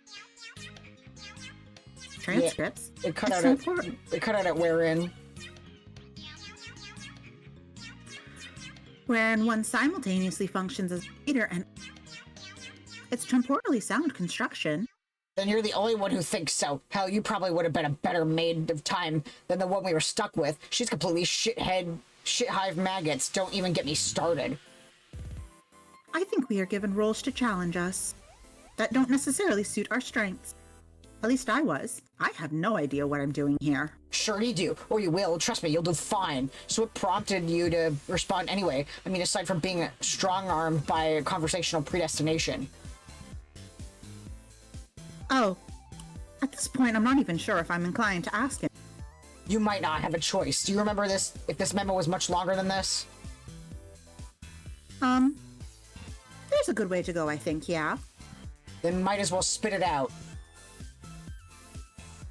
It's such a silly question. Red or black? What? Your problem. Does it pertain to red ROM or black ROM interests? That's not what this is about. Come on, people have been using these memos to sift through their romantic problems for weeks. I'm a fucking veteran at this shit by now, seriously. I don't mind, it'll be a welcome reprieve from shouting at myself. I'm not sure what to say about it. Did you at least get a sense of what this conversation was about when you skimmed it?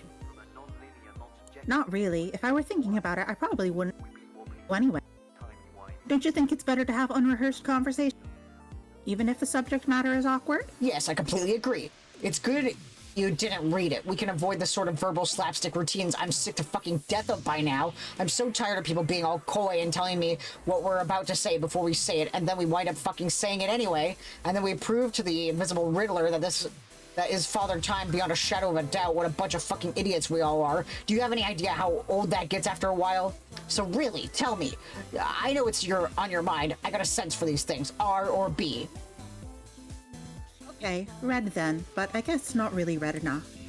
Well, isn't that always the case? Story as old as time, even in places where strictly speaking time didn't exist until recently. Who's the target of these flesh leanings, if you don't mind my asking? It's not the asking I mind, it's the telling in a public forum. I don't think anyone's reading. Did you notice anyone else join in later? No, it appeared to be just the two of us. See? Nobody cares enough to bother. I don't know whether that's reassuring or just a bit disheartening. Well, I didn't mean it like that. Their disinterest is more a reflection on me than you. Disinterest is the operative concept here. She's not even responding to my message. Could be busy, but I'm not... What? Sorry, I accidentally started reading your line. She could be busy, but I'm rapidly approaching a resolution. Preposterous infatuation. She? Well, I guess that narrows it down somewhat. Shit. If I think back on events knowing this, I could probably piece together. How about if I agree to consult with you about it in private, drop it here before you crack me like a bolt with your weird romance sleuthing. Alright, deal. It still puzzles me that you are so versed in the topic. Do you have access to a manual archived on a somewhere? What? No, of course not. I don't actually know all that much. I just know this stuff will drive you shit-hive maggots if you don't figure out how to deal with it. figure of speech you keep using puzzles me too. Like, not that I expect you to give a shit personally. I am all twisted up about Black Rom stuff especially. Honestly, I don't think I was cut out to have a kismesis. I think my standards are way too high. Did you know that? This feels so insane to admit, but over the course of this adventure, at times, I actually began to suspect I was my own kismesis. How fucked up is that? I'm not qualified to say, neither romance nor psychology. But obviously, it's not true. I never even did any legit time traveling where I could meet myself. I just bickered with past and future ghosts on a chat client. Fitting, really, every malignant adversary I've contemplated has eluded me like a phantom, even myself. Whatever, I'm done with it. And what of Scarlet ambitions? Fare any better in that quadrant? No, I'm not airing that shit out here. Maybe privately. It's private. Let's change the subject. What were you originally going to ask me? Oh, fine. Here's this silly question for you. I was just wondering, given your vantage, you had cause to observe any magic. Like real magic. I guess what I'm asking, real thing? Wow, you're right. That's kind of the dumbest fucking question I've ever heard. I know, it's just that I have good reason to believe magic is real.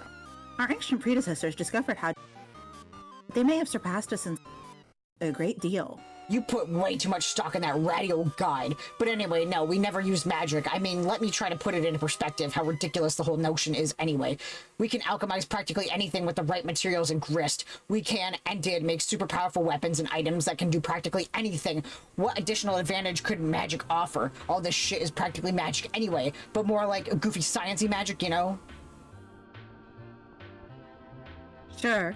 But everything here is kind of magic in a way, isn't it? Fortune-telling dream clouds and golden moons and shit. If you look around, there's magic everywhere in this bitch. It's all around us. Motherfucking miracles, right? What do you need magic for anyway? I'm running out of ideas. I need to figure out a way to stoke this in case you and the others are successful. You'll figure it out, and you won't need magic. Trust me, just be patient. The answer will come to you somehow. I guess you would know. Yeah, really, there's nothing to worry about, at least as far as the details of this adventure go. We were all pretty awesome at this game. Really awesome, in fact, until a little while ago when it turned out we weren't actually all that awesome. Turns out we were pretty fucking unawesome all along. Still baffled by what would conceivably cause such a crisis in victory. Well, for starters, have you scrolled up to the top of the timelines yet? No. Check that out, maybe read a few recent memos, but other than that, it's not for you to concern yourself with. Just deal with getting through the quest. I'll catch up with you about it and catch up with me in the timeline, which happens to be right now. Say hi to me for myself. Okay, I probably won't do that, but alright. Ha ha. What the hell are you doing over there anyway? You mean future me? Yeah, you're messing around with the chainsaw while Tavros is sleeping on the floor. Oh god, fuck, what are you doing? What? What did I do? Okay, everything's fine, I guess. What happened? I passed out for about an hour. Fucking embarrassing. You're out of your goddamn mind, you know? Shit hive maggots, you mean? Yeah, in a good way, though. I'm shutting this memo down for my past self, since he's currently lying unconscious on the floor an hour ago. See in the future now. Till then. Hey, I got it at 11. But we have 50 pages to go. I'm sweating. We are not finishing this tonight. No, there is a flash coming up in 10 pages. We can stop after the flash. Sure. Cool. Okay. Alright, Terezi, fly up. And she flies up. And yes, Nana, he did forget.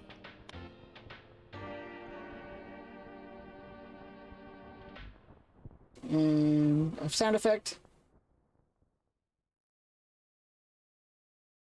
Swoop. Sprite log.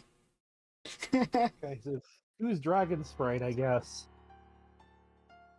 I think Baffy would have fun with this one. Sniff, sniff. Hey, Trezzy. Hey. Hi, Trezzy. Hi. Sniff.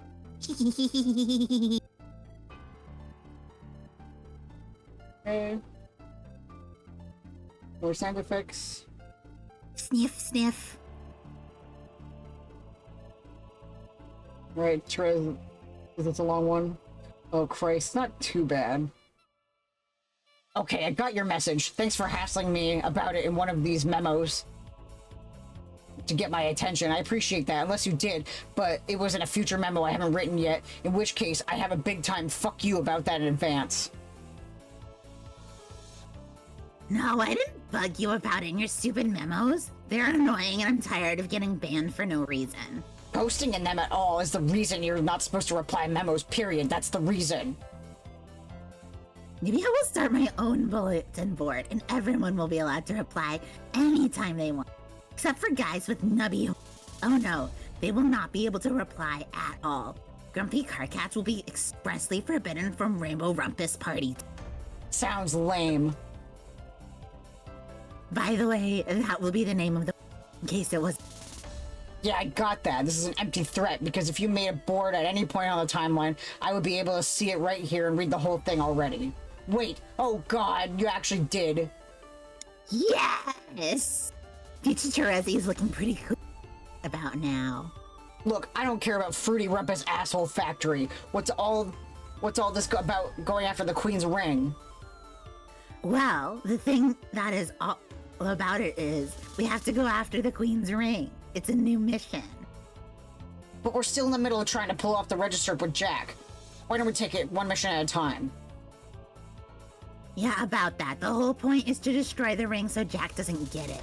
Why would we want to do that? Jack's an ally. Also, the mission sort of involves exiling Jack, too. This is bullshit. We're not exiling Jack. He's cool. Carcat, he's not that cool. Yes, he is. He's a total badass with a fuck ton of blades and shit, and he's helping us out. Okay, I think it's pretty cute that you sort of look up to him like that, but seriously, I do not get a good feeling. He kind of... stinks? Let me act shocked like I didn't see that coming. Oh, fuck, I forgot my horns. I always forget them. No! Well, sort of. He doesn't smell bad, actually. He smells really clean and shiny.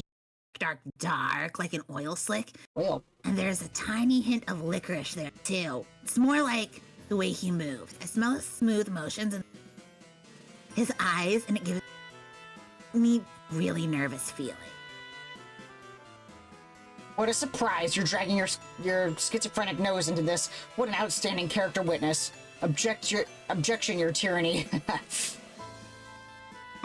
Bottom line is, I am not going to exile Jack because you believe you can smell malice off an interpretive dance. Carcat, he's a jerk. He has stabbed you on more than one occasion. Some of those stabbings were accidental. Okay, well, I know for a fact that the third time was accidental. Anyway, you've beaten the shit out of me a few times yourself. I didn't draw blood. I mean, I could have to satisfy my curiosity, but I didn't as a courtesy. And you still want to keep it a secret from me, petulant little wiggler. Hey, I promised I'd tell you. I just wasn't ready, okay? Well, it's okay. I know what color your blood is. No, you don't. Yep, I totally do. Lies. I've been very careful. Not like all you classless shitbags who slop your blood all over the place every goddamn minute like some weird fetish. What? Blar, hold on. What is it? I said hold on. Sometimes it's hard to pick out the letters from the hall. I need to get a closer look. Are you looking at your glasses again? I hate when you do that. It's fucking disgusting. No. What a good idea. Rosie, get a closer look.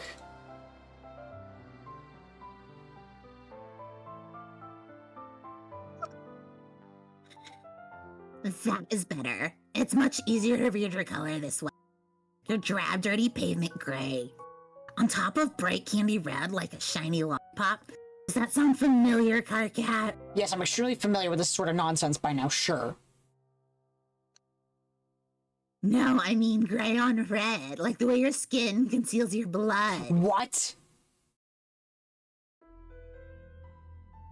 Candy red, like your planet.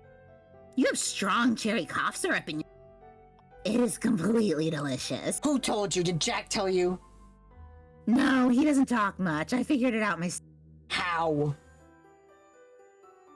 I got a closer look, remember? No. Are you playing so dumb? You know exactly what I am talking about. I cleaned up my wound and changed my shirt before I even met you. I've been extremely careful. So you're gonna have to fill me in. It was when I got close enough to smell it under your skin.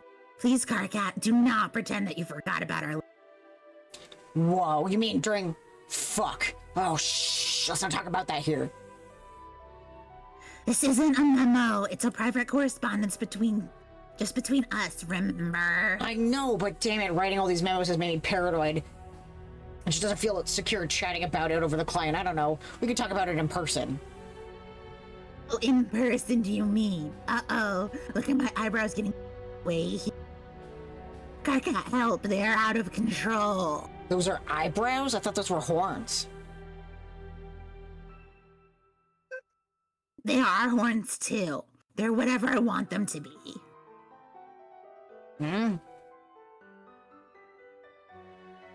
Don't change the subject by being cute. Well, apparently I can't just fucking help myself, can I?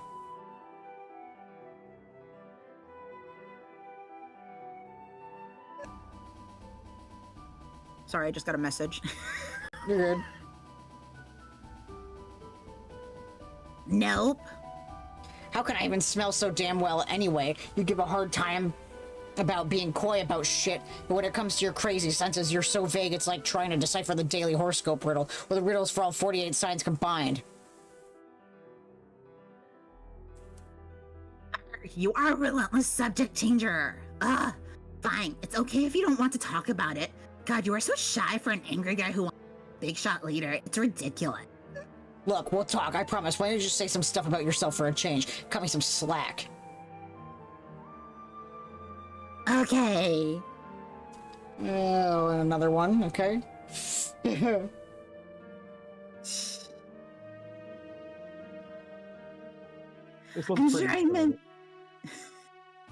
I'm sure I mentioned after you met my spirit.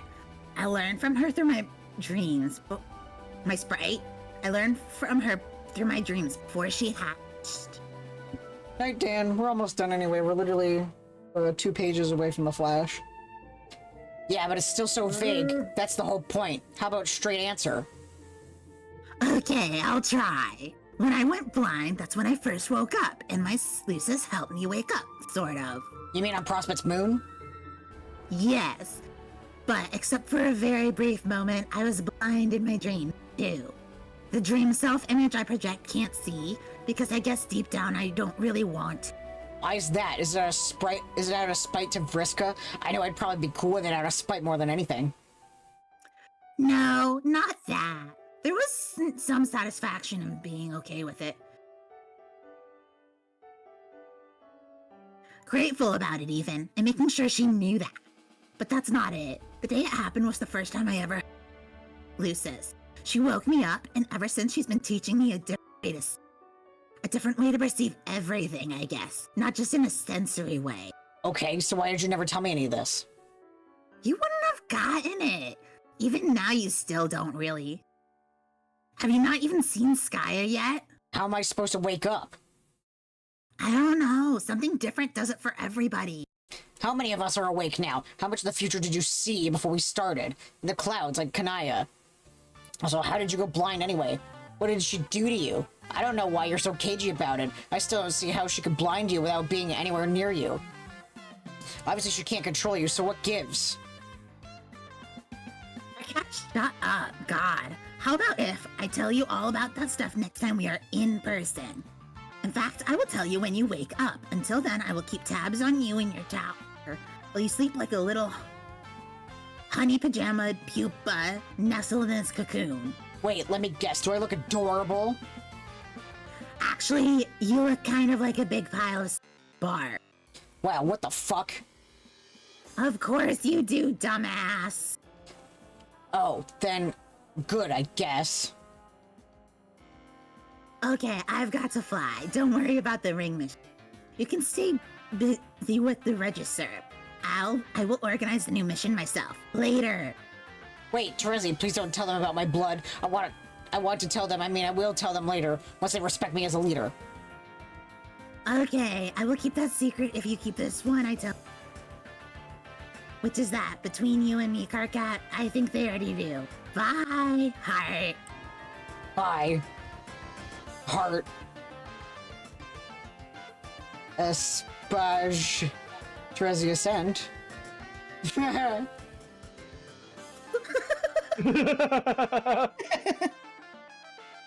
Kid, where'd you go? I was gonna show you my stabs. Here are those wings. To fly up away to Skya, you fucking piece of garbage. Okay.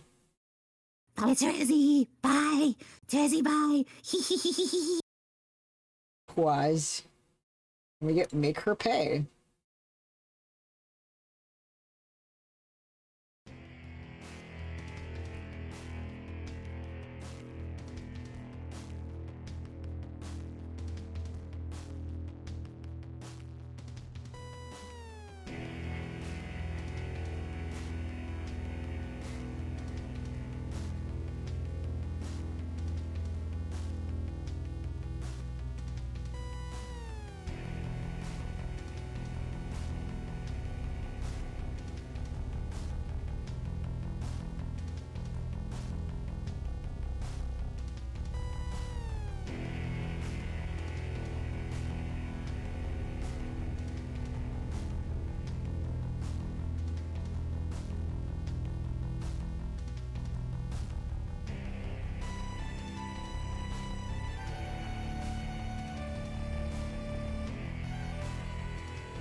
So yeah, pretty badass.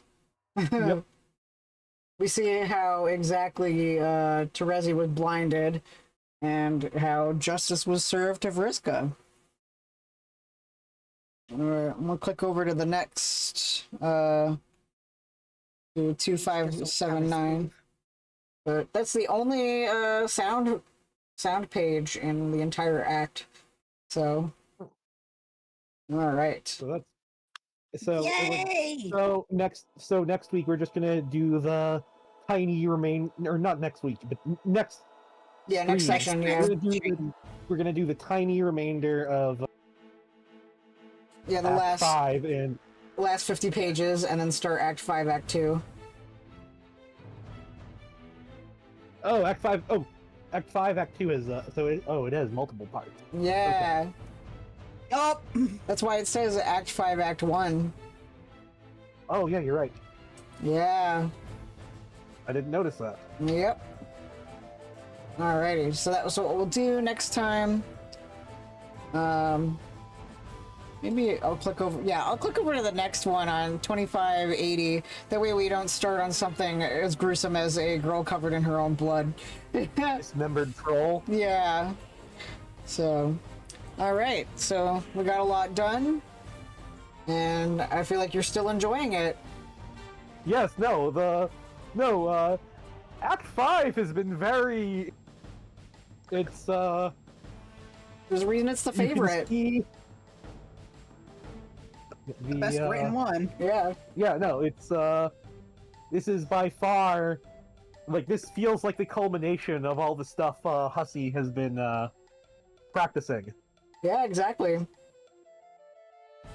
Alright. And it only gets more confusing from here. Yep. Yes. Alrighty, so we'll meet again 2 weeks from now. And if you have not heard it today, remember that we love you. That's gay! Yeah. Hella gay. Okay, bye. Bye-bye. Bye. I'm waving.